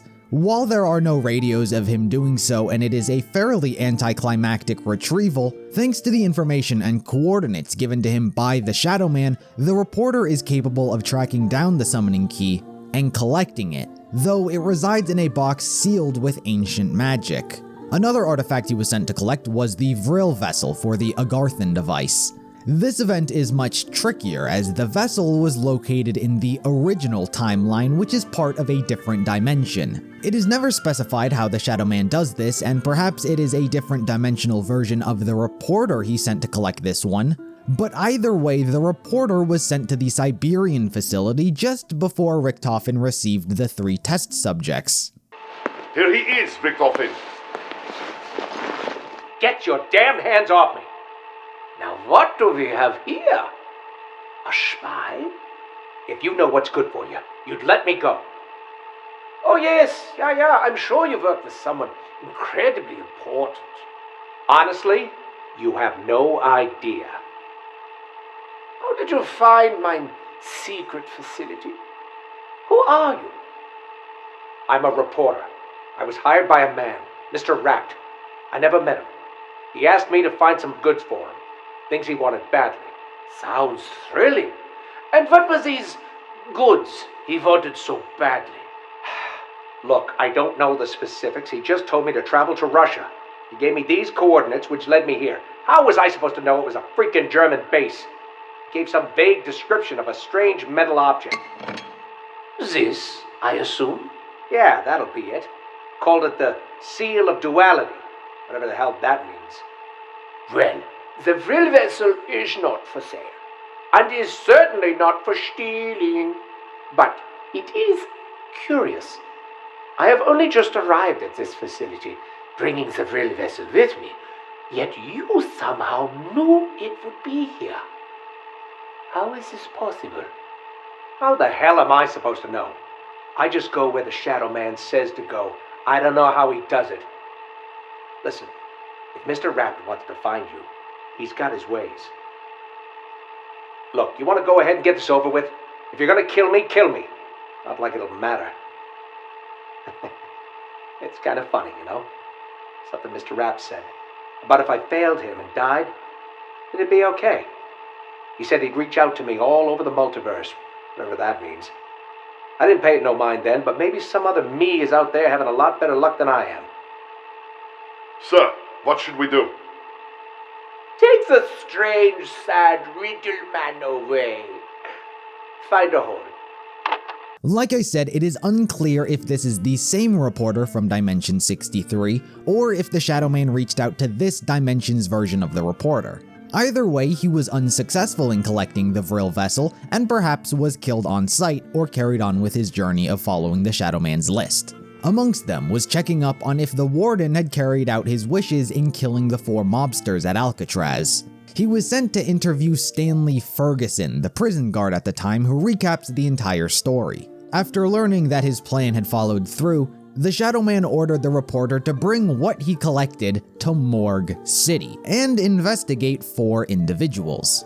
Anyway, no clue why Mr. Rapp wanted me to meet this Stanley first, but I'm headed to the city now. Something about tracking down 3 doozies and a floozy. Oh yeah, not to mention those artifacts in the South Pacific and Russia. I don't know what that's about. I never even met this guy. Likes to stay to the shadows. Real weirdo. But the money's good. Red line departing to the waterfront district. Maybe it'll all make sense when I get there. During the next 6 months, the reporter would spend time in the city taking in the sights, sounds, and smells. While here, there was a meteor shower, which as you can expect was no ordinary meteor shower. While not directly stated, it was likely Element 115, as all of the residents began acting strangely and mold began to grow around the city. Hey, Mr. Rapp, just checking in. So I'm here, finally. Taking in the sights, sounds, and smells of Morgue City. I know you sent me here to write a piece about the city's bustling nightlife and theater scene, and the characters that inhabit it, but things are getting kind of strange. Even though no one seems to want to talk about it, something is definitely off about this city. Just last week there was a meteor shower. A freaking meteor shower. And everybody acted like it was no big thing. Then, the mold showed up. All over the city. In the dark, damp alleys, there's a strange kind of fungus growing. It looks weird and smells even weirder, but nobody really says anything. Then people started getting sick. At first it just made them delirious, confused. Then they really got sick. It was like they were wasting away. People finally started talking about it. I spoke to one guy in his 80s, a fruit seller, at the local market. He said something similar happened in New England in 1882. When I tried to press him on it, he just lowered his head and ignored me. If you ask me, something definitely ain't right here. The mold affected the people differently, and they began talking about the keepers themselves. Hey, Mr. Rapp. So, I went by the market again today. For some reason, the fruit seller was much more talkative. Even if what he said was more than a little crazy. He told me that when he was a boy, his uncle would get drunk and start talking about how a dark force cast its shadow over the city. How good and evil were battling right on our doorstep. And that the only thing holding back the forces of the apocalypse was the ancient order of the Keepers. Well, even if what he said was more than a little crazy, I'm not sure he was. Even though they're scared, or maybe because they are, people are talking more. Asking around, I've heard more than a few whispers about this ancient order and the Keepers. I think it's some kind of cult. They say you can hear them chanting sometimes. From beneath the city. There's all these rumors about human sacrifices and freaky shit that even the police won't investigate. Because they've been paid off, or because they're too damn scared. I'm not sure what to believe anymore.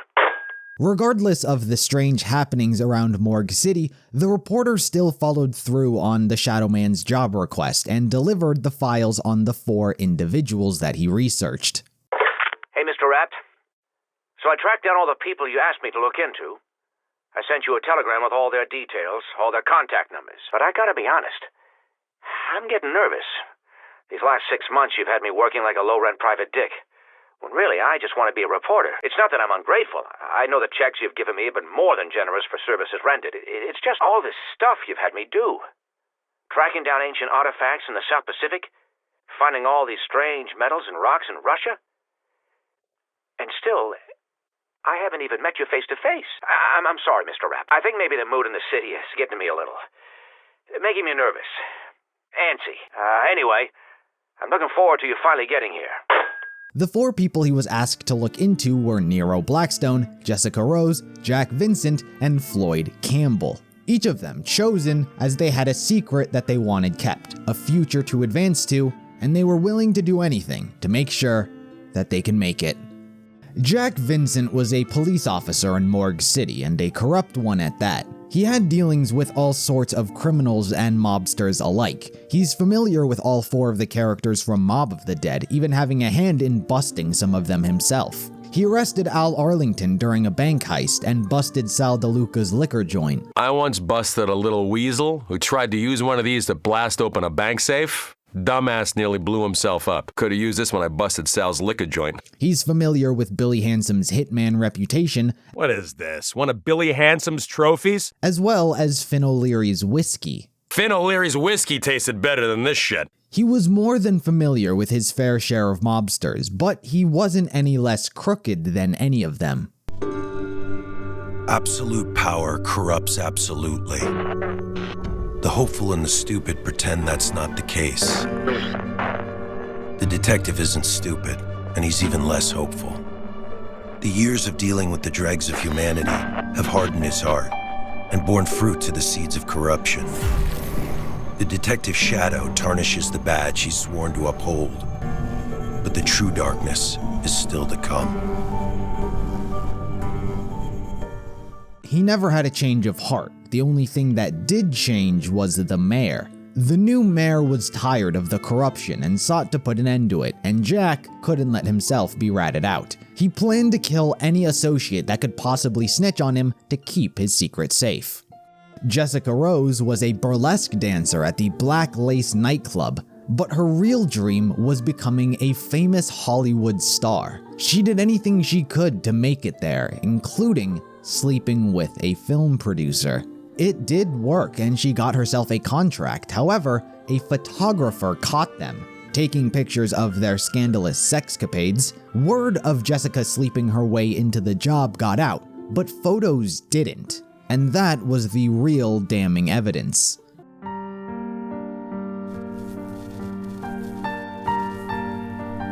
Some live for the limelight. The femme fatale is willing to die for it. Her whole life ahead of her, with so much already left behind. But with the stakes this high and the odds this low, fame and fortune might be just one audition away.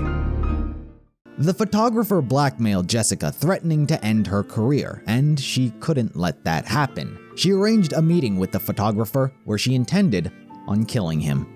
Floyd Campbell was an up-and-coming boxer who rarely ever won a fight, yet he was given the opportunity to go up against the champion if he could beat the #1 contender, Tony King.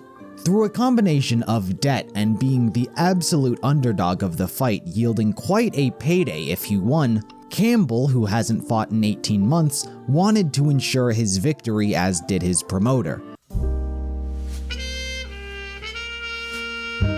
Most things can be settled in the ring. Bets, grudges, debts. The boxer knows the cost of paying them all. A stranger to the winner's circle, but not the cold, hard reality of the ropes. The boxer can't stop fighting, but never seems to win.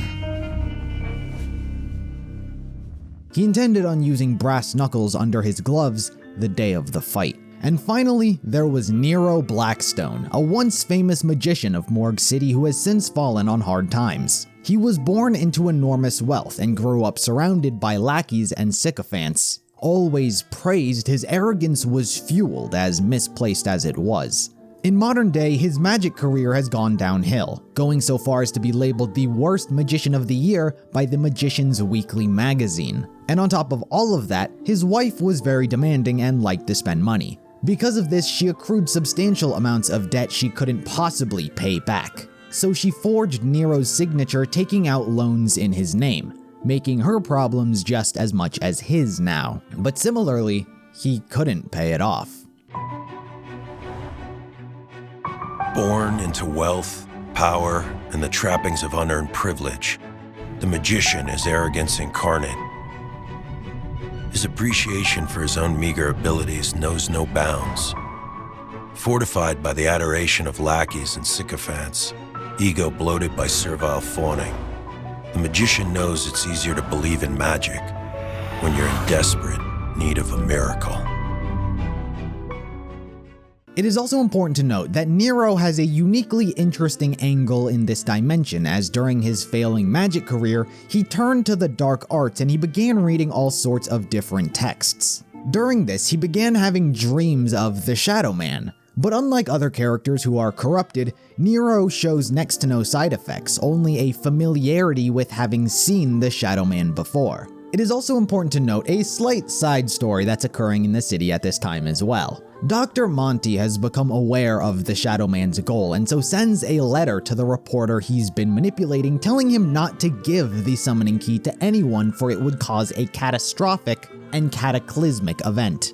This freaks the reporter out because he's aware of the role he's been playing in what might happen if what Monty said was true. This is where Primis Richtofen yet again comes into play. The first action he took in this dimension was the creation of the secret lab at Alcatraz. Since then, he's acquired the Kronorium and learned where he could procure the summoning key, which is why he's arrived at Morgue City. He confronts the reporter trying to acquire the artifact, but being on edge from Monty's letter, which told him not to give it to anyone, he panics and attacks Richtofen, for which Richtofen defends himself and stabs the reporter, killing him. Now, the summoning key is locked inside an ancient sealed box, which cannot be opened by conventional means. Richtofen, for now, has to wait and bide his time. Meanwhile, back with the other characters, the Shadowman took these four's predicament and decided to apply increasing pressure, like an animal being backed into a corner forced to react. He disguised himself as various individuals and talked with those close to the characters. He spoke to Jack's longtime partner, implying that he was aware of Jack's crooked nature, which pushed him to feel like he had to silence his former associates before they spoke. Please understand that you yourself are not under any suspicion at this time. This is merely an informal interview. Yeah, I know. Can we just cut to the chase? The chase? Excellent metaphor. Or is it an allegory? I can never remember the difference. You want to know about my partner, Jack Vincent. You're a good detective. So what do you want to know? That he's a loudmouth, a show-off, more than a little rough around the edges? That he's a drinker, a smoker? How about the fact that he's got a wife that scares him more than any fucking criminal out there? What do you want me to tell you? Is Jack Vincent on the take? Listen, the more I talk to you, the more I'll get a reputation around the precinct. Can we maybe do this elsewhere? He spoke to Jessica's producer, pretending to be someone interested in hiring her for a big project, which would likely get rescinded if her photos got out. As you know, I'm looking to cast the female lead in my new picture. And I heard that you have quite the roster of up-and-coming talent in this town. Can you maybe tell me a little more about what kind of woman you're looking for? I'm looking for an all-American girl, a real beauty. I heard you may know an aspiring actress by the name of Jessica Rose. The burlesque dancer? She ain't exactly peaches and cream. More sugar and spice. I heard she's a real firecracker, if you know what I mean. I'd like to meet her. Give her a screen test. Leave it with me. I'll get back to you. He spoke to Floyd's promoter, implying that he was simply using the underdog status. Putting aside your enormous self-interests as a promoter, what would you like to say to boxing fans everywhere about the upcoming fight? Particularly with regard to this last-minute substitution. Floyd Campbell? I'd like to say that Floyd Campbell is a credible opponent, despite how the bookies may see it. What about the fact that fans would much rather see the #1 contender facing off with the champion, your champion, as opposed to this little herd of journeyman fighter? Look, there's no doubt that Floyd Campbell is the underdog. Nevertheless... Are you using Campbell to keep your big moneymaker away from opponents who could be just a little too dangerous? The champ doesn't avoid anyone. But nothing. This interview is over. No further questions. And he spoke to Nero's lawyer, quote-unquote, on behalf of his wife, increasing pressure that he needs to pay up. As you can see, these documents give some indication as to the considerable amounts of money we are talking about. My client would never have signed the authorization on these loans. Nonetheless, there it is, in black and white.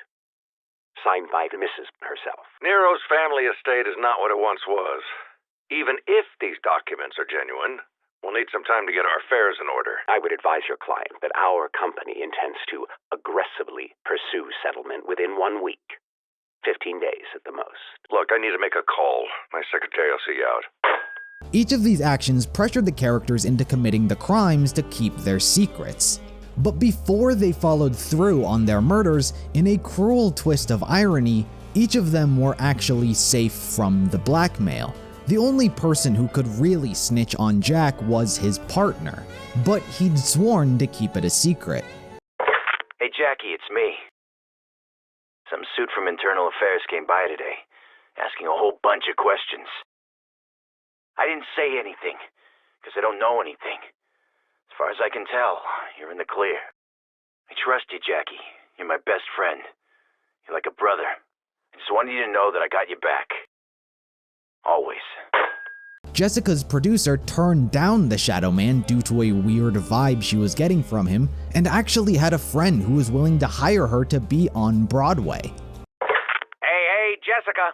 A movie director came by to talk to me today, said he wanted to meet you. I gotta be honest, I didn't get a good feeling from him. I told him where to go. Well, not in so many words. Listen, I'm glad you didn't sign that studio contract. Truth is, I'm not even much of a producer. I'm more of a talent wrangler. Here's the thing. My partner's written a musical that just got financing. I know that you're going to be perfect for the lead. This time next year, you're going to be on Broadway, baby! Nero's lawyer found out that the signatures were fraudulent, and he didn't have to pay anything. Nero, I have the most wonderful news. The loan documents were fraudulent. Well, your wife was fraudulent. She forged your signature on the loan agreements, and we can prove it. The date on the forms says November 5th last year. Exactly the same time that you were in the hospital following your performance of The Amphibious Man. You couldn't possibly have signed those papers. You were in a coma for the entire month. As for Floyd, his actually comes after the event. In reality, the characters, if they simply did nothing, would have been fine. Some better off than where they started. But each of them failed to receive these phone calls, and thus they carried through on the Shadowman's pressure. Jack killed his criminal associates. Jessica lured the photographer and stabbed him. Floyd killed Tony King for the championship fight, and this is where Campbell's phone call comes in saying that there will be no investigation into him cheating. Hey, Floyd, you did good. You kept your word, delivered the knockout. I just wanted to tell you not to worry about any journalists or commission investigations. That is done. Anyways, besides setting your mind at rest, I wanted to give you the good news. It's all set. You got it, Floyd. You got your title shot. January 15th. And Nero killed his wife in a work accident, claiming her life insurance to pay off her debts. As the Shadowman did with the mobsters in Alcatraz, these actions allowed him to create an altered reality, a different Morgue City where they were cursed to survive, but more importantly, be used to give him the summoning key. I have been watching. I have seen each and every one of your misdeeds. I know who you are. But questions remain. Why do you do the things you do?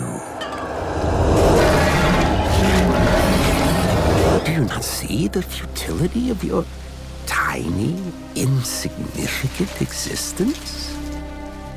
You are but fragments of a bigger universe. Your sins serve only as an invitation to an evil beyond your imagination. I'll lead the way. I will show you the path. Only through me, the Shadowman, will you find your redemption.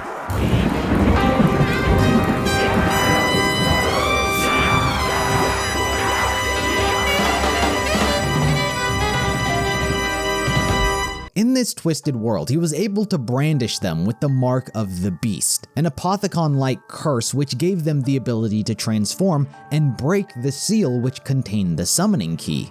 The Shadowman tricks the four, posing as an ally, telling them that they can atone for their sins if they follow his guidance. Part of that is through sacrifices. If the four characters sacrifice someone close to and important to them, then they can be absolved of their past sins. This leads the characters to sacrifice the only ones who were ever truly on their side to begin with: Nero's lawyer, Floyd's promoter, Jessica's producer, and Jack's partner. Their significance and willingness to stand by these characters likely made for a much stronger sacrifice candidate for the Shadowman, where they obtained gate worms. These gate worms could be used to open a rift for the Apothicons to finally escape the Dark Aether, and that's exactly what happened. Apothicons then flooded Dimension 63. After using the four characters, the Shadowman reveals how he was not their ally and was simply using them to get the summoning key. This does not sit well with the four characters. Learning of the Shadowman's deception while initially fighting against the Keepers, the four then team up with them to stop him. With the guidance of the Keepers, Nero, Jack, Jessica, and Floyd actually manage to stop the Shadowman and trap him inside of the summoning key. They hand the key over to the Keepers so they can protect it and return their dimension to safety, but that's not what happens. Upon delivering the summoning key to the Keepers, Richtofen saw the perfect opportunity to claim what he came for. I'm so sorry. I really don't have time to explain. I have a universe to set right. Thank you, and goodbye. He takes the summoning key so that he may carry on his journey, leaving Dimension 63 to die. In a very literal sense, with the Apothicons free in this dimension and the summoning key not there to rid them of that world, Dimension 63 is destroyed from this point forward.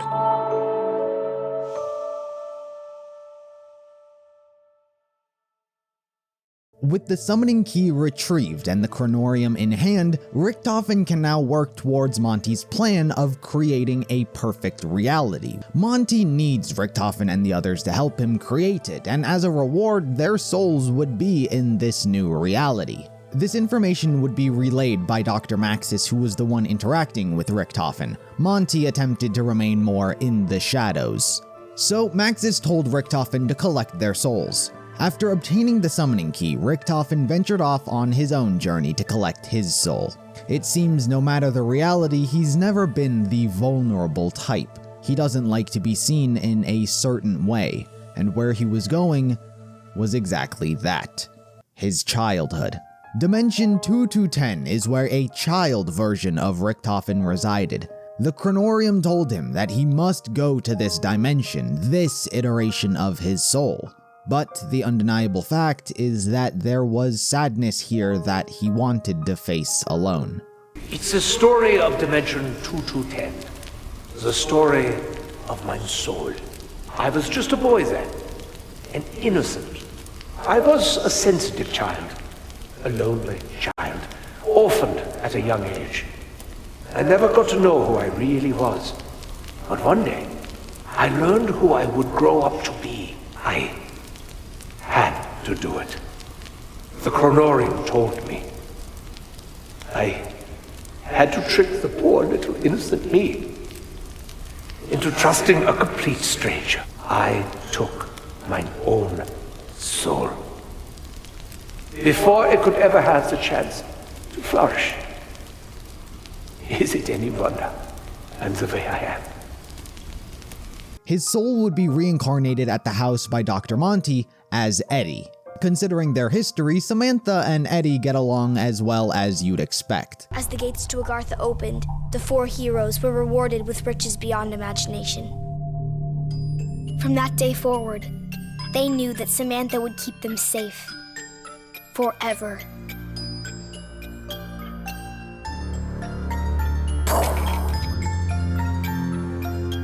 You're getting everything wrong. I told you before their eyes should be blue. It's my turn, Eddie. I can do whatever I want. But you don't even know how to play properly. Girls don't know enough about zombies. Put some choice away, children. Make sure the windows are locked before you come down to the basement.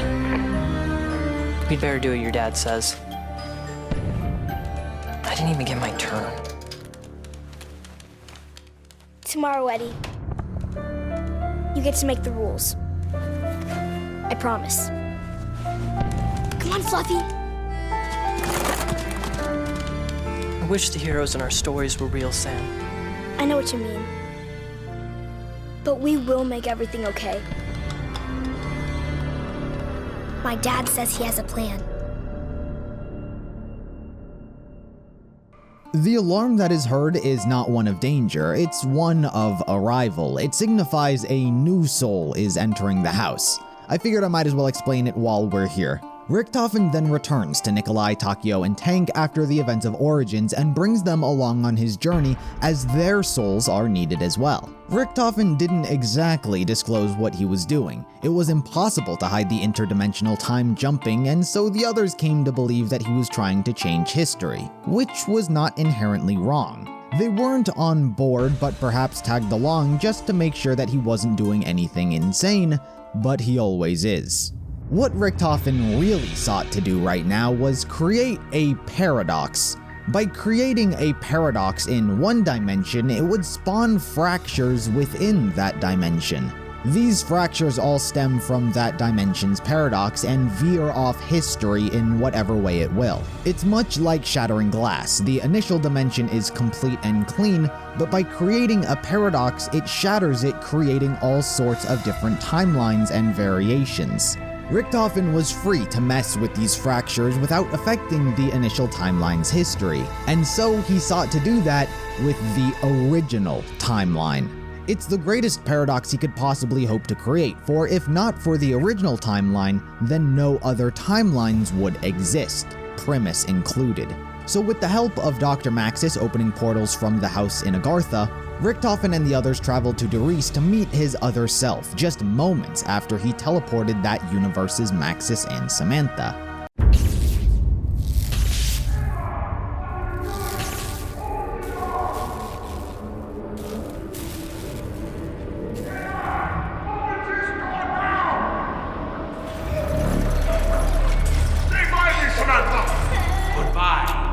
Dr. Maxis.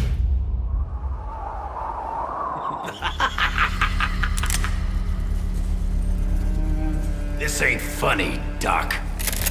Turn around. Slowly. Do you know who I am? Yeah, we know. That's why you better do exactly what we say. A great evil approaches. There is a chain of events that must be set in motion. The future hangs by a thread. You must awaken the test subjects.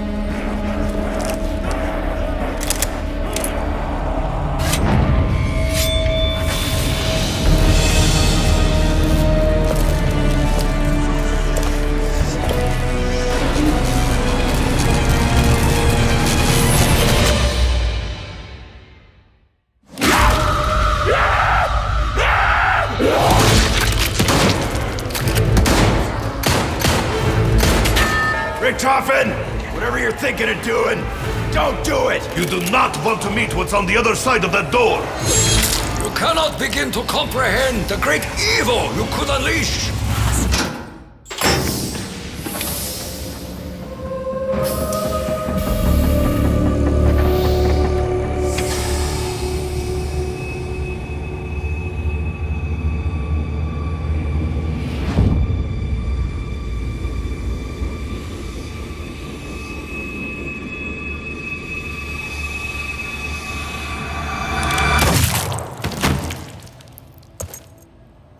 Richtofen, I thought we were done with this!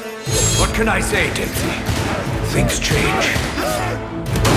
Only a fool would dare to change history. I am no fool. What I do only to secure a better tomorrow. Yeah? Well, let's see if we live to see it. Before we go any further, it is important to note, while this is theoretically the original timeline with the Ultimis characters, the actual original timeline is untampered. Ultimis is still currently at Area 51 under research from Dr. Schuster teleporting them from the future where they blew up the world. So no matter what changes happen from here on out, that timeline remains exactly the same. The characters that are going to be hunted down are Ultimis in story, but just different ones. Richtofen's actions here would be disguised. He pretends to collect his soul simply as theatrics for the other three, but still hides his intent on making the universe right. Dempsey, Nikolai, and Takeo's outlook on Richtofen is not good. Despite having assisted him during the events of Origins, they still believe him to be evil to various degrees. Dempsey has a difficult time trusting him due to his cryptic and manipulative nature. Takeo is probably the most welcoming of Richtofen, picking up on his sense of purpose. Though, much like everyone else in the beginning, he's hesitant to trust him. But probably the most friction is with Nikolai. Considering they were on diametrically opposing sides of the war, he still blames him for all of the bloodshed endured during it. So, you gonna tell me what the fuck you were doing back there? Dempsey, my dear simple-minded American, you simply wouldn't understand. Right after we got here, after you said goodbye to your evil twin, you did something strange. Strange? Haha, Dempsey, you're really going to have to narrow it down. I know you're sick, Richtofen, but why were you messing around with your own corpse? That wasn't my body. That was someone else entirely. Someone a bit like me, but not. He's dead. Hey, I know what I saw. I saw you stoop down and hold something against the body. Pictures, Dempsey, pictures. Or it didn't happen. There was something I was gonna ask you. What was it? Ah, dear Dempsey, is your memory loss perhaps due to your prolonged exposure to element 115? Or are you just one of the stupid Dempseys? German, your actions defy reason, but you seem driven by a sense of purpose. I do have a purpose, Takeo. A purpose you will come to share. You only have to trust me. You trade on lies and deceit, Richtofen.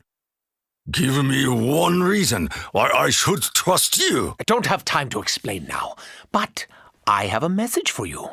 A message from the Emperor. What do you know of the Emperor? It has been so long. I feared he had abandoned me, forgotten me. You have not been forgotten, Takeo. Stay strong, and your path will become illuminated. I do not understand your riddles, German. How will my path become illuminated? The spirits of your ancestors are not the only voices you will hear, Takeo. Trust your instincts. Listen to them. Last night I had a dream. I dreamt of a house with children. Yes. Hold on to that thought, Takeo. In time, you will come to learn the significance of your visions. German, I will keep asking until I get an answer. What are we doing here? Putting things right, Nikolai. Putting things right. Your words are empty. Your soul is hollow. How could you ever hope to put things right? Nikolai, I realize that I'm often hostile towards you. It's simply because your ideology is diametrically opposed to mine. We are allies only because of our situation. We will not fight shoulder to shoulder forever, Richtofen. Though we may not see eye to eye, Nikolai, know this. I possess an artifact that will help us on our journey. You can never wash away the blood on your hands, Richtofen. You are an evil that must be stopped. I'm helping you more than you realize, Nikolai. After all, didn't I just kill myself a little while ago? I know what I'm doing. The beacon will allow Maxis to find us. Who is this fucking Maxis? I've never seen him.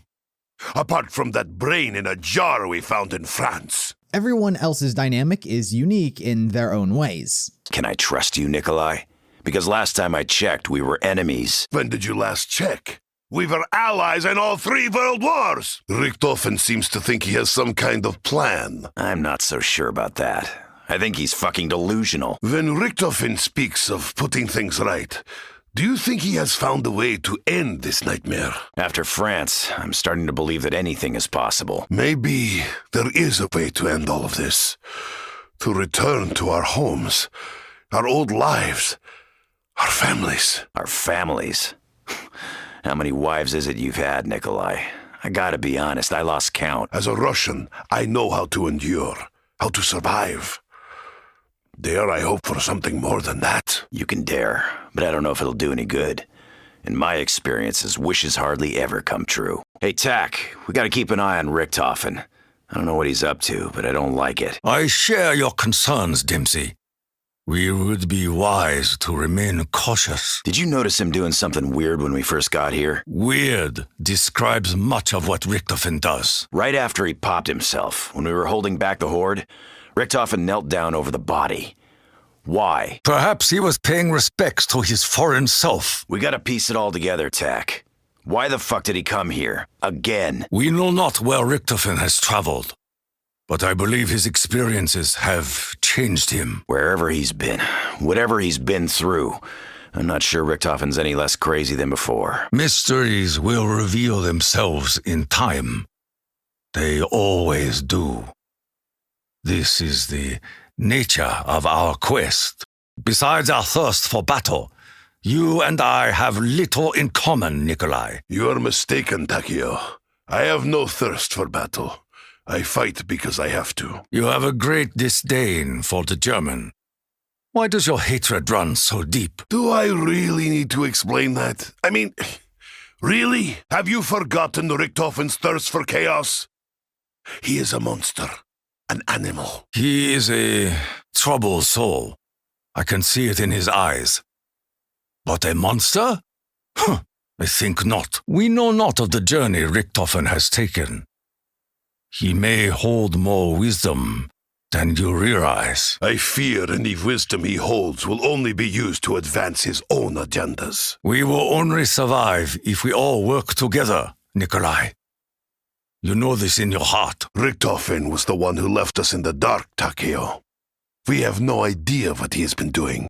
With his original self dead and the fractured timelines created, Richtofen was ready to proceed. From here, he tells the others that they must secure Dempsey's body. A retrieval is all. Everyone agrees, as it seems simple and honest enough.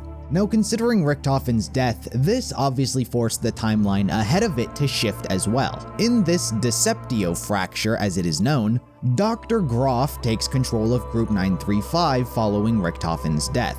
At this time, he is still working on the MPD on the moon and fears Samantha. For whatever reason, he intends on sending Dempsey's body to the moon, likely for research. And this is where Primis comes in. They steal one of the giants Group 935 was responsible for creating and use it to pursue the transportation of Dempsey's body. It inevitably leads them to Der Eisendrache.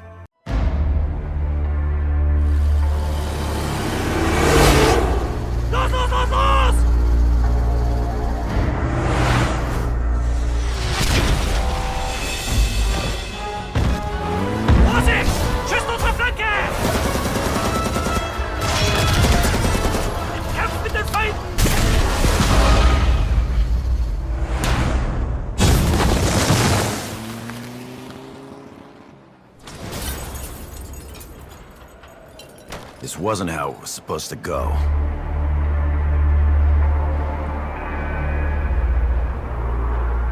We were supposed to secure the package and be in and out clean.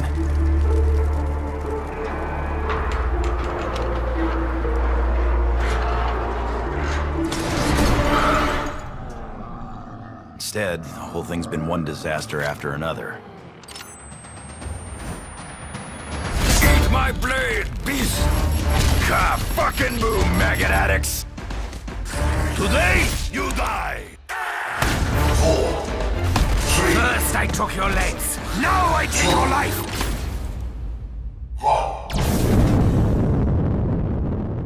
1. I should never have trusted you, Richtofen.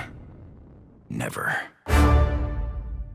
By the time of their arrival, Dempsey's body was already set on a course to the moon and launched. Though their perspectives have not changed much, the characters slowly begin placing their trust in Richtofen a little more, though they're still on edge. Not exactly going to plan, is it, Richtofen? Or are you gonna tell me this is how you planned it? That everything's fine? Yes. The answer is yes, Dempsey. Everything is fine. I know you have questions, but you have to trust me, Dempsey. I have seen things you wouldn't believe. Things you couldn't even imagine. Yeah? Well, with your imagination, I don't think I'd want to see all the shit you have. Time has a way of asserting its will, Dempsey. That is why we must take steps to intervene. In my possession is the most powerful artifact in this or any universe. A vessel that will allow us to literally save our eternal souls. Don't go getting all spiritual on me, Richtofen. We're here to get me out. That's it. Ask yourself, Dempsey, what do you want to achieve? What is it you really want? I want to complete my mission. End this chaos once and for all. Our travels across worlds, they used to make me nauseous. Now they make me... Thirsty? Is that how you are feeling, Nikolai? I have a thirst unlike any I have felt in years. Be careful, Nikolai. I have seen alcohol lead many men down the road to ruin. Do not try to confuse me, German. I know why we are here. To secure the American test subject. Is your contempt for me finally diminishing, my simple-minded Russian friend? I am beginning to think you're not the Richtofen I once knew. You are stronger than you realize, Nikolai. If only your judgment were not so clouded, you would be invincible. What is it you hope to find on our travels, Nikolai? What is it your big Russian heart wants most of all? I know not why an animal such as you would be curious, Richtofen. But I will tell you. I hope one day to return to the motherland.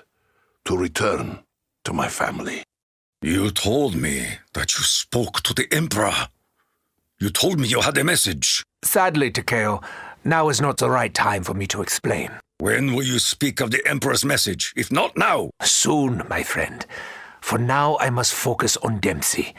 He has no idea of what he will soon have to face. Why do you confide in me, German? I regard you with the same contempt as the others. To be honest, I think it's your irrational commitment to being honorable that makes me trust you, Takeo. I see the chaos in your eyes, German.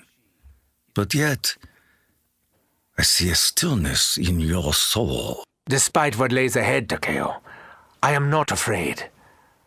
I know what will happen. That knowledge brings me peace. Search deep inside yourself, Takeo. Tell me what you want, what your heart desires. What I want? What my heart desires? I wish only to prove my honor in the eyes of the Emperor. Hey, Nikolai, if shit goes down with the crowd, you got my back, don't you? I do not understand this American slang. But it had better not be what I think it is. I hope to never see the day when we turn on one another. Richtofen says he's been here before. Was that crazy evil Richtofen or this new man with a plan Richtofen? I am not sure which Richtofen is most dangerous. Hey, Nikolai, a word? This artifact of Richtofen's, has he shown it to you? Call me crazy, but I'm starting to think Richtofen may actually know how we get out of all this. Crazy you may be, but Richtofen's knowledge cannot be denied. Whether or not he can be trusted is a different matter. Richtofen has told us little of his comrade, Dr. Maxis. I do not like to put my trust in a man I have not met. I know what you mean, especially seeing as how Richtofen put his damn brain in a jar. You okay, Tak? You and Richtofen seem to be getting pretty friendly these days. You are paranoid, Dempsey. You forget the symptoms of exposure to Element 115. Element 115? Don't you remember what it does to you, Tak? It makes you forget things. Richtofen claims knowledge of worlds beyond this realm. Do you believe this is possible? I can't deny that he knows a lot of stuff, but I don't think it's all good. Richtofen told me he had spoken with the Emperor, that he had a message for me. I wouldn't hold your breath. Richtofen seems to like keeping secrets. It is unwise to speak lightly of demons, Dempsey. Your disrespect will have consequences. You know, I'm kind of looking forward to coming face to face with myself. After all, I'm one handsome devil. Takeo, what has the German told you of his plans? I know no more than you, Nikolai. He speaks in riddles, teasing a promise I fear he cannot fulfill. Your bravery is welcome, Takeo, but your blind loyalty to the Emperor confuses me. Do you care only for the individual? I seek to restore peace and order to our existence. Such a goal could never be considered selfish. I have long considered you a barbarian, and a brute. Is there more to you than that, Nikolai? None of you know what I have lived through, what I have endured. I believe this journey will teach us much about ourselves and each other. I am not sure how much more there is to know about Richtofen, though I fear his words may belie his true intentions. Do you know this Dr. Maxis, of whom Richtofen speaks so fondly? I feel we have encountered him before, but I know not when, how, or why. The journey to collect Dempsey's body is made difficult by Dr. Groff. He is adamant in continuing Group 935's research even when he comes into contact with Primis Richtofen. Not even Richtofen himself can get him to cooperate, as he comes to believe that he may be a spy. Groff works as hard as he can to get Dempsey to the moon and secure him as a test subject, even willing to go so far as to blow up the entire Der Eisendrache facility to do so. But his efforts fail. Primis redirects the missiles towards the moon, blowing it, Griffin Station, and Dr. Groff up. Dempsey's transportation is shot down, and Richtofen is forced to reveal how he's been deceiving them as he needs their souls to secure a better future. He's still alive. I fucking hope so. This subject will one day wreak havoc across the entire universe. He cannot be allowed to live. This wasn't how it was supposed to go. We were supposed to secure the package and be in and out clean. Instead, the whole thing's been one disaster after another. I should never have trusted you, Richtofen. Never! You should trust me, Dempsey. You all should. This artifact has the power to contain and preserve the subject's soul.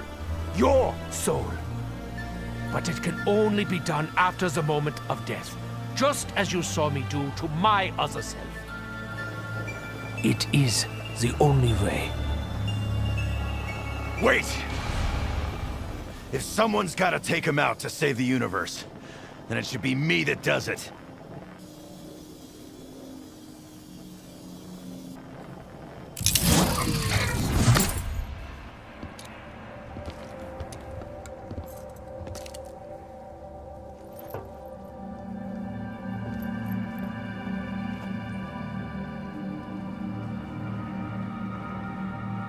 Good to see you, Tank.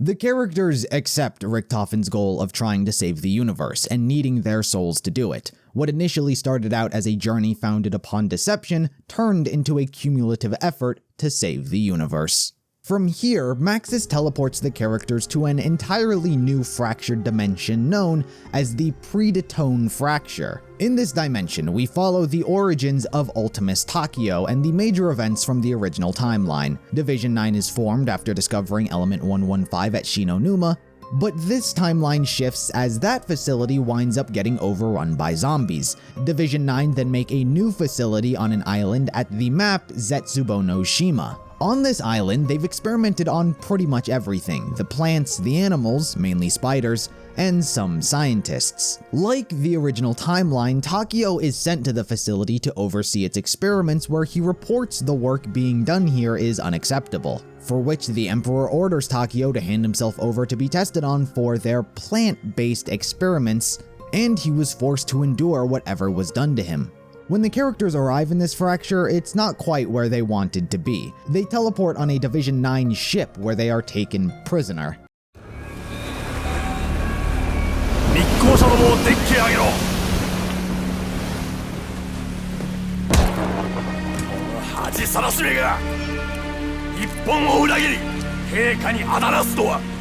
Take it easy, Tak.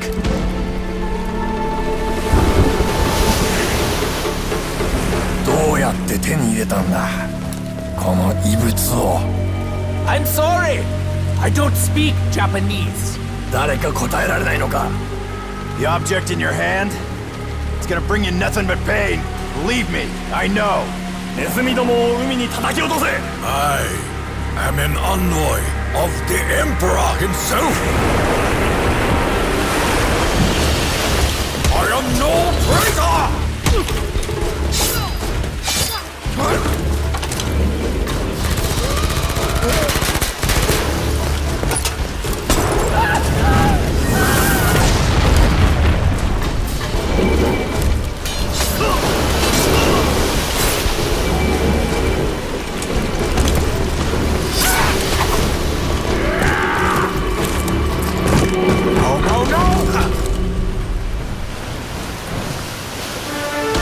Close. Yes, a little too close. We must go, now!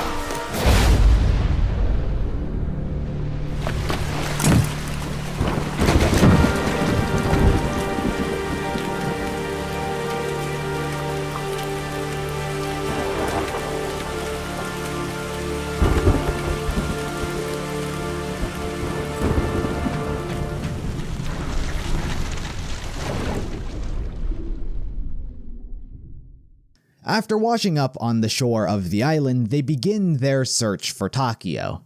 Hey, Richtofen, why don't you tell your pal Maxis to drop us off exactly where we need to be next time? We are dealing with the complexities of the interdimensional time travel across a fracturing universe. It's not exactly easy. Keep a close watch on Takeo.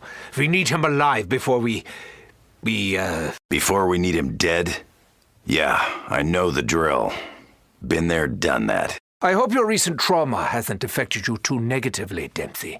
After all, it was all for the best. Trauma? Call it what it was, Richtofen. You had us track down another me just so we could kill him off. I've told you before, Dempsey. It is essential that we remove all fragments of our other selves. Yeah. Their continued existence could still lead to the destruction of the Earth and the collapse of the universe. Do you trust me yet, Dempsey? After everything that's happened and the way you seem to be the one in charge of bouncing us around, I don't see how I've got a lot of choice. So, here we are again, out to extinguish another flame that you say stands between us and peace. When the time comes, Takeo will do what needs to be done. He always does. The others seem to believe in your madness, Richtofen. I have yet to see proof that you are not leading us down a dark path. Make no mistake, Nikolai. The path ahead is very dark. I have never pretended otherwise. You have spoken of how Element 115 corrupts our minds, our memories. It is an inevitable side effect of our travels. I'm surprised you're not used to it by now. If 115 really does corrupt our thoughts, what does that say about you, Richtofen? You have been exposed more than any of us. It is a burden that I am destined to bear. Do you trust me yet, Nikolai? We have followed you this far, but where we are going, I'm not sure. I will deal with future when it comes. When you talk of our mission, you refer only to the test subject. Are you afraid to say his name? Believe me, Takeo, it is far better to let go of personal attachments. They will bring you only heartache. I fear denying Dempsey the chance to better understand himself may have consequences. Even had he been conscious before his death, I do not believe that Dempsey had any great knowledge to impart. You promised that you would deliver a message from the Emperor, Richtofen. I can wait no longer. I will keep my promise. You will have the Emperor's message before the sun rises on this island. How will my path differ from that of the American? Will I too have to confront my own mortality? We will cross that bridge when we come to it, Takeo. Even I am not sure exactly how events will play out. Do you trust me yet, Takeo? You have promised me answers. I have to believe you will stay true to your word. Are you beginning to see the method in Richtofen's madness? You, who were once his sworn enemy. The German's the least scary thing around here. Besides, we're all in this together. We need each other. You seem more reflective these days. Perhaps you are not the headstrong Dempsey you once were. I think you're reading too much into things, Tak. I'm just tired after that swim. So, you sure you're up to the task ahead, Tak? We are not certain what lies ahead. My path may be different from yours. I'm just saying, Tak, if you have to do what I had to do, you may not find it easy. Your concern is as appreciated as it is unexpected, Dempsey. Aside from your ramblings in the heat of battle, you seem to be more at peace, Dempsey. What can I tell you? Seeing how you check out is a hell of a way to get perspective. So, Nikolai, I hear you say something a while ago about going back to your family? I think you're mistaken.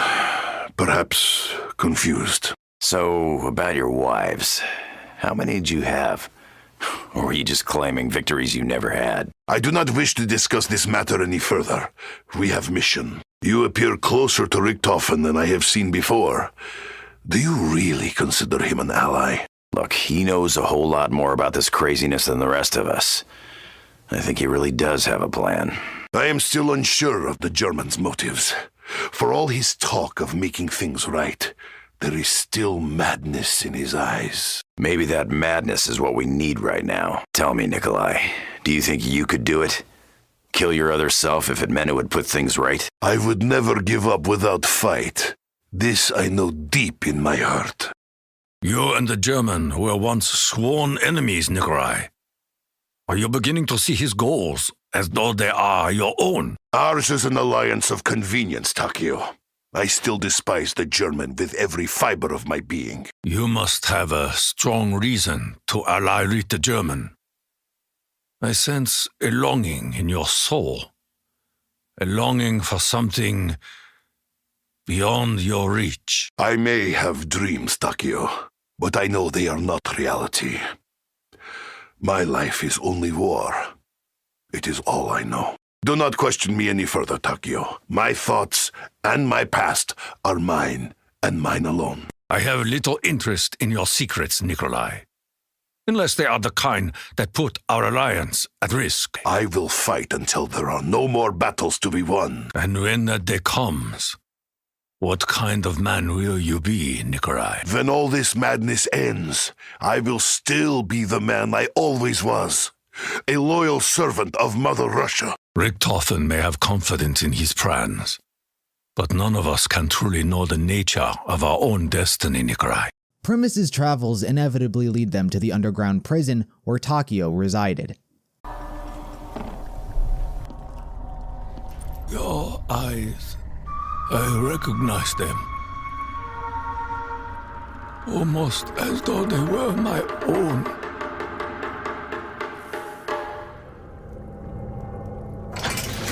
Takeo Musaki, I did not believe I would find you in such a place. I was a warrior. I fought many great battles for the glory of our nation, for the honor of the dying samurai spirit. I was a hero. I share this memory. I have lived many of the same victories. I later learned that my victories were unwelcome. His betrayal was driven by petty jealousy. He knew I could endure anything, that I feared not even my own death. Punishment is one thing. This is cruelty. Who could be so evil as to desire another soul to endure such suffering? Who amongst us could be so dishonorable?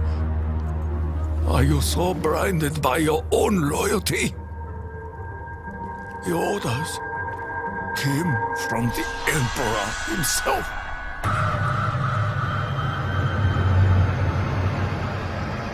My life, my path, is built upon a lie. This realm may have been corrupted and consumed by evil. But we possess the power to change things. better tomorrow is only possible if we blow away the ashes of the past. None of us choose the means by which mercy will find us. But I am at peace. I understand what must be done.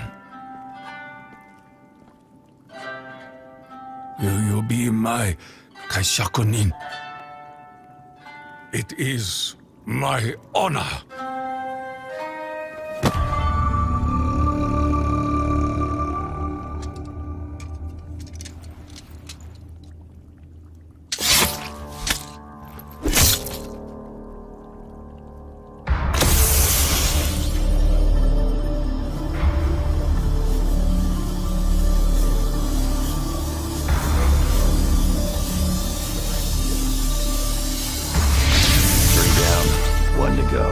Guess it's you next, Nikolai.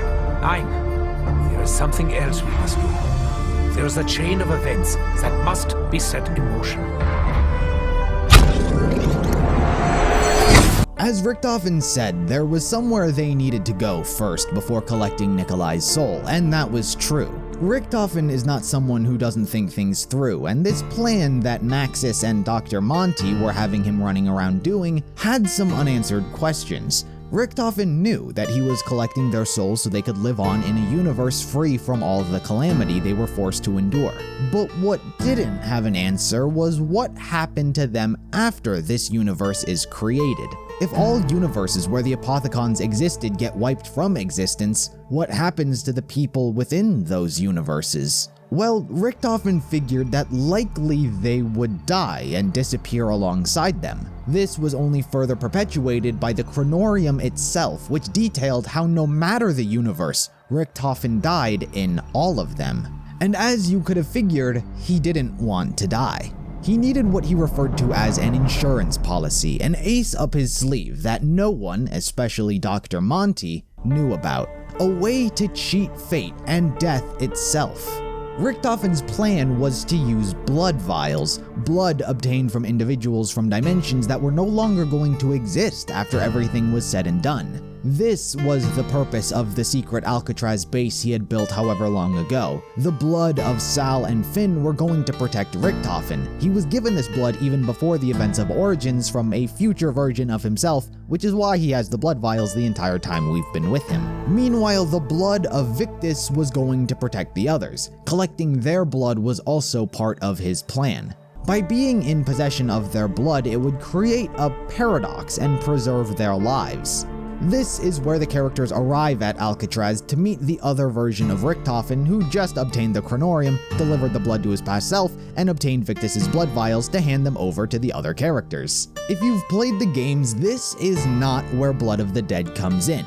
In this timeline, Primis arrive, obtain the blood, and simply leave to obtain Nikolai's soul.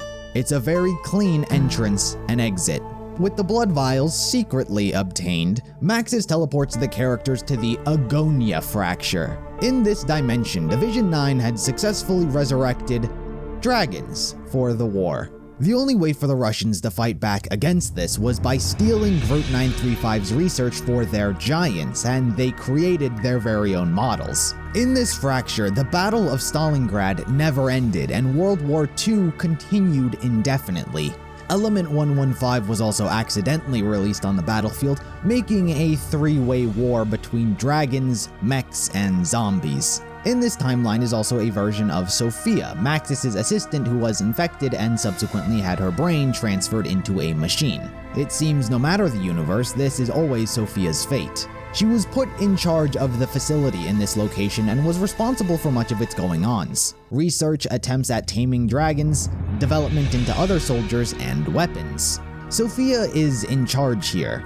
After being teleported to this new dimension, per the difficulty in Maxis controlling where they come out, they wind up falling through the sky. Fortunately for everyone, when the portal was opened, it also opened under a dead skydiving Peter McCain from the Predatone fracture just before he died, as he did in Shinonuma. While I would usually play the cutscene, this one quite frankly has copyrighted music, so sorry. Upon landing, the characters discuss their adventures so far, the mystery of Richtofen's blood vial adventure, and everything they've had to go through so far, and what they will have to do in the future. So, Richtofen, are we going to talk about the blood? You can, if you want. So I don't imagine it will be a particularly riveting conversation. You took us on a little whistle-stop tour of some other locations. Said we all needed the blood vials. I was right. This subject is very boring. Can we talk about something else? Okay. Maybe you start telling me about your endgame. Specifically, what you plan to do with all our souls rattling around in the summoning key. The house. We have to get to the house. We'll be there soon. You mentioned the house as if we have the faintest idea what you're talking about. The house. Didn't I tell you? It's where we'll be safe. Forever and ever. Tell me something, and give me a straight answer, or I swear I'm gonna punch you in the gumballs. Now, whose idea was this plan of yours? I really don't know. I'm getting confused again. Are you ready to face your own demons, Nikolai? Are you prepared for what lies ahead? What lies ahead? Say what you mean, German. You are referring to the fate of my eternal soul. Your soul is not in danger, Nikolai. The summoning key will contain it. Keep it safe. For what purpose? I have yet to hear you explain what you plan to do when you have our souls. The madness around you will not last forever, Nikolai. I have told you before, everything I do has purpose. I aim to make things better. For all of us. I have long since given up trying to make sense of your riddles, Richtofen. War is all I will ever truly understand. You have not explained the purpose behind our last journey. You know what I am referring to. I'm going to have to ask you to trust me, Nikolai. The less we speak of the blood, the better. It's supposed to be a secret. Trust me, Nikolai. The plan will succeed. Do not worry your ugly little Russian head any further. Doctor's orders. You are an impossible creature, Richtofen. I have a terrible feeling that even you do not know why you do the things you do. You have spoken many truths that have come to pass, Richtofen. It is clear to me that we are bound by destiny. So, will you tell me what our future holds? No. Such knowledge is a burden that only I can bear. I fear the instability around us reflects the instability within Nikolai's mind. I am wary of what this day may bring. Nikolai is stronger than you realize, Takeo. You do not know what he has endured in the past. I do. What happens if our mission is incomplete? What happens if we fail to recover the other Nikolai? Failure is a thing of the past, Takeo. I have experienced it time and time again, but no more. We will complete our mission. Long ago, you told me I would hear voices, and that I should trust them. Yeah, Takeo. You will hear voices. Even ones that will not always speak to me. What purpose for the blood vials? The ones we retrieved after our journey to the island? Worry not. Their true purpose will become clear. Assuming it comes to that. Which I hope it won't. How's it feel to be back on your old stomping ground, Nikolai? Bring back memories? This is not something I remember. The Russia I knew was not plagued by giant dragons. Dragons, robots, and flesh bags aside, you should at least know your way around the area, right? Why do you assume I know my way around? Just because I am Russian? Draw me map of fucking Chicago! Stay cool, Nikolai. We won't be here any longer than we need to be. We just need to deal with, well, you. You do not need to explain pattern, Dempsey. Richtofen was first, you were second, Takeo was third. I am not as stupid as you look. Look on the bright side, Nikolai. We get through this. We get the better future Richtofen keeps promising us. Promises can be broken, Dempsey. I fear we are more likely to join Richtofen on his descent into insanity. Why are you so sad, Nikolai? I mean, even when I hear you yelling in the heat of battle, I can't help feeling there's something wrong. So many things are wrong, Dempsey. It is part of the reason I yell and curse. It takes mind off wrongs. Hey, Tak. I know you went through a rough time saying goodbye to yourself. Not to mention the old betrayal. I confess, recent events have left me shaken. But I will follow the road ahead of me. The road ahead is long and dark. Do you remember who said that? I believe Richtofen is guided by insights unseen to us. I believe he is indeed on a path of redemption. I'm not sure if Richtofen can ever be redeemed, Tak. He's got a lot of blood on his hands. Even if his own redemption is impossible, he still seems eager to make amends. Still don't know exactly what he's up to, though. Especially that business with the blood vials. I believe there is bigger picture that we are not yet able to see. You know the saying, Tak. Time will tell. Indeed. Time will unveil those mysteries it has shrouded for so long. I would not dare to presume. But I think I understand some of what you must feel, Nikolai. I look around me and see my country consumed by madness. I myself am uncertain as to what I must feel. At least we have a sense of purpose. Something that has all too often eluded us. We are all being led down a dark path toward an unknown destination. Listen to the voices around us, Nikolai. I believe they have much wisdom to impart. I have heard many voices, but I have heard little wisdom. Richtofen's goals are still unknown. We are bound together only by convenience. Personal contempt aside, I think it is unwise to underestimate the German. He has knowledge of realms beyond our understanding. I believe that Richtofen will betray us again. Mark my words. It is his nature. Respectfully, Nikolai, I disagree. The characters are forced to use Sophia and her assistants if they want to get to Nikolai. One of the most unexpected steps they must do is extract information from Gersh. Yes, that Gersh.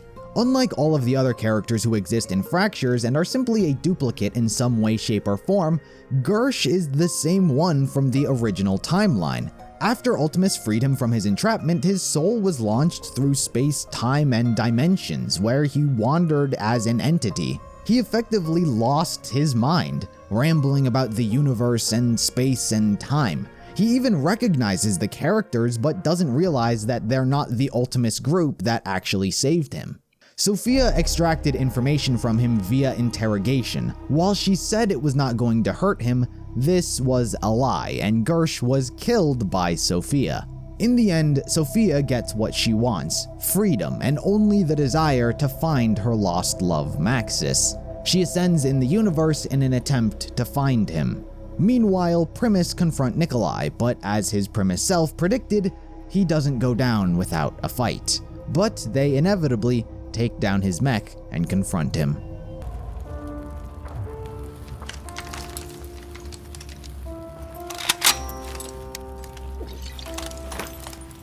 You think you will kill me now? I am sorry, Nikolai. I wish there was another way. But know this, in my heart, I share the same pain as you. The pain that you have buried and blurred beneath an alcohol-fueled haze. Yes, the pain of your own memory. You loved and you lost.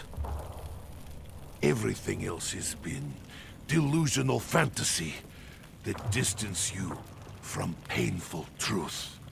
You know what I speak of. You remember. Before the bombs fell. Before she was taken from us. Some things are forgotten. For a reason!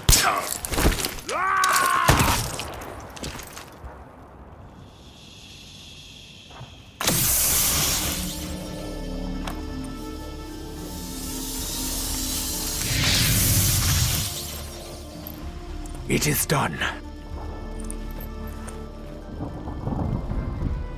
The souls have been collected, Maxis. We will see you soon.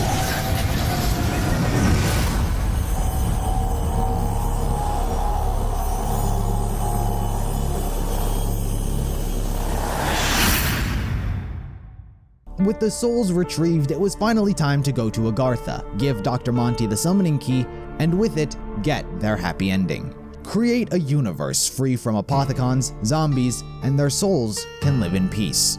The only detail unaccounted for is that no one aside from the Shadows of Evil crew knew that the Shadow Man was trapped inside the summoning key. Okay, let's recap a bit, shall we? This was meant to be a new start, really. A perfect world. Free from all the evil that had corrupted each and every corner of the known and unknown universe. It was going to be a place of safety for the kids, the little yous. You little... Well, so far, so good. But things started to go wrong soon after you arrived. Now, I can understand your initial shock coming face to face with Maxis, especially after so long. But you did the right thing. You followed the plan. You brought the summoning key here, and you destroyed that bloody machine once and for all.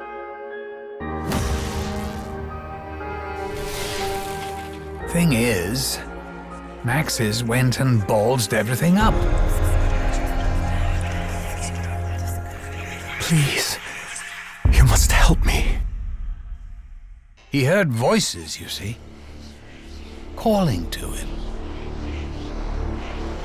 Only together can we prevent the destruction of your world. It wasn't really his fault. You know, he hasn't actually got his soul yet. All I got was a brain. Anyway, the key thing, as in the thing that is key, is that Maxis fiddled around with the summoning thingamajig and accidentally released an even bigger bastard. Someone even I didn't know was in there. The Shadow Man. The one and only original Harbinger of Doom.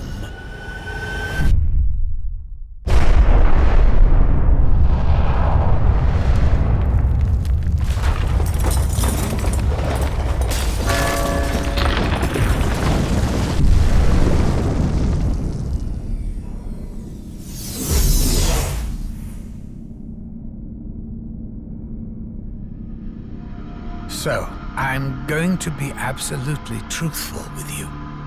Things have got way too far out of control. This isn't any vague woo-hoo evil. We're talking about the Apothicons, the most powerful and evil entities in all the existences that ever existed. And now they're here, in our perfect world. I'm not going to sugarcoat things. It's a fucking shit show.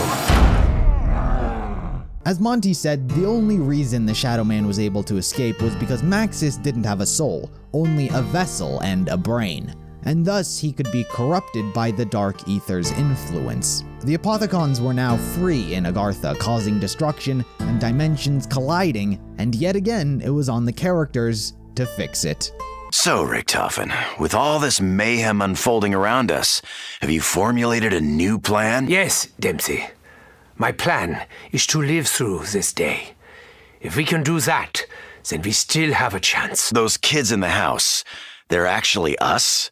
Created from our souls in the summoning key? Yeah, Dempsey, the children are us. But they are free of the confusion and delusion that has shaped our existence. So this Dr. Monty, what do you actually know about him? Was he another Group 935 scientist or something? Oh, no. He may call himself a doctor, but Monty is so much more than that. How do I know this isn't what you wanted all along, Richtofen? I mean, throwing the whole universe into perpetual chaos seems like exactly the kind of thing you do. You are wrong, Dempsey. Just as Dr. Monty explains, this is not the future we had sought to secure. Something has gone terribly, terribly wrong. So, answer me honestly. Just how much of this chaos is your fault? Did our little trip to Alcatraz have anything to do with it? Be quiet, Dempsey. I told you, that's our little secret. I know you're not particularly fond of me, Nikolai, but I promise you, I'm really trying hard. You should try harder. The children in the house, they are us? Are we to believe that they are vessels for our eternal soul? Yeah, Nikolai. That is exactly what they are. Vessels for our eternal souls. What of these bodies that we currently inhabit? What becomes of us when the battle is over? You will see, Nikolai. And one day, you will thank me. Your plan forced me to relive painful memories I would rather were left in the past. I am not sure I should thank you for that. You misunderstand me, Nikolai. I'm referring to the future, not the past. I fear that our future will soon be upon us. Our journey's end is rapidly approaching. Let us just agree to disagree, Nikolai. I have every intention of living a long and eventful life. We have traveled far, Richtofen. But what do you know of our true destination? We have to focus on restoring order to this universe, Takeo. Which means doing the kind of things we usually do. Questions remain unanswered, Richtofen. What of the children? The Monte Doctor seemed to imply that they are us? They are what we could be. Had we lived in a world unsullied by the evils that have punctuated each and every moment of our existence. If the children are us, then what of us? The bodies we now inhabit. What becomes of them when order is restored? That question has been on my mind for a long time, Takeo. I believe the answer is not one that would bring you any comfort. Are you returning to your old duplicitous ways, Richtofen? Do you have another agenda that we are unaware of? I promise you, Takeo, I will make this right. With or without the help of Dr. Monty. Have faith, Takeo. Other than all the times I betrayed, tortured, or tried to kill you, have I ever let you down? You have kept your word. As you had promised, I was shown the truth behind my own misguided path. You still seem real mad at Richtofen. You having second thoughts, Nikolai? Second thoughts? My opinion of the German has barely wavered. But I believe we are serving a higher purpose. So do you think this Dr. Monty is the real deal? I see no other explanation, Dempsey. But as for how closely his goals are aligned to Richtofen's is something that remains to be seen. I know. And you put up a bigger fight than the rest of us. You think your gut feeling about Richtofen was right all along? Each of us have made the ultimate sacrifice in the name of Richtofen's plan. We have hunted down and extinguished our other selves. We'll fight side by side, back to back. Even if it's for the last time, Nikolai. Though I fear the end approaches, I believe Richtofen holds cards he has yet to play. So, Tak, you notice anything off when we bagged Nikolai's soul in Stalingrad? Many things were off on our last mission, Dempsey. But I believe I know what perplexes you. The big beam of light that came out of the summoning fucker. It shot right up into the sky, and I saw figures in it. You, me, Nikolai. But no Richtofen. An intriguing realization. An unlikely revelation. If our memory of Stalingrad is correct, why do you think we saw only 3 figures? I'll tell you what I think. I think our pal Richtofen ain't got a soul. Not sure if he ever did. If our souls are truly within the children, then what is left of us? Exactly. I'm starting to see a flaw in this plan. Specifically, that we don't seem to feature. Perhaps when the battle is over, our spirits will join in unity, ascending to another plane of existence. I ain't sure I like the sound of that. What if I don't want to be a fucking kid? What if I just want to be me? You know that this journey has changed us all, Nikolai. I cannot dispute that. The fact that I allowed myself to do what I did proves that. Would you welcome a fresh start? For your soul? The chance to live a new life, far from this realm of violence and fear. However much I would wish it to be otherwise, I know that my past is gone forever. I do not believe the survival of our eternal souls is the real driving force behind Richtofen's agenda. He is a selfish creature. I think you are mistaken. I believe this Richtofen has sacrificed more than we may ever know. What do you believe in, Nikolai? I believe in a higher power.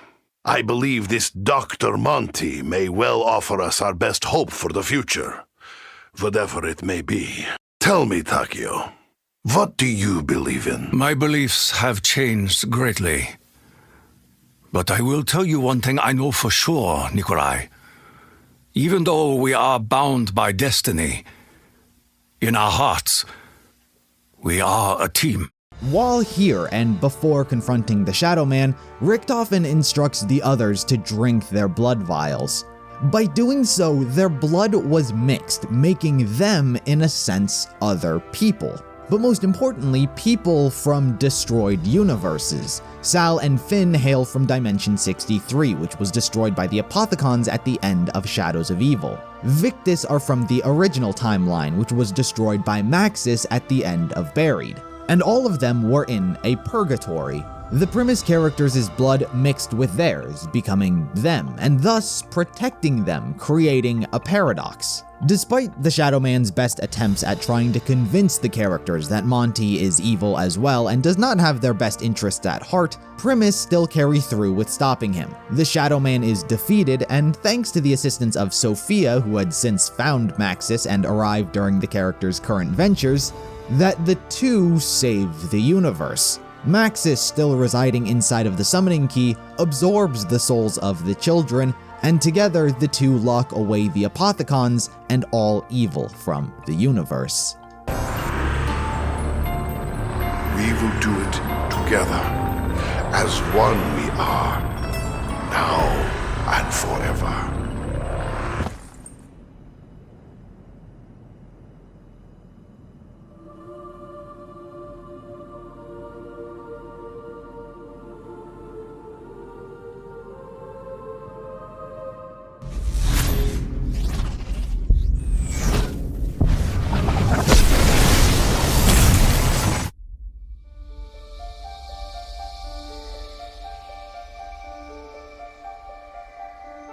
With the evil vanquished, I can start making it all nice again. No undead, no apothicons, no shadow man. All of it gone. Forever. But here's the funny thing. You snowflakes shouldn't even still be here. You should be fading out of existence by now. Those blood vials. I was wondering when you'd bring this up.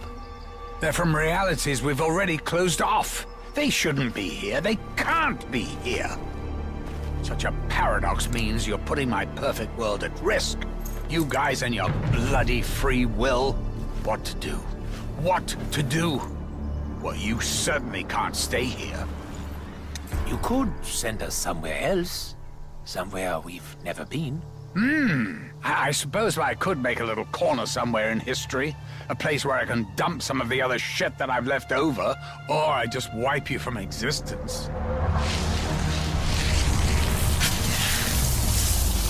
Ooh, hang on. Actually, that all works out perfectly.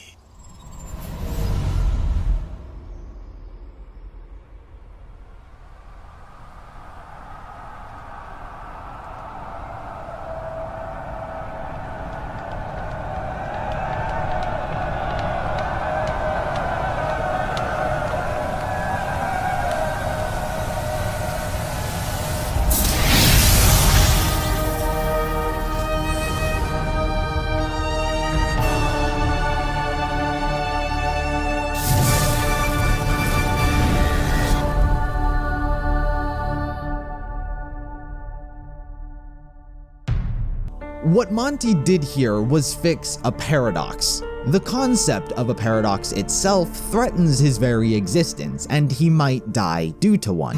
Despite being alive for who knows how long, he still values his own life and doesn't want to disappear. So he fixed this paradox Richtofen had created by placing them inside of a cycle.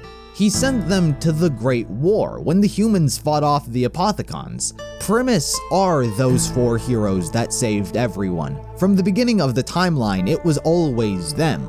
But for them, it was where their cycle ended. They saved humanity, protected it, and would simply go on to die. They are but human after all.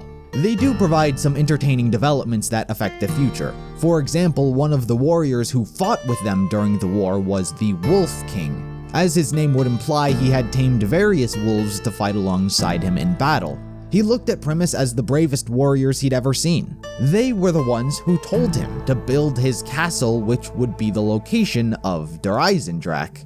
But this was Primis's fate. They save the universe, die, and their younger selves meet again at the beginning of Origins, where their whole journey repeats itself. It was an endless cycle, always destined to repeat exactly how it does now. Despite Richtofen reading the Kronorium and attempting to avoid this fate, it was exactly that drive which led to this outcome. It is also the reason Richtofen wanted to save the souls of Dempsey, Nikolai, and Takeo. Following a singular pathing of the timeline, the four, while they do grow closer, it's still only ever so slightly. By the end of Revelations, where their journey ends, Nikolai never comes to trust Richtofen. Dempsey believes he may know what he's doing, and Takeo believes in his heart the most. But Richtofen, his understanding of the timeline isn't quite so linear. He has the Kronorium, he's traveled between dimensions, he's experienced so much with the others, life, death, and rebirth. So when he saw versions of the other three die, it got to him. It actually upset him. That is the reason he tries to bring them along on his journey in the first place, why he includes them in collecting their souls. He wants them to live on because of everything they've gone through, even if they don't know it. The journey doesn't require all of their souls, but Richtofen wanted all of their souls to be safe.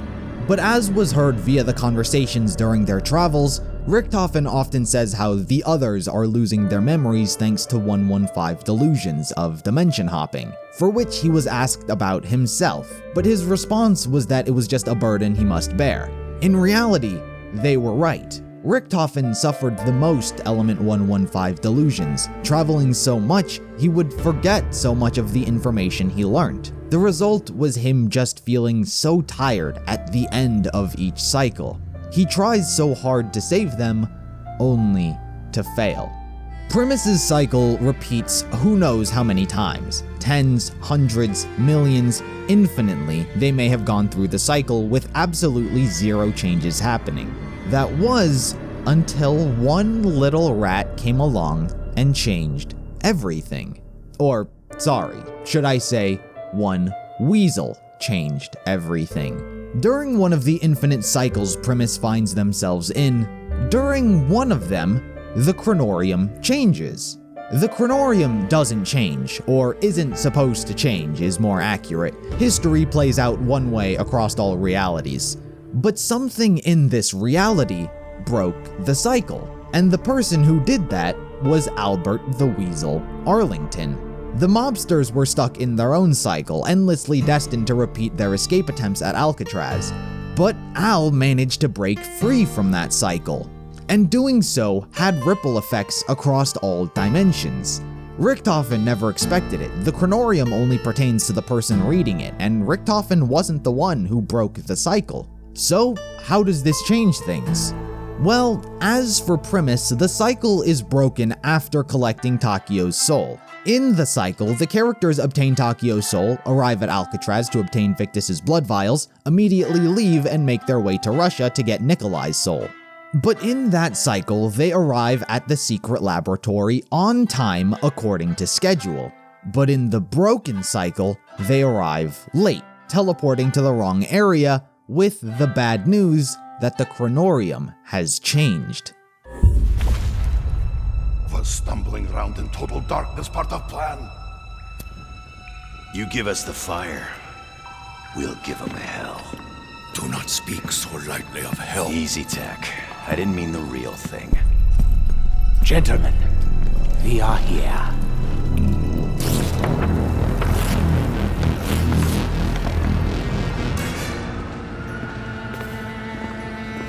Where have you taken us? They should be closer to the lab. No matter. This way, if you please.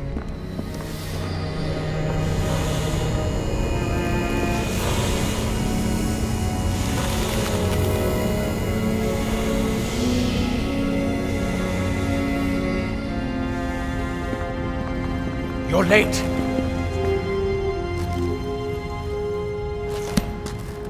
Doctor? Is there a problem? 2 for each of them. Survival depends on it. Yeah, you remember. So much to do. A vessel for Maxis, the opening of the gateways. Are you sure you're not getting confused? You'll be needing this. The Kronorium. But I've already read it. Read it again. What is the meaning of this? The pages have changed. They... Our blood! Mine blood! You cannot possibly expect me to let this happen! You son of a bitch! Let me guess. You're not gonna let us in on what that was about. Or explain why you have people in freezer. We are leaving. So, da конечно. Asshole.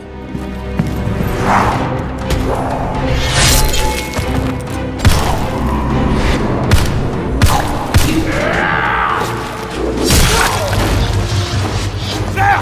Get to the portal! Now! Scheiße. I will be reborn! My God. What have I done?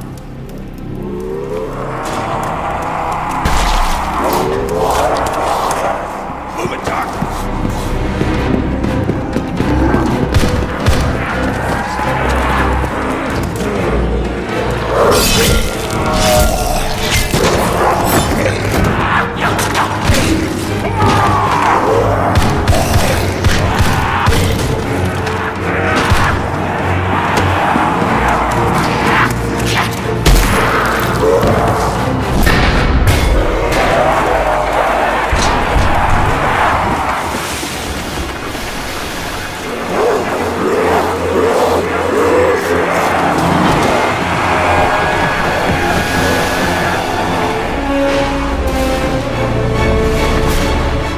Okay, change of plan.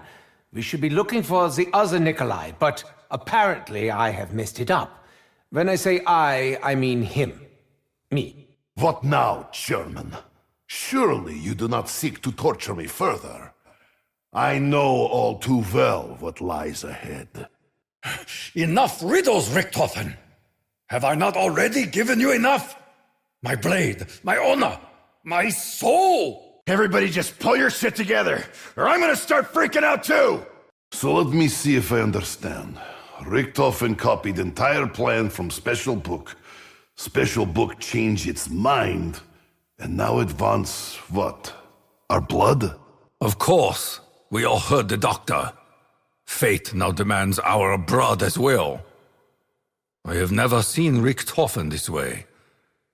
The threat is real. Man, you guys are killing me with this doom and gloom stuff. If that book changed once, it can change again. So let's buck up and get to work already. Ahem! Gentlemen, please, calm yourselves. You must forgive me. I forget how frustrating I can be sometimes. Never mind the Kronorium, or this silly blood business. I have something entirely new in mind. Richtofen knew exactly who that monster in cell block was. I could see it in his stupid, wide-open face. Yeah, that big guy with the club? Was he a prison guard or something? That thing was no ordinary guard. I believe he was an agent of a much darker force. The Warden. I have known him to take many forms, each one used to torture the souls of both the damned and the doomed. He's not very nice. Still with me, Doc? You're looking a little pale.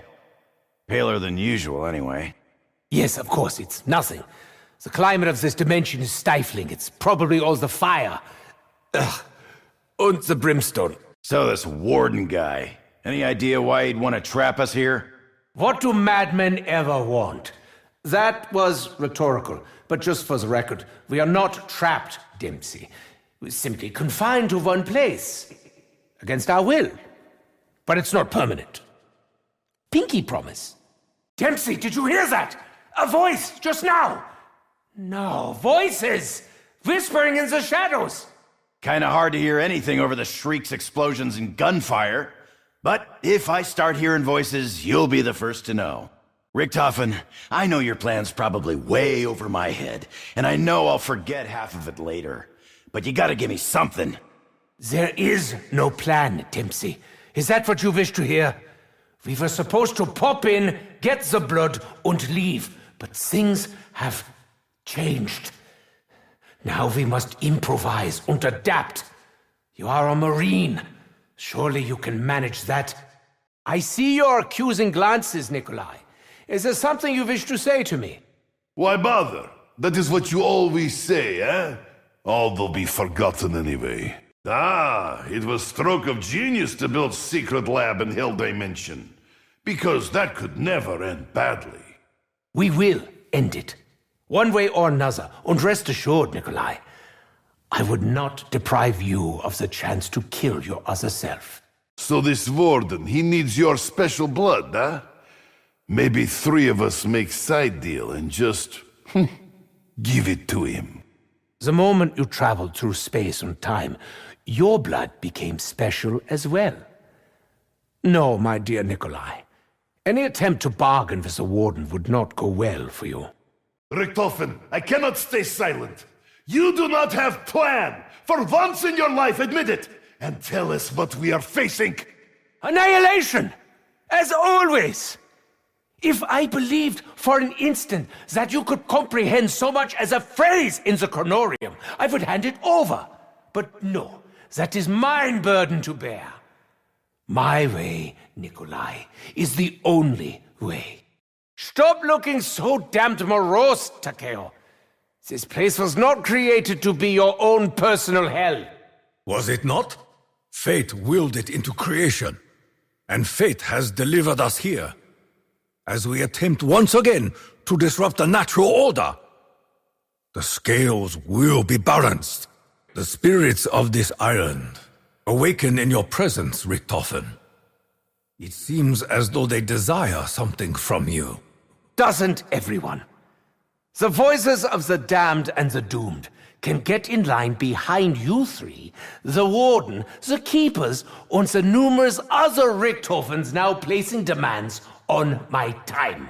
Richtofen, I must ask, do you still reflect upon your other self, the one you destroyed? Or did it end the moment you pulled the trigger? That Richtofen was evil, Takeo. What he had just done to Maxis, to Samantha, to reality, he needed to die for the good of all. And that was all. I could use a little optimism from you, Takeo. I truly could. I've gotten us out of worse places than this, have I not? You have, and you may yet. But I do not fear death, Edward. I fear what winning may cost. Hey, Nick, did you catch what Richtofen was saying when he read that chronic...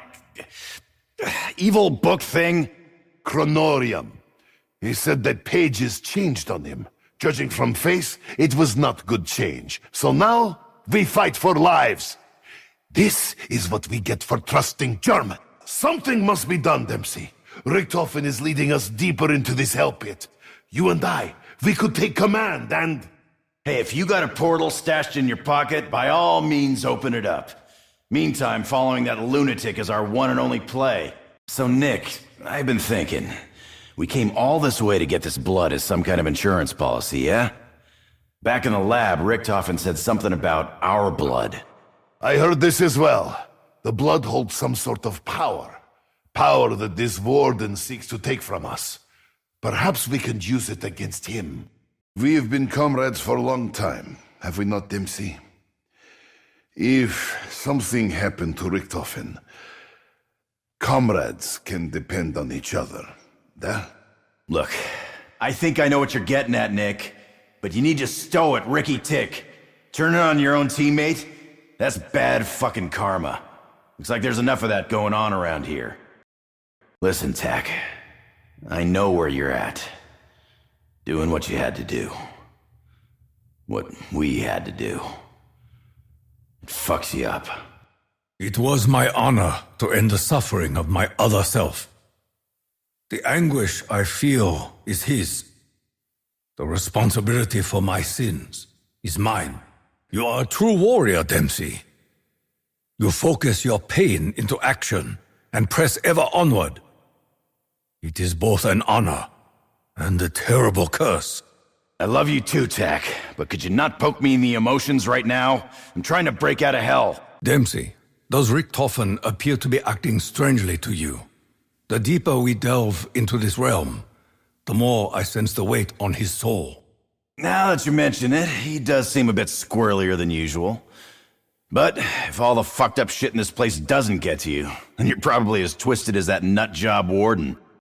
I understand your anger with Richtofen, Nikolai, but you must not allow this resentment to destroy you. We have come here to serve our inevitable purpose. This is not fate, Takeo. This is Richtofen, playing games with reality and our lives. I had hoped you would be wise enough to see this. Takeo, comrade, you can feel as well as I that Richtofen's plan is but an errand of fools. How can you be so calm? Acceptance is not weakness, Nikolai. Only by accepting what is, can one decide how one wishes to proceed, moment by precious moment. Do the spirits of this prison disturb you, Nikolai? You should know that they too have suffered at the hands of this warden. I have seen men broken by Gulag, and death was mercy for them. In this place, Takeo, without death to release them, I fear what men can become. I confess, Takeo, I fear this might be end for us. Every step of Richtofen's plan brings us closer to doom, not salvation. If we fail, and Warden gets blood? I think that it is not failure in this realm that you fear, Nikolai. It is your success in the next. I do not blame you. Should we claim the life of your other self, you will not bear the burden alone. What the Kronorium had detailed was Richtofen needing to use his blood to escape Alcatraz if they ever wanted to get out. His blood was the most charged through all of his dimension hopping, and thus it was powerful enough to break their purgatory prison. Of course, the Shadow Man wanted his blood so he can open a portal to the Dark Aether, but Brutus was in charge of making sure that followed through. Being a special entity within the world, his death was never permanent, and all this leads to Richtofen recognizing his fate. The Kronorium detailed it, and he knew it was the only way of escaping the island. Like the mobsters before them, they were stuck here, destined to die over and over again until the Shadow Man got what he wanted. And so, for the first time, Richtofen was forced to admit defeat. It was the only way to escape this hellish purgatory. He offered himself up to the dark mechanism to siphon his blood while the others attempted to fight back Brutus. But this is also where we need to address other changes that happened with the cycle breaking. With a broken cycle, it enacted change not just in the current moment in time, but also the future, which is also the past. The Great War, to be exact. What I'm referring to is that at the end of the cycle, Primis are sent to fight in the Great War, and it is unknown whatever becomes of them. But in the broken cycle, Richtofen actually lives. During the course of the war, he invented a teleporter to travel through time, and that's exactly what he does. He is given the elemental gem from the Staff of Fire, which was used to destroy the likes of Evil and Apothicons, and travels to Alcatraz. At the exact moment, Richtofen sacrifices his blood. This new Richtofen, also referred to as Post-Revelations Richtofen, uses the elemental gem to wipe out Brutus. The day is won, but at the cost of a sacrifice.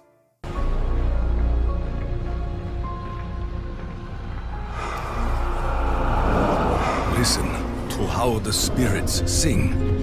They are free of this realm.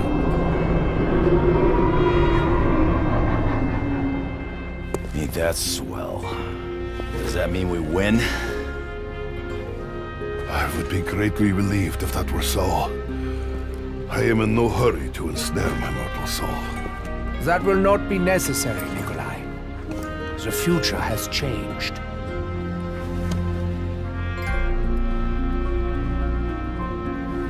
The Kronorium? Read it. Learn of your true calling. You must keep your soul. It will be needed to defeat Dr. Monty.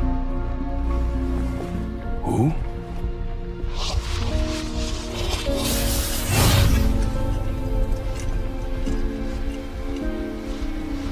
Hello? Hello? I am still here. Wait! My God. What have I done? I honestly thought you were going to let me bleed to death. It was so sad. The cycle is broken, Herr Doctor. As such, insurance policies are no longer needed. I wish I could tell you I was sorry, Edward. But I'm not. No! No, you can help me! You're a doctor! Wait! Don't you know who I am? I have been witness to miracles and calamities! Dimensions born and collapse! I walk a path no other can take! No!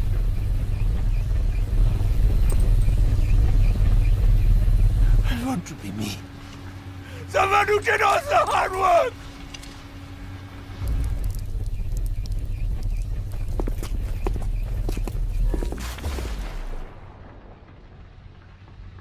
I wanted to keep going. This me was racist. You won't even remember.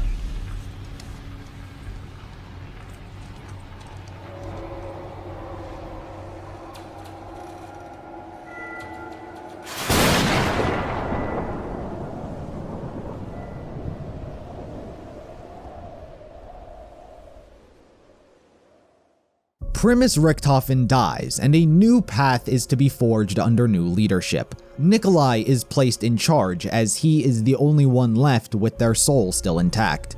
It is never addressed what having a soul does, or makes Nikolai the man necessary for the job. In some ways, many believe it functions as a sort of conscience. He is able to do the right thing, or the necessary thing, even if it comes at his own detriment. Richtofen was never able to do that. He always wanted to live. He was always attempting to cheat death and trick fate. He lost his soul when he was a child, and thus could never admit defeat. The Kronorium, as it does, told Nikolai everything he needed to know. Most importantly, they are the problem. Richtofen, Takeo, Dempsey, and Nikolai are always fighting the undead. Their journey never ceases. But that's because they are the ones who caused it and continue to perpetuate it. If they never existed, neither would the Apothicons. So Nikolai knew what he had to do. It wasn't just Primis that were part of the problem, it was also Ultimis, the original characters who helped bind their souls together in the first place. So Primis traveled to Groom Lake, 1963, not too long after Zombie Richtofen finished his deal with Primis Richtofen and returned his soul into his body. Is that your plan, Nikolai? To give up and drink yourself to oblivion? Or do you want to make a difference for once in your life? You! Oh, Scheiße. You four must come with us. In time, it will make sense. But now... Intruders on the base. Hacker 4. Now we must go, quickly. There is a war to be fought. War? What kind of war? A war unlike any you have ever seen. The Great War. Nikolai hides the truth from the others about what he's planning. Part of his plan is similar to Monty's. Nikolai intends on creating a universe free of all corruption, so he too needs the necessary devices. He already has the summoning key. Now what he needs is the Agarthan device. So everyone travels to Camp Edward to retrieve the elemental shard which Pernell had locked inside the APD with him. All in all, their trip is successful. However, considering the cycle is now broken, Dr. Monty has taken note. He noticed everyone has veered off course as they were supposed to be collecting Nikolai's soul. But now it's become ever apparent that they're trying to build the Agarthan device. Dr. Maxis relays this information to them that they've been found out and teleports Samantha and Eddie to safety, recognizing the danger Dr. Monty poses before Monty kills him.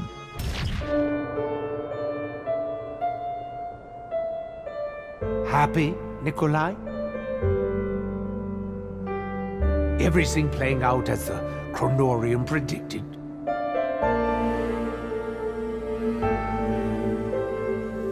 We have what we came for.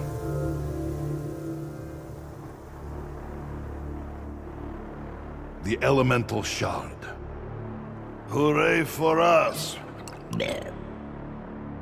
It's too late! Maxis?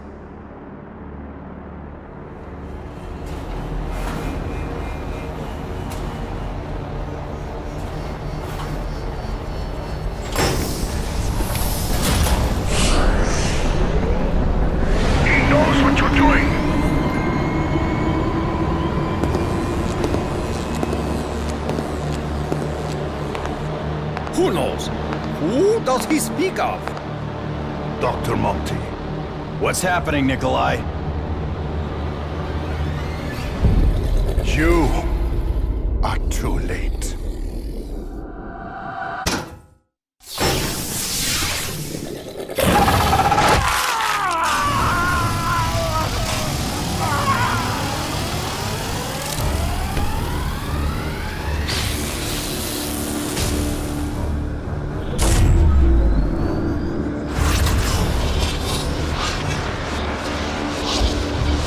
Ah, shit. That's all we fucking need.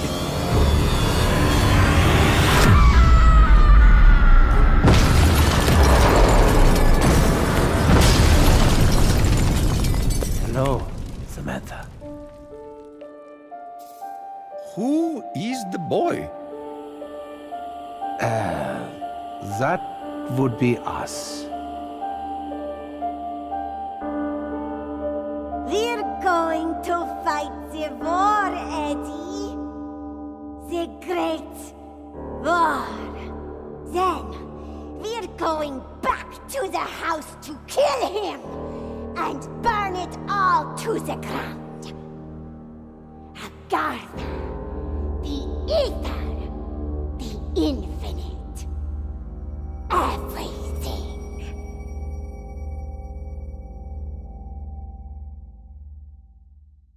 From here, there were only really two things that needed to be done: get the Agarthan device and fix everything.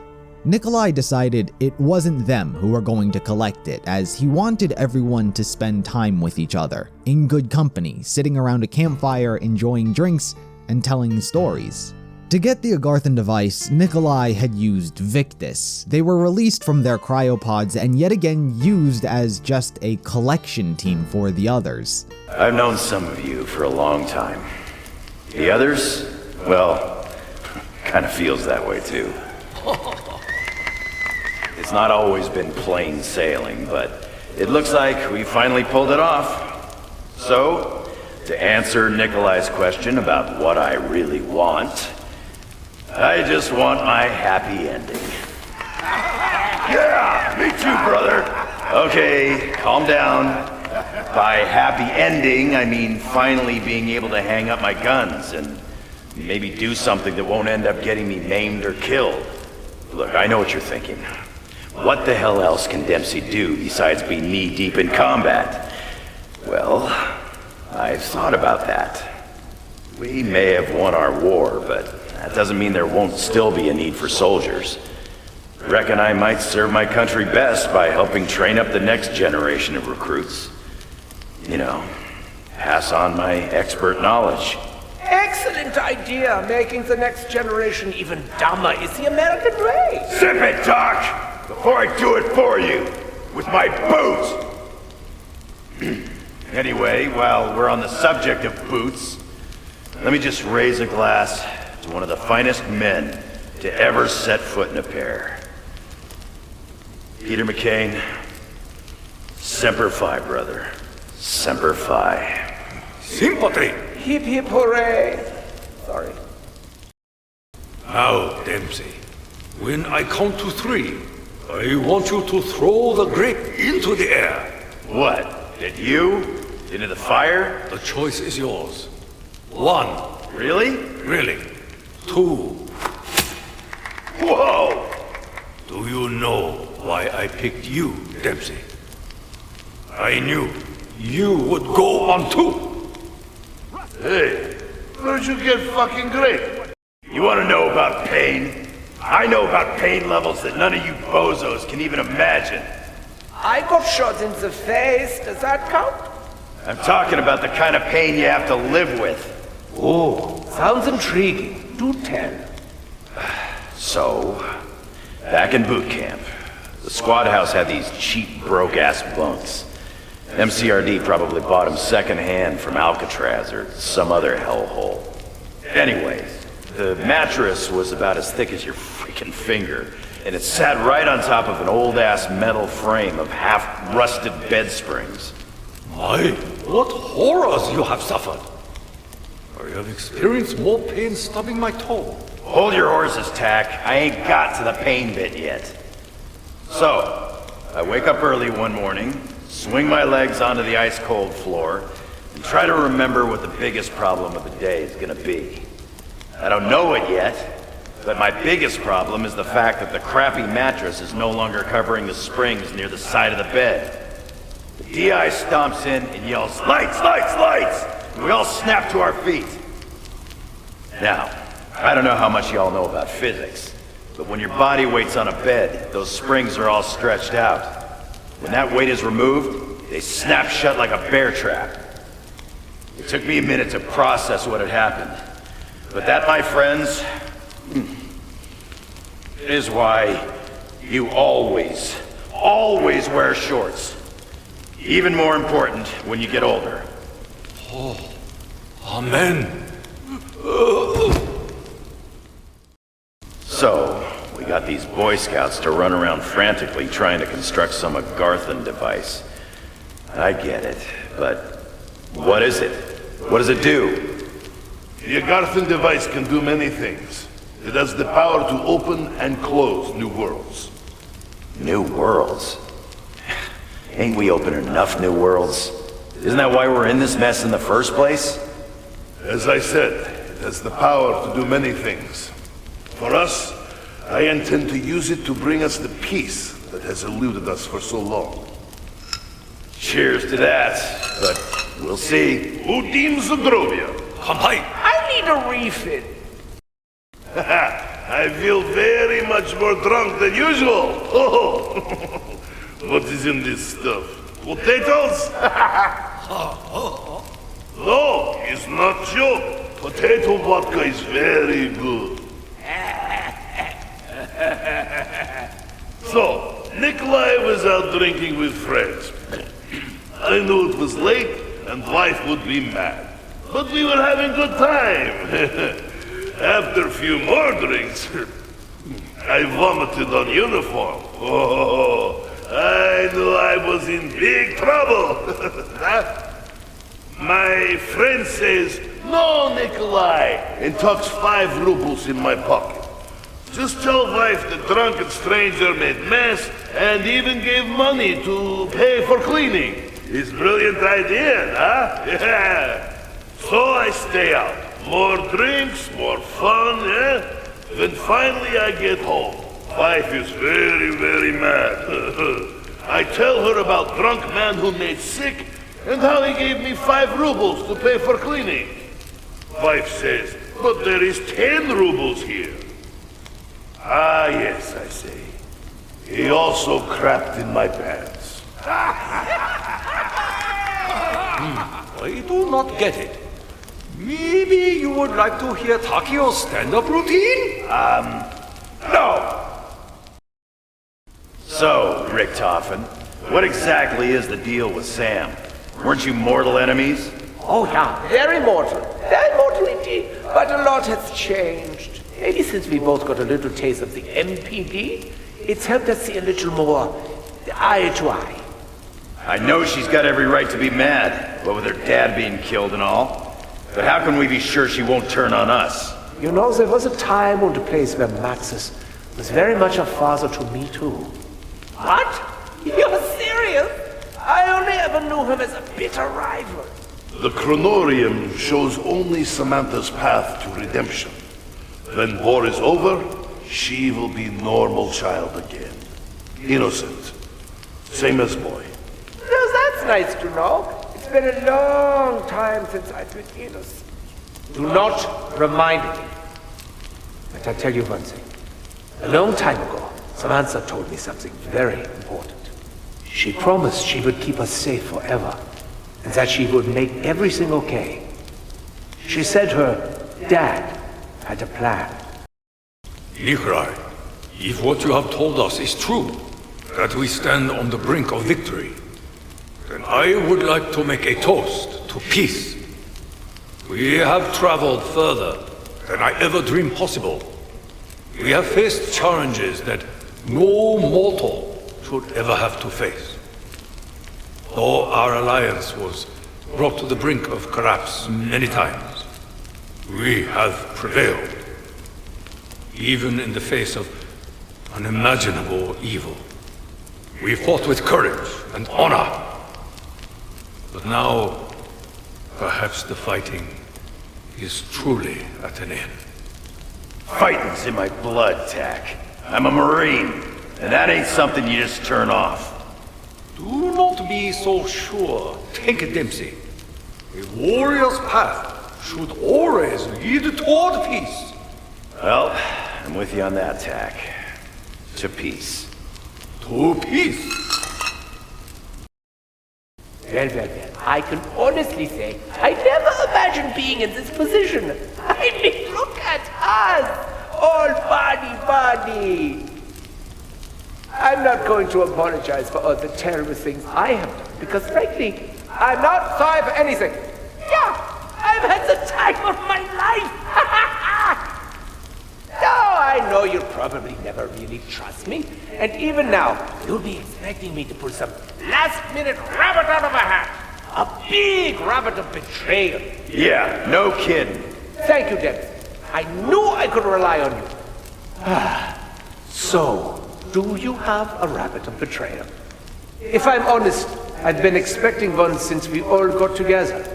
Sadly, no. I am all out of rabbits. You have spoken many times of a war, Nikolai. A great war. Yeah, a war unlike any we have ever seen. Oh, are you going to tell them everything, Nikolai? The Apothicons, the Keepers, the Shadowman, the Dark Aether, Monty. Shadowman? The Apotha-whats? What's he talking about, Nikolai? They are legends contained in the book, the Kronorium. Tales of demons and angels commanded by the forces of light and darkness. That does not sound unlike any war we have ever faced. Demons and angels, light and darkness, the big stuff. Who was who? Which was which? Do you know that, Nikolai? Monty and Shadowman were more similar than you know, Richtofen. Both were corrupted by the Dark Aether. One by his own ambition, the other desperately trying to save his friend. Do you remember when I asked you what you really want? We remember. But why do you ask this now? Because the Great War? No. The greatest war is the one we fight against ourselves. Okay, everybody, this is Old Song. I want you all to join in. I've got to be honest, Nikolai. I'm not sure if I want to join in. I'll sing for my supper, I'll drink to another, I'll tell all ye folks a tall tale. A tall tale? Well, it's all based on fact, though I should say the act of telling gets taller each day. Literally. Now you all know tune. It's time for someone else to sing. Ladies and gentlemen, Frank Dempsey. My Aunt Jemima thought nothing was finer than lazing around every day. But my Aunt Jemima lost it all in a fire, including herself, by the way. I thought that word Jemima line was going somewhere else entirely. Takeo Masaki. Yeah, Tak. Give us something about the Emperor. Or honor. Honor is one thing, but I'm feeling nothing but lack of opportunity. Our leaders are watching, but I'm not so eager to let them still watch over me. Nicely done, Takeo. What about you, Richtofen? Yeah. Do you have any soul? No. I did. A long time ago. But it hurts just to think about it. I started this song, but please don't get me wrong. No one sings unless they want to sing. We're all telling tales and we're all singing songs, drinking our drinks from midnight till dawn. I was trying to say something there. Sorry, Richtofen, we're not messing with you. We want to hear your dulcet tones. Ain't that right? Yes! Really? Really? This isn't the song that I wanted to sing. But nobody gets what they want. I was the nicest one, but you won't even remember me. And if you start to doubt, you should know that without hindsight, we'd all be blind every day. You swallowed the tail of the whale. You were bit by the bite of the shark. Ouch! On a slight side story, this is how Pablo gets back to the Great War to help the Primis heroes. He similarly was always there and is the reason Richtofen can teleport to Alcatraz at Blood of the Dead, as he protects him and gives him the gem. Regardless, Victis succeeds and sends the device to Nikolai.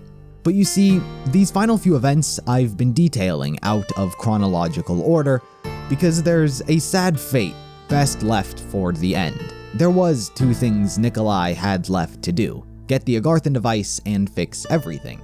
The reason he had everyone gather around to tell those two stories was twofold. Because they were his friends and he wanted to share that special moment together, at peace, away from all of the chaos they've been running from forever. But it was also where he poisoned everyone's drinks to kill them. They were the problem with the universe. This is what the Kronorium had told him. It was why he still had his soul, because only he could make this decision, no matter how hard it was. Ultimis Richtofen died, but was reborn as zombie Richtofen yet again, and it was then that he reawoke Victis to commence them on their journey.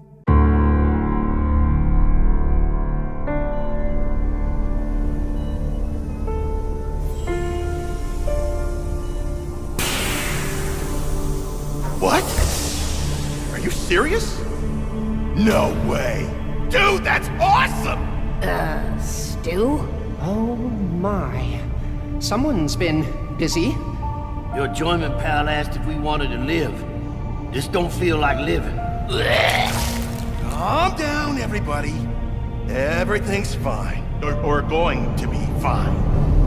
Okay?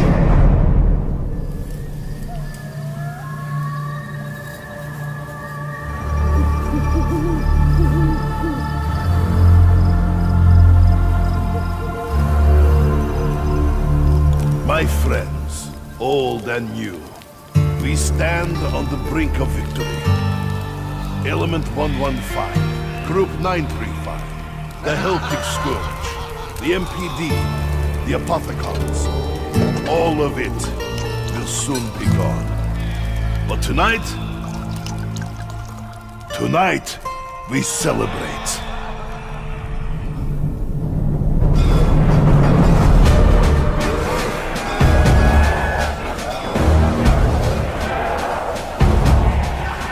We got a whole bunch of maggot feeders headed downstairs, and we ain't got no weapons. Yes! I'm telling them now, but they're all a teensy bit grumpy because they just woke up. Hey, Stu! You want to be a bit more specific about what the voice in your head is actually saying? Dr. Minty? What? Is he like a bad guy? We gotta go.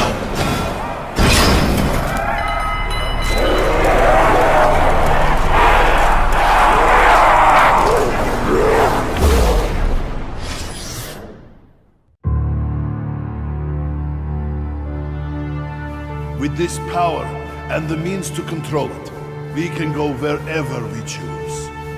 At last, we can return to our homes, our old lives, our families.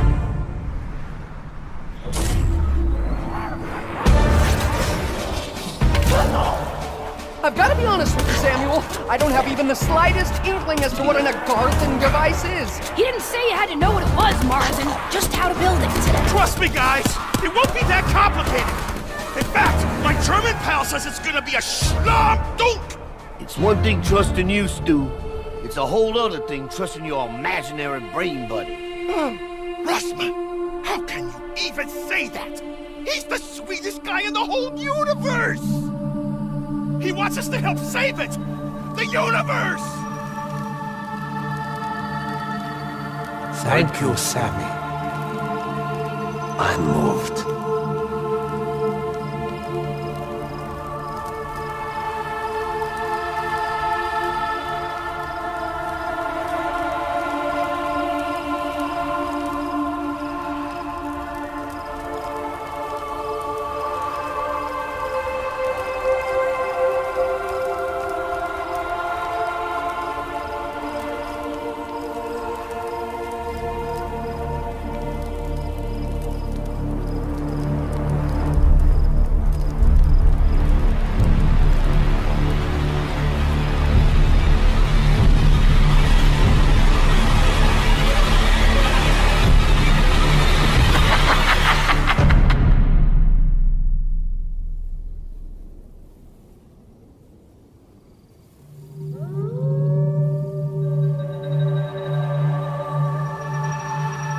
Madness is nearly over, child. But one thing remains. The one who perpetuates this madness. He must be... I wish I did not have to ask this of you, but... only you can do it.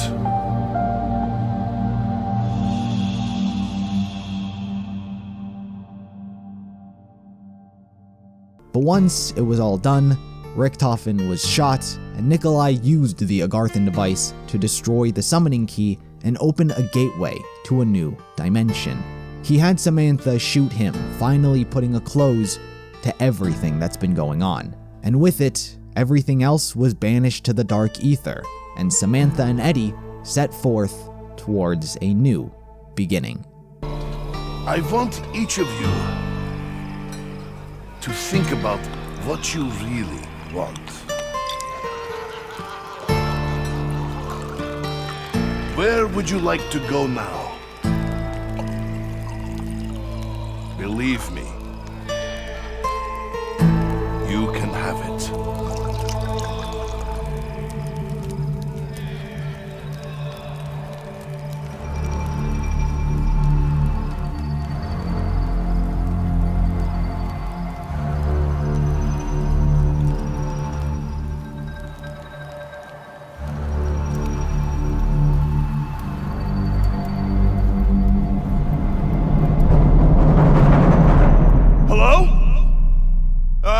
Richtofen? Has something gone wrong? We did everything you asked! You haven't forgotten about us, have you? No, Sammy. I haven't forgotten about you. It is time, Richtofen. The multiverse must come to an end. The paradox must be resolved. At least, it will be quick.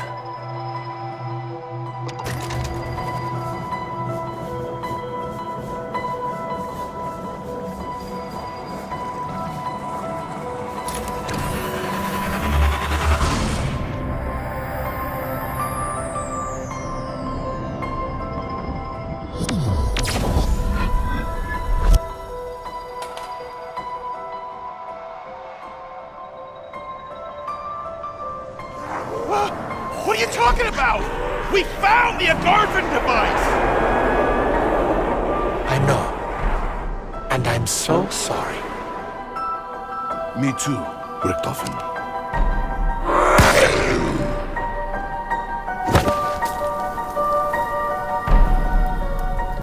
We fought for what we wanted.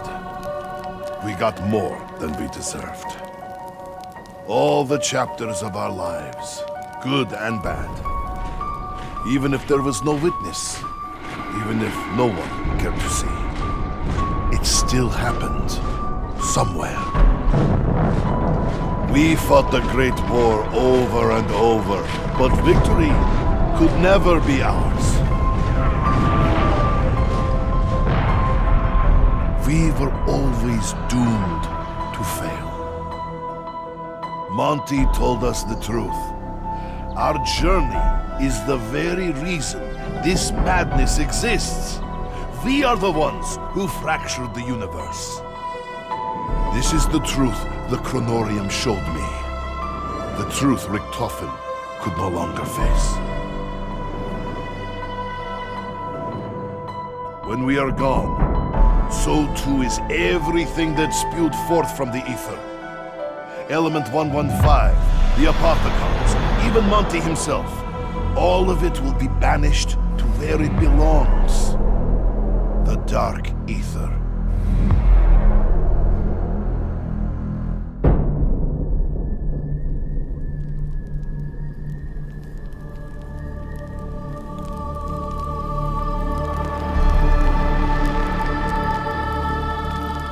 We should not be here.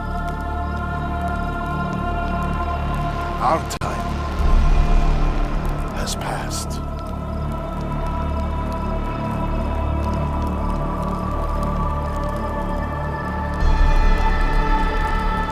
But for all the pain and torment we have endured together, as we leave this life behind, it is my hope that you know one thing beyond any doubt.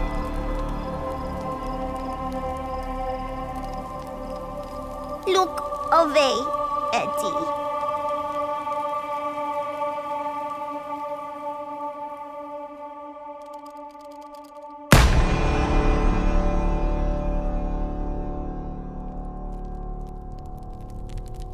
You were more than just my allies, my brothers in arms. You were my friends.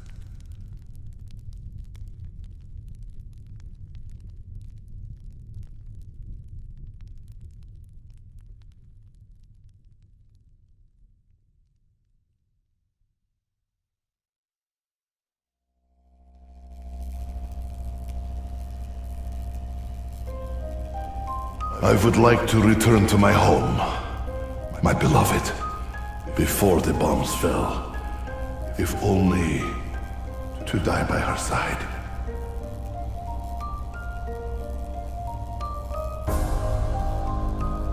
I see myself at peace, serene, sitting beneath a cherry blossom tree, listening to the joy of my children at play. I think I'd like to teach medicine, maybe pathology.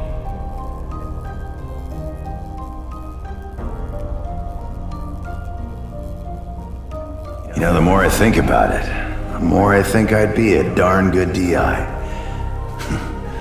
Get those kids toughened up.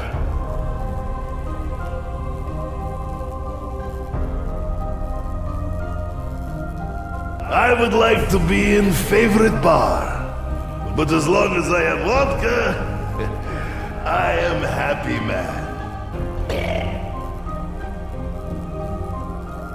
I would like to know for sure that I brought honor to my ancestors and the Emperor. I should probably try to relax. Take up a hobby. Maybe I could open my own morgue. Let me think about it. Wherever I go, you know I'll be kicking ass.